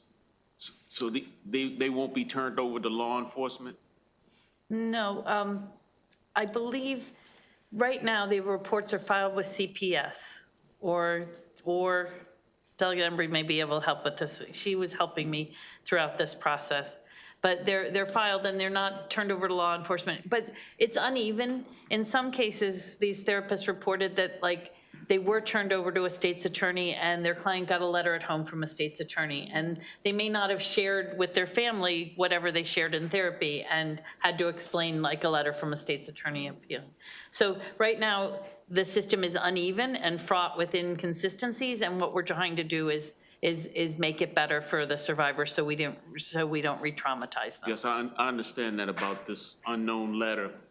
But it was also testified to that the reporting might help with adult survivor trauma. Do you agree with that? I believe that it gives them more control. If you see some of the things in the legislation is they get to say how they would like to be contacted. They get to say whether they would like this investigated or not. Those are things that are more in their control than the form that exists today. I thought that the testimony meant that if they were traumatized, a person was traumatized by them sharing their experience, even though the report might not get turned over to law enforcement, it might help them in their recovery process. So what the therapists, they're all shaking their head. Would you like, No. Melissa, would you like to answer that? No, the form is not helpful at all in the processing of someone's trauma. People want confidentiality. They want autonomy. They don't want to be forced to share their information with an outside entity. So you just want the report to be done but not shared? Well, we're here today about the form. If we had our way as therapists, we would change the process. Other states do not require adult survivor reporting. That's one issue. The other issue is that the form and the process for the form is not for adult survivor reporting in Maryland, and the system is messy and inconsistent. Okay, thank you. The Vice Chair? Thank you. How does this work if the accused person is still around children? So if you see that MCASA was favorable with amendments to this bill, and the amendment they asked, I hope that you've all received it. I had it added to it that you do indicate now whether the person, the alleged abuser, has access to children. So at that time, what would the therapist do? So there will be, the regular form will be filled out for that because we don't want any children in danger. Thank you. Delegate Congola. So I'm not familiar with this being done anywhere in the United States, and I agree with you that it is a very flawed system, especially when you're dealing with, someone who's been victimized, decades ago. So what do you foresee this looking like? What would this form include? What would this process look like? Because it's not being done anywhere to my knowledge. So because we have the mandatory reporting and because there seems to be a benefit to that reporting, especially with our survivor laws that we have today, what I asked is that DHS gather a group of individuals together, including practitioners and survivors and people receiving the reports, to develop what the form looks like. So you already have a draft of a form? I do Or not. you just kind of started brainstorming some ideas? I'm asking DHS to work with people and collaborate. That's what the bill is asking them to do. Okay, so this is just kind of like to get the process started and to start the Right, discussions. and I've given a working long with the runway group. of time on it. Okay, I It see. wouldn't be due for quite some time. Okay, thank you. May 1st, 2028 is when I've Oh, I asked for see. it to be figured out, so giving them some time to do it. Okay, thank you. Thank you. Members, any other questions? Seeing none? That concludes our, Chair Bartlett, I wanted to say along with MCASA, the Maryland Psychological Association supports this bill, and Dr. Berman was here but couldn't stay as long as you all have to stay. Thank you all for your work. thank you, Delegate Forbes. All right, so that concludes our bill hearing for House Bill 1005. We're going to move to you have Dr. Berman?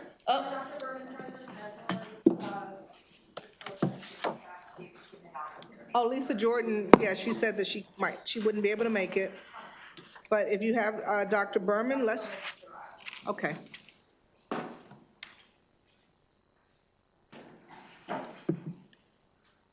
Hi, Dr. Berman. Hi, Madam. Whenever you're ready, if you could begin your testimony for 2 minutes. Thank you. Thank you very much. So, Madam Chair Bartlett and Madam Vice Chair Davis and members of the committee, I actually had the opportunity to hear the prior testimony. I am here on behalf of the Maryland Psychological Association in support of House Bill 1005. As you heard, many survivors of childhood abuse do not disclose until adulthood, sometimes even decades later. And when they do, disclosure often occurs in the context of therapy during moments of vulnerability, trust, and emotional risk. The important point is that trauma-informed care teaches us that how systems respond to disclosure profoundly matters for whether survivors continue treatment or are re-traumatized and disengage.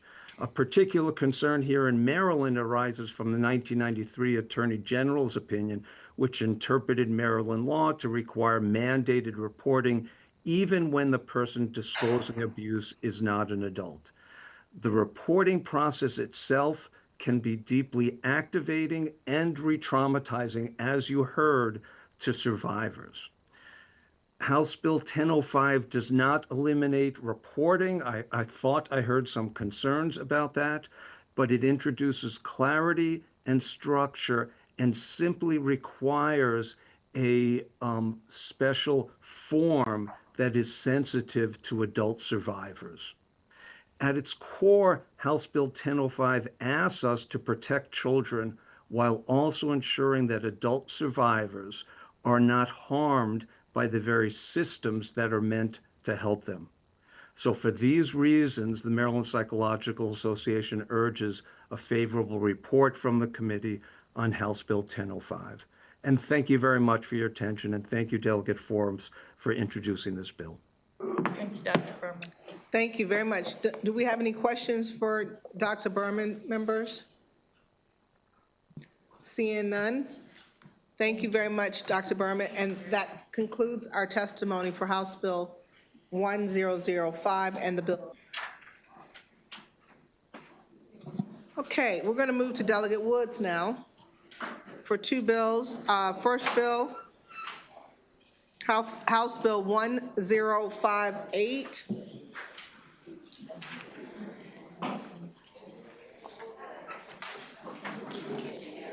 And we're going to call up Katrina Emerson, Ann Seacott, Todd Thomas, and Kaisha Barbara. Okay, great, thank you. Oh, Lord. Let's see.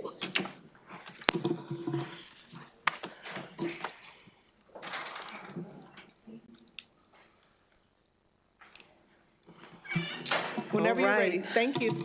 My pleasure. Good afternoon. I think it's still afternoon. Madam Chair Bartlett, Vice Chair Davis, and the esteemed members of my second love, the Judiciary Committee. For the record, I am Delegate Jamila Woods, and I'm here today to request a favorable report on House Bill 1058, legislation establishing the Youth Delinquency Prevention Fund. This bill reflects a simple but powerful principle: prevention works. If we are serious about public safety, about reducing juvenile justice involvement, and about strengthening families, we must invest upstream before a young person becomes more involved in the system and not afterwards.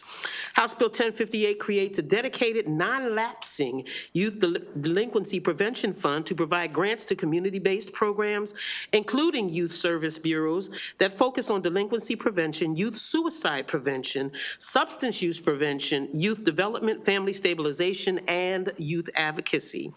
These are not abstract concepts. These are the very services that keep young people connected to their families, schools, and their communities. Across Maryland, community-based organizations have been doing this work for decades. Youth service bureaus, mental health providers, and family support programs have served as a trusted first responders when young people begin to struggle. They provide trauma-informed counseling, conflict mediation, mentoring, substance use prevention, and crisis intervention. They remove barriers to care, they stabilize families, and they prevent escalation. Yet in many parts of the state, access to these services has diminished due to inconsistent funding. Some counties no longer have a designated youth service bureau receiving state support. That leaves families without early intervention options and pushes young people closer to the juvenile justice system simply because prevention services were not available at the appropriate time. House Bill 1058 establishes a structure to correct that gap. The fund will consist of appropriations from the state budget, interest earnings, and other funds accepted for its benefit. It's a special non-lapsing fund, meaning that money dedicated to prevention will stay dedicated to prevention. It will never revert to the general fund. It will be held separately, accounted for separately, and subject to audit by the Office of Legislative Audits. The bill also ensures transparency and accountability. Beginning in 2027, the administering office must report annually on the amount of funding distributed, the number and size of grants awarded, the number of children and families served, disaggregated by age, geography, race, and ethnicity, and whether youth served later interacted with the criminal or juvenile justice system. It must also report any unspent funds and explain why they were not used. That level of reporting ensures that we are measuring impact and not just expenditures. Today, you'll hear from providers and advocates who work directly with youth across Maryland. They'll speak about young people navigating trauma, substance use risk, school instability, and mental health challenges, reminding us that many justice-involved adults were teenagers who never received meaningful early intervention, also emphasizing what research consistently shows: sustained investment in prevention programs reduces system involvement, strengthens public safety, and produces measurable savings over time. For this reason, I respectfully and urge a favorable report on House Bill 1058. Thank you. I'll go next. Good afternoon, Madam Chair, Vice Chair, and the committee. My name is Katrina Emerson. I am a licensed clinical professional counselor and also the Executive Director of District Heights Family and Youth Service Bureau and the co-chair of the Maryland Association of Youth Service Bureaus. From a prevention standpoint, I strongly support House Bill 1058, which seeks to establish a youth delinquency prevention fund. This bill represents a critical investment in keeping young people connected to their families, schools, and communities before they enter deeper involvement with the juvenile justice system. Youth service bureaus have served Maryland communities for more than 50 years, providing community-based mental and behavioral health counseling and supportive services to children, youth, and families. At our height, YSBs operated in 19 locations statewide, removing barriers to care and ensuring access to services that stabilize families and strengthen youth outcomes. However, in 2019, state funding for the youth service bureaus declined significantly. As a result, only 8 YSBs remain statewide, with 5 located in Prince George's County, 1 in Baltimore County, 1 in Baltimore City, and 1 in Carroll County. Of those remaining, only 1 youth service bureau currently receives state funding. This decline has left many communities without access to trusted, preventative, community-based services proven to reduce system involvement and support youth before a crisis occurs.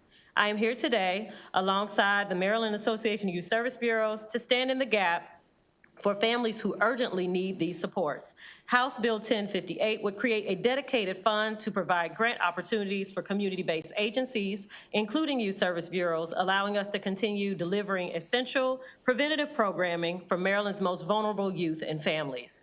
Investing in prevention works. House Bill 1058 ensures that Maryland invests early before intervention becomes incarceration. Thank you for your time and consideration. I think I'm going to say good evening. Good evening to the chair, vice chair, and committee. Thank you so much for your time this evening. My name is Kaisha Barber. I am the director of the City of College Park's Youth Service Bureau, and I have been working with youth service bureaus and youth and families in the community for almost 25 years. I rise today in strong support of House Bill 1058. For these decades, I've sat across from young people who were not delinquents, but children carrying untreated trauma, depression, suicidal thoughts, and substance abuse struggles. I've worked with parents. I've worked with them on the grounds in the Department of Juvenile Services as a provider myself, coming youth who have not entered the system yet, begging for help. I've worked with these parents long before their child was suspended, arrested, or hospitalized, yet help either wasn't available or wasn't accessible, or there was no funding for me to do more when I saw more was needed. When we fail to intervene early, the consequences compound. A child who could have received counseling ends up in court. A teen struggling with anxiety turns to substances. A family in crisis fractures under the weight of untreated mental health needs. By the time the justice system becomes involved, the human and financial costs have multiplied. But I've also witnessed the alternative. When we provide community-based mental health services, when we provide suicide prevention programs, when we wrap around a family at the inception of children coming into the world, when we start early with them, substance use decreases, school attendance improves, behavioral incidents decline, families stabilize, and hope returns. House Bill 1058 operationalizes justice reinvestment in a meaningful way. It directs the community-based fundings that prevent youth substance abuse, suicide, delinquency, and family disruption before those challenges escalate. Again, with almost 25 years in the field, I can say with certainty, prevention in the form of accessible mental health and youth development works. I request a favorable vote on House Bill 1058. Thank you so much for your time. Honorable Chair, Vice Chair, and Committee, thank you. I am honored to be with you today as a Maryland resident and a mentor volunteering in the Bowie Youth and Family Services. In fact, I met with my student today, earlier. I'm here to speak in support of the Youth Delinquency Prevention Fund. This is an opportunity, a critical one, to shift and provide the vital support and growth opportunities of which too many youth have too little access. Money allocated to prevention programming represents that needed shift from responding to young people as a problem to investing in them as our future. These young people across the board are creative, valuable, and most often, like you and I, doing the best they can with what they have. The types of programs operated by the Maryland Association of Youth Service Bureaus, like mentoring, have been studied and shown to increase the resources with which young people can build their lives and survive or avoid altogether the pitfalls of loneliness, bullying, substance abuse, and self-harm. One type of programming the Youth Delinquency Prevention Fund will enable in Maryland is more young people engaging with a mentor, a trained adult who makes a safe space for listening without judgment, valuing the perspective of the young person, and in so being a trusted voice when advice is sought. That young person has an adult who can be contacted in crisis, and their parents have another resource for helping them and their child cope with life's stresses. The French philosopher, paleontologist, and Jesuit priest Pierre Teilhard de Chardin said this: "The future belongs to those who give the next generation reason to hope." Let's give our young people in Maryland a powerful reason to hope. I respectfully ask you to support the Youth Delinquency Prevention Fund, and together with our youth, we will build a brighter future for all of Maryland. Thank you. Good evening, Madam Chair, members of the committee. I'm Ann Seacott, also testifying on behalf of the Maryland Association of Youth Service Bureaus. 10 years ago, this General Assembly passed Justice Reinvestment Act. Some of you were around. The idea was if we are spending less in incarcerating adults and we put it into services at the front end and the back end, we will reduce the costs for and the length of time that people are incarcerated and save money and save lives. 10 years later, the Governor's Office on Crime Control and Policy has reported that since enactment of Justice Reinvestment Act, the average daily sentenced population in Maryland has declined by 14%. In 2025, over $17 million was distributed in performance incentive grant funds, and those funds provided services to over 17,500 adults, and of those, 1.5% were rearrested within a year. That means prevention works, right? That means the investment in the services that people need works. We believe 10 years later, it's time to do this for our young people. So you all are discussing various potential reforms to the juvenile justice system. This bill isn't tied directly to any of those, but if you are moving in that direction, this is exactly the fund where you can put the monies that are saved, you can put other money in there. The fiscal note assumes $100,000 capitalization. Great, there's no mandated funding in the bill itself, but if you want to find $100,000 to get it started, go right ahead, please do. This is something, the services work, you have testimony about how youth service bureaus in particular, the bill doesn't exclusive for them, but you'll see their success rate is 95 to 98%. Of kids not being re-adjudicated after 2 years of services, or 2 years after receiving services. So, we know it works. Let's make sure we're doing the upstream thing and create this fund and then invest in it, especially when the money gets better. Thank you. Members, it looks like we have some questions. Delegate Simpson. Who's first? I guess it's whoever you called on. Oh, she was first, but that's okay. Delegate Taylor, it's fine. Delegate Taylor, do you want to go first? I'm just excited, so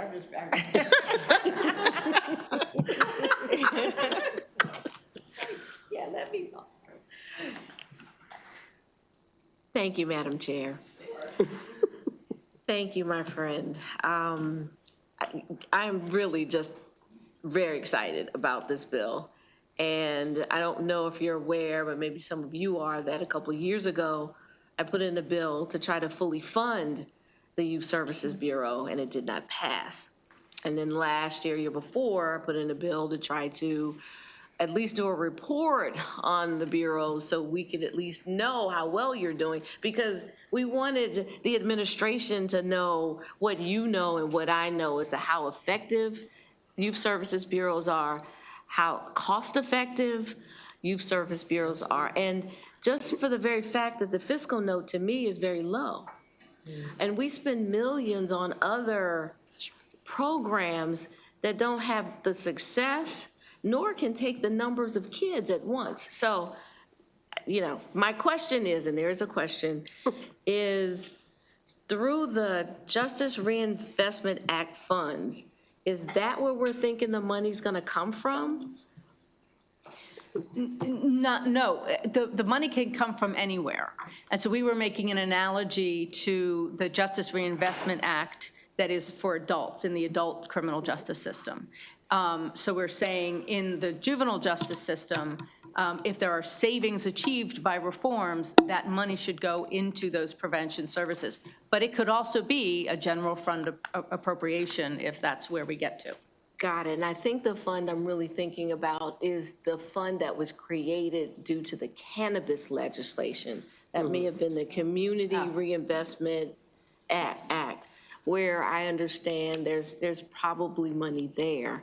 So if we have to push on where the money could come from, but I love the bill and thank you for bringing it today, Delegate. No question, Delegate Simpson? Okay. They turned my light off. All right. You're up. All right, thank you. Oh, yes, I'm very excited about this bill as well. I actually served on the Juvenile Delinquency Prevention Policy Board in Hartford County back in the 90s. So I do know that these things really do make a huge difference, and I don't think these fiscal notes, you know, they're not round, I don't know why they're not rounded out as to what we save, what they save, you know, by kids getting therapy, by kids being, you know, having someplace to go, and all of that. I didn't like it then, and I don't like it now. All you did is change kind of the youth from the juvenile. What about changing the name? I mean, I just hate that word, delinquency. And, you know, because kids, they're just doing stuff that that's what they're doing because they need something to do. So you give them something different, you wouldn't even need that word. Welcome to accept some suggestions, especially if it'll help to get the bill passed. Yeah. And that should be free, right? Not to call it a delinquency. Happy to have that discussion with anybody. Okay. Thank you. Thank you. Members, do we have any other questions? Seeing none. That concludes this panel. Thank you. And the bill hearing for House Bill 1058. We're going to move now to House Bill 1290, also Delegate Woods. Thank you.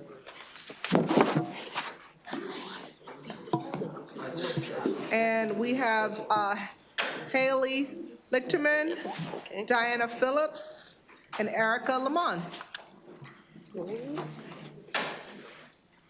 Thank you again, Madam Chair, Vice Chair Davis, and members of this wonderful Judiciary Committee. Again, for the record, I'm Delegate Jamila Woods, and I'm here today to request a favorable report on House Bill 1290, legislation that gives children the right to attend their own CINA court hearings. That's children in need of assistance. I grew up in foster care and experienced every kind of abuse you could think of. My input should have mattered in my case. HB 1290 is rooted in a simple but powerful principle. Children deserve a voice in decisions that shape their lives. When the state intervenes because a child is abused, neglected, or abandoned, the courtroom becomes the place where their safety, their placement, and their futures are determined. Yet under current practice, many children are not present for these hearings, not because they choose to stay away, but because they're never given the opportunity to attend, contrary to some popular belief. This bill ensures fairness by shifting the system away from decisions made about children in their absence and toward decisions made with them present. Certainly, I wish that had been my case. It affirms that children have the right to be present, to hear what is being said about them, and to express their own wishes when they feel safe and able to do so. It does not force a child to testify. It does not require a child to speak. It simply ensures that they are not excluded from their own lives. We know from research that children who participate in their court proceedings experience better outcomes. A national study from the ABA Center on Children and the Law found that youth who attend their hearings report feeling more respected, more informed, and more invested in their case planning. Another study published in Child Abuse and Neglect found that youth engagement in court is associated with increased placement stability and improved permanency outcomes. Maryland should not lag on something so fundamental. For children in foster care, the courtroom may be the only place where they can speak directly to the people who are making decisions about their lives. I remember what it felt like to have adults talk about me, talk around me, talk at me, talk over me, while I sat in silence or was kept outside of the conversation or the room entirely. I remember the frustration of knowing what I needed and not even being considered, not even being asked. No child should feel invisible in a process that's supposed to be designed to protect them. This legislation is not about burdening the courts. It's about strengthening the integrity of the system. It's about transparency, dignity, and accountability. And it is about not acknowledging that children, even in crisis, have agency. HB 1290 affirms a simple truth. When we listen to children, we make better decisions for them. And for these reasons, I respectfully urge a favorable report on House Bill 1290. Who wants to go next? Thank you, and I'm grateful that you have found your voice. Thank you, Delegate Wood. Thank you so much. That was very powerful. Thank you so much. Madam Chair Bartlett, Vice Chair Davis, members of the committee, my name is Erica Lamont. I'm the Advocacy Director for Children's Rights from Maryland Legal Aid. Maryland Legal Aid represents children in child in need of assistance and guardianship cases across the state. We advocate for and beside children from infancy through their transition out of foster care, including up to adoption, and we even represent them in appeals. We see every day how profoundly these hearings shape a child's life. Among other things, Senate proceedings determine where a child lives, whether they'll reunify with family, the services they needed, what their future will look like. In 2024, 3,605 Maryland children were in foster care. Each one of those children is a subject of court decisions that define their stability, safety, and permanency. They are not bystanders to these cases. They are parties. They are the very reason, their safety and well-being is the very reason that these cases exist. Maryland law already recognizes that children have independent rights in these cases. A child in a Senate case shall be represented by counsel, and they are parties. When a child has considered judgment, their attorney must advocate for that child's express wishes, just as we would for any adult client. But an attorney does not replace a child's voice, lived experiences, fears, hopes, or personal understanding about what feels safe. When children are absent, their lives are discussed in third persons. Their perspectives are filtered through reports, secondhand accounts. Something essential is lost. HB 1290 rests on a simple but critical principle: a child's voice matters. It codifies what Maryland rule already presumes, and the children that should be present in their own hearings. It brings clarity and uniformity across jurisdictions and ensures that exclusion is the exception and not the norm. HB 1290 affirms that children are not merely the subjects of these proceedings, they are parties with rights. For these reasons, we urge a favorable report on House Bill 1290. Thank you. Thank you. Whoever's ready to go next, please. Good evening again. My name is Haley Lichterman. I'm the Deputy Chief for the Parental Defense Division at the Office of the Public Defender. Me too. Thank you. Bless you. I love it. I love it. No pressure. I was going to do that, but no, seriously. My name is Diana Phillip. I'm the coordinator for the Coalition to Protect Maryland's Children. This is one of our priority bills, and we are seeking a favorable report on this legislation that we feel is incredibly important. So many times youth are the objects of public policy, but never the agents of it. And so we had hoped that one of the former foster youth was going to be testifying today, but he could not navigate signing up on the website. So instead, he is going to provide me his written testimony, and I'll make sure that each of you get it. But please, me too. This is a great bill. I hope you pass it. Thank you. Thank you. Thank you very much. Delegate Conaway. Chair, thank you, delegate and panel, for coming in to testify. My question is in reference to what the Judiciary wrote, where it says the Judiciary notes that the child is a party and is already vested with the right to be present at the proceedings. So that may be true, but being present and being able to speak and articulate your lived experience are two very different experiences. And there are definitely judges who make the decision, as others who make the decision that that child will not be permitted to speak. And in some cases, they are not permitted to be present in the courtroom. Okay, and what's the ages of this child? Now that I can't answer. It's no specific identified age, right, for There's no specific identified age. identified age. Yes, sir. Thank you. And I have a case actually right now on appeal where my client was denied. My 13-year-old client was denied being present at her hearing because the judge said that a child who, she doesn't think that children under 15 should hear or should, hear contentious matters. What about a child who's 6 years old? As attorneys, we visit our clients, we talk to our clients, we have a relationship with our clients, and there are accommodations that can be made if necessary. That's, as you can see in our bill, we provide for that. But we can ask to waive our client's presence as an attorney. And can I speak to that also? I was just thinking about when I was 6 years old, a lot of times I disagreed with what the authorities said would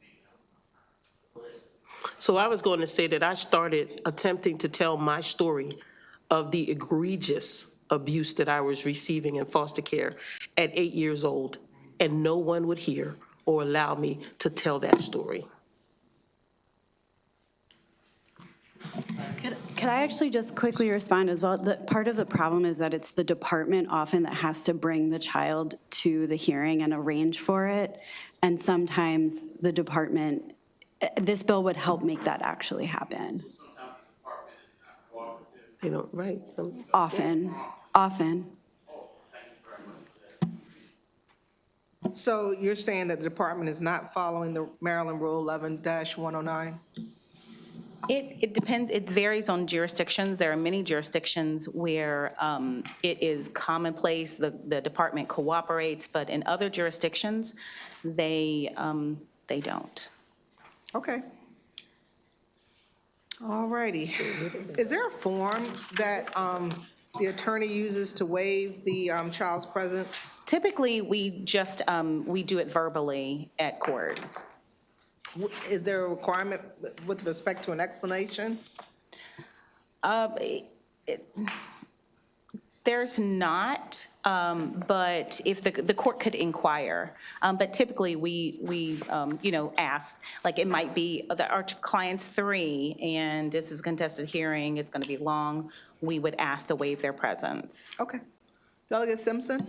Yeah, I think unfortunately, right, the courts will proceed even if the child didn't arrive. So that's what you're saying. The courts will proceed, and they may think because legal aid is or another attorney is representing the child, they won't necessarily have the child themselves speak. Some courts. And you're saying it's really up to the judge whether or not that's what, and you want to make sure that child is given the option, no matter whether it is Allegheny County or Wicomico County or Harford County, regardless of the judge, that they're making sure that the child has made the decision whether they speak or not speak. Is that what you're saying? Yes. And that if they're not there, that is explained to the court. The court, I think Or that's that what their chair accommodations are made. was getting at, that there is the expectation that the child be present at the court and that their lack of presence would be explained. Is that correct? Yes, that's correct. Okay. Thank you very much. Thank you. Let's move, does anyone have on the panel? Okay. House Bill 1290 is concluded. Thank you very much. Thank you. We're going to move on to House Bill 1348, Delegate Embry. And we'll call up Amy Farmer, Amanda Rodriguez, Andrea Carroll,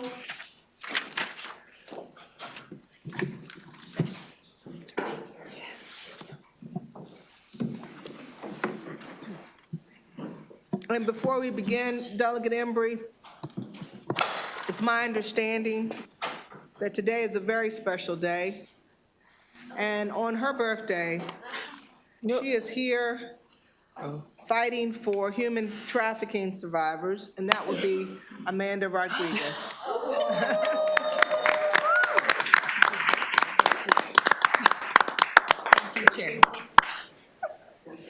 Can we sing to her? No. And I say that because Delegate Woods is the only one that I know of that has the proper voice for such an occasion. Okay, Delegate Embry, whenever you're ready. Thank you. Thank you, Madam Chair, and everyone. Good to be in front of you again on a bill with no opposition. So this is another terrific bill brought by the Human Trafficking Coalition, who do amazing work. And this bill does two things. One, the one is very important. The other is important, but not the key part of the bill. The key part of the bill is we have created in 2019 a regional navigator system across the state. And in every jurisdiction, there's a regional navigator. And they do amazing work connecting victims, youth victims of human trafficking, to services. But right now, the mandatory reporters, so there's people like police officers, health practitioners, who are mandated to report child abuse, they are not allowed to contact the regional navigator. They have to report to local DSS and law enforcement and all that, but they can't connect the child with the regional navigator. So this will allow them to, it doesn't require it, it allows them to if they believe there's potential harm to the child, risk to their safety.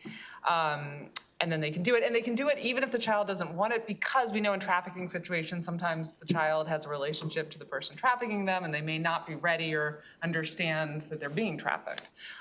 So again, it's not mandatory, but it allows that connection. We think it will serve victims of trafficking. The second thing the bill does is right now, when we passed the labor trafficking statute, we specifically said that the Attorney General can prosecute those cases, but it was not in the sex trafficking statutes, so we're adding it to sex trafficking.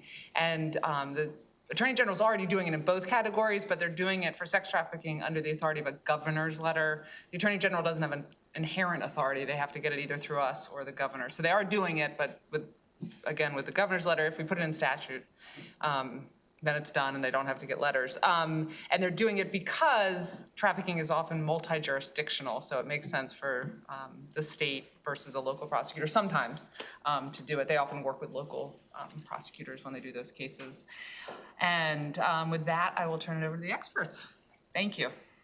Thank you, Delegate. Madam Chair, members of the committee, I'm Amanda Rodriguez. It is my birthday.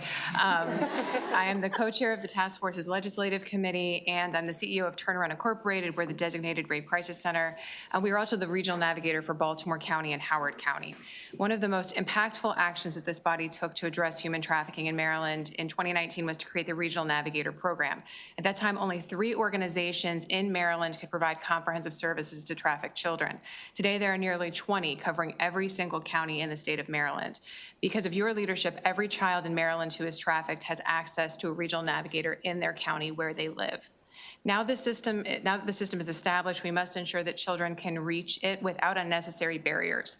This bill allows trusted community partners, such as schools, healthcare providers, and community organizations, to refer youth directly to a regional navigator without requiring gatekeeping by the Department of Social Services or law enforcement. This means children can be identified sooner and supported faster, and in trafficking cases, time and trust saves lives. You will hear today from 2 of our regional navigator programs that will give the impact of this model, how it's being fully felt across Maryland. But I just wanted to mention at Turnaround, we've served hundreds of children through this program, with the youngest being only 9 years of age. Maryland has been a leader in addressing human trafficking. This bill strengthens the commitment by ensuring survivors can access life-saving supports without delay. Thank you, and we request a favorable report. Good afternoon, Chair Bartlett and members of the committee. My name is Amy Farmer, and I serve as the Anti-Trafficking and Exploitation Program Supervisor and Baltimore City's Human Trafficking Regional Navigator at Center for Hope, part of LifeBridge Health. Thank you for the opportunity to testify today in support of House Bill 1348. At Center for Hope, we provide trauma-informed services to survivors of sexual abuse, violence, exploitation. As a regional navigator, I work directly with survivors of sex and labor trafficking to coordinate safety planning, crisis response, advocacy, and long-term support. House Bill 1348 makes 2 important improvements to Maryland's trafficking response. First, it allows mandated reporters, including healthcare providers and social workers, which are already embedded in our Center for Hope programming, to report to suspected trafficking directly to a regional navigator. In trafficking cases, delays can mean continued exploitation. Direct reporting ensures faster connection to specialized victim-centered services, improves identification of coercion and control that may not be immediately visible through reporting pathways. Second, the bill clarifies prosecutional authority for trafficking offenses. Survivors deserve both protection and accountability. Strengthening investigation and prosecution authority reinforces Maryland's commitment to holding traffickers responsible while coordinating closely with victim services. In my work, I see how early connection to trauma-informed care stabilizes survivors and reduces harm. HB 1348 aligns reporting with the infrastructure already in place, reduces barriers, and strengthens coordinating response. For survivors of trafficking, timely intervention changes outcomes. We respectfully urge a favorable report on House Bill 1348. Thank you. Hi, I'm Andrea Carroll, Director of Behavioral Health Services at Everstand, and we operate both the Regional Navigator Program and an outpatient mental health clinic for kids and families here in Anne Arundel County. We support House Bill 1348, and I want to highlight 3 impacts that this would have based on our experience. First, regional navigators across the state hear from mandated reporters in schools, hospitals, and other healthcare settings that their ability to report suspected trafficking directly to regional navigators is unclear. So out of caution, mandated reporters make reports only to CPS or law enforcement, and then CPS or law enforcement in turn makes those reports to regional navigator programs. So by allowing mandated reporters to contact regional navigators directly, House Bill 1348 will reduce barriers so that child survivors of trafficking get access to care as quickly as possible. Secondly, mandated reporters being directly in touch with regional navigators will allow for more comprehensive care coordination. We know that multidisciplinary collaboration is necessary for the effective support of human trafficking survivors, and House Bill 1348 would create a more streamlined pathway for this collaboration to occur. Finally, we know from our work as behavioral health providers that therapists and other mandated reporters sometimes hear about situations that cause concern for a child's safety, but that don't necessarily meet the requirements for reporting abuse or neglect to CPS, such as harmful or unusual in-person or online relationships. House Bill 1348 would allow mandated reporters to consult with regional navigators about cases that may not qualify for reporting to CPS, allowing more opportunity for prevention and early intervention in situations that could develop into trafficking. Even in our own outpatient mental health clinic, we were seeing a 16-year-old for therapy where there is some suspicion of trafficking. Our therapist was unsure if she could make a report to our own regional navigator program, so we followed the channel, reported to CPS, and unfortunately that was screened out and found unfounded, so ultimately that youth did not receive any services from a regional navigator program. Timely access to care and warm handoffs lead to better outcomes for children who've experienced trafficking. We urge you to vote favorably and create a pathway for mandated reporters to work directly with regional navigator programs to ensure the best possible outcomes for kids who've experienced trafficking. Thank you very much. Members, do we have any questions? Let's go ahead and pull in Lindsay Carpenter, please. She is currently not present. Okay. Okay. Did we hear from Andrea Carroll? That was me. Okay, great. All righty. So members, do we have any questions? Delegate Valentine. Thank you, ma'am.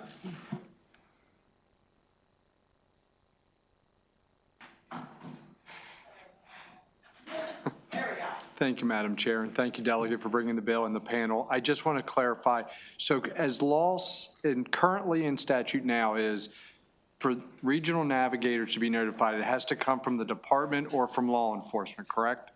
Is that how it's currently? That's the current setup, Okay, yep. so this would open it up to anyone who's a mandatory reporter, correct? Yes, and they still have to do the reporting to law enforcement. That was going to be my question. If one of those mandatory reporters reported directly to that, law enforcement or the department would still get notified? Absolutely, Okay, that's okay. mandated. This is a Okay. may in addition. That's my, thank you. Thank you, Madam. Delegate Woods. Thank you so much for this legislation. I believe that it's going to be extremely impactful. And I guess I wanted to kind of follow up on his question regarding the mandated reporter. Because unfortunately, everybody doesn't know they're mandated reporters. So will there be something that helps people to understand their role as a mandated reporter? Not in this bill. Okay. CPS, I mean, they do trainings, we could talk, I'm happy to talk. There's probably more that could be done, but they do a lot of work notifying and doing training and outreach to let mandatory reporters know that. Well, thank you again, though, for bringing this bill. I think it's an exceptional bill. Greatly appreciate it. Also add that part of the responsibility of the regional navigator programs is to do education in their jurisdiction. So, if this passes, the regional navigators themselves will be sort of making outreach to hospitals, healthcare providers, behavioral health providers to spread the word that this is now available. Thank you, and that's important because, I do this work, and I'm always surprised at folk who don't recognize that they are actually mandated reporters. So thank you again. Thank you, Madam Chair. Members, any other questions? Seeing none, that concludes our testimony for House Bill 1348. And I hope you go off and have a wonderful birthday. Thank you. Delegate McComas, House Bill 1350.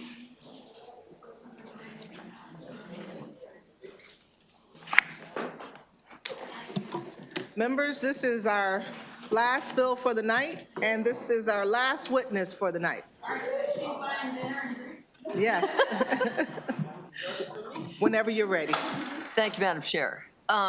This is HB 1350, Family Law, Child Abuse and Neglect Reporting, and it's cross-filed in Senate Bill 484, which has already had its hearing.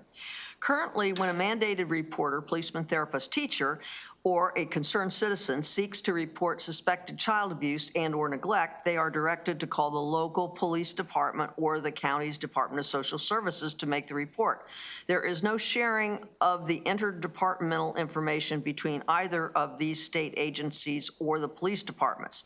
This is the crux of the situation. With so many children at risk and with the heavy caseload of the social workers in every jurisdiction, 1350 proposes a modernized, modular, and flexible solution that improves casework efficiency and data accuracy to promote better child outcomes through the gathering, maintaining, and sharing of information for analysis by all concerned. Known as the Comprehensive Child Welfare Information Systems, CCWIS, this tool offers flexibility through a choice in size, function, and a variety of modules rather than a one-size-fits-all program, thus allowing for the updating of the modules rather than the whole system as technology improves with feedback from its end users.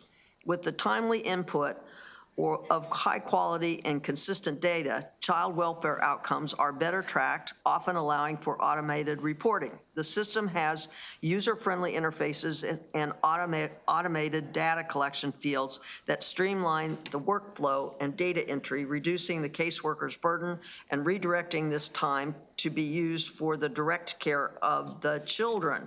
With the implementation of CCWIS, the improved interdepartmental communication between other state agencies, such as the Health Department and the Department of Education, the system reduces duplication of data entry and enhances outcomes for our most vulnerable and valuable assets, our children.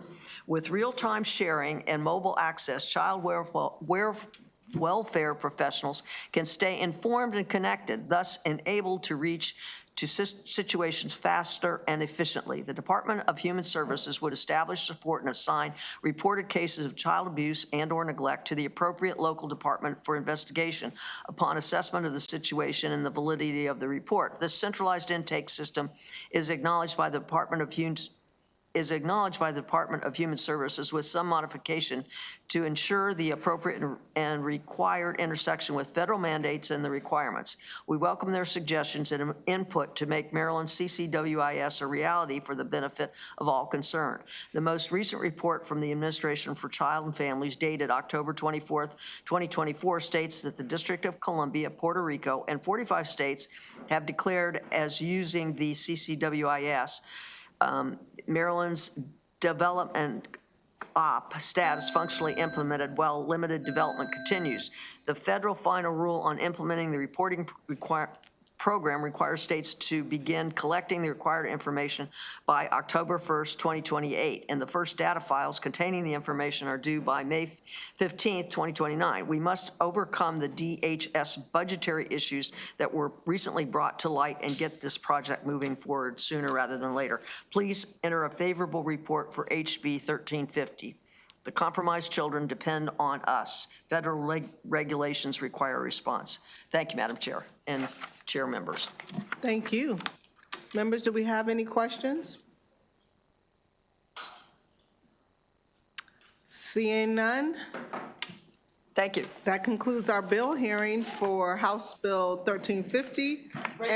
And our hearing for all bills for the day. Thank you so much. We are adjourned.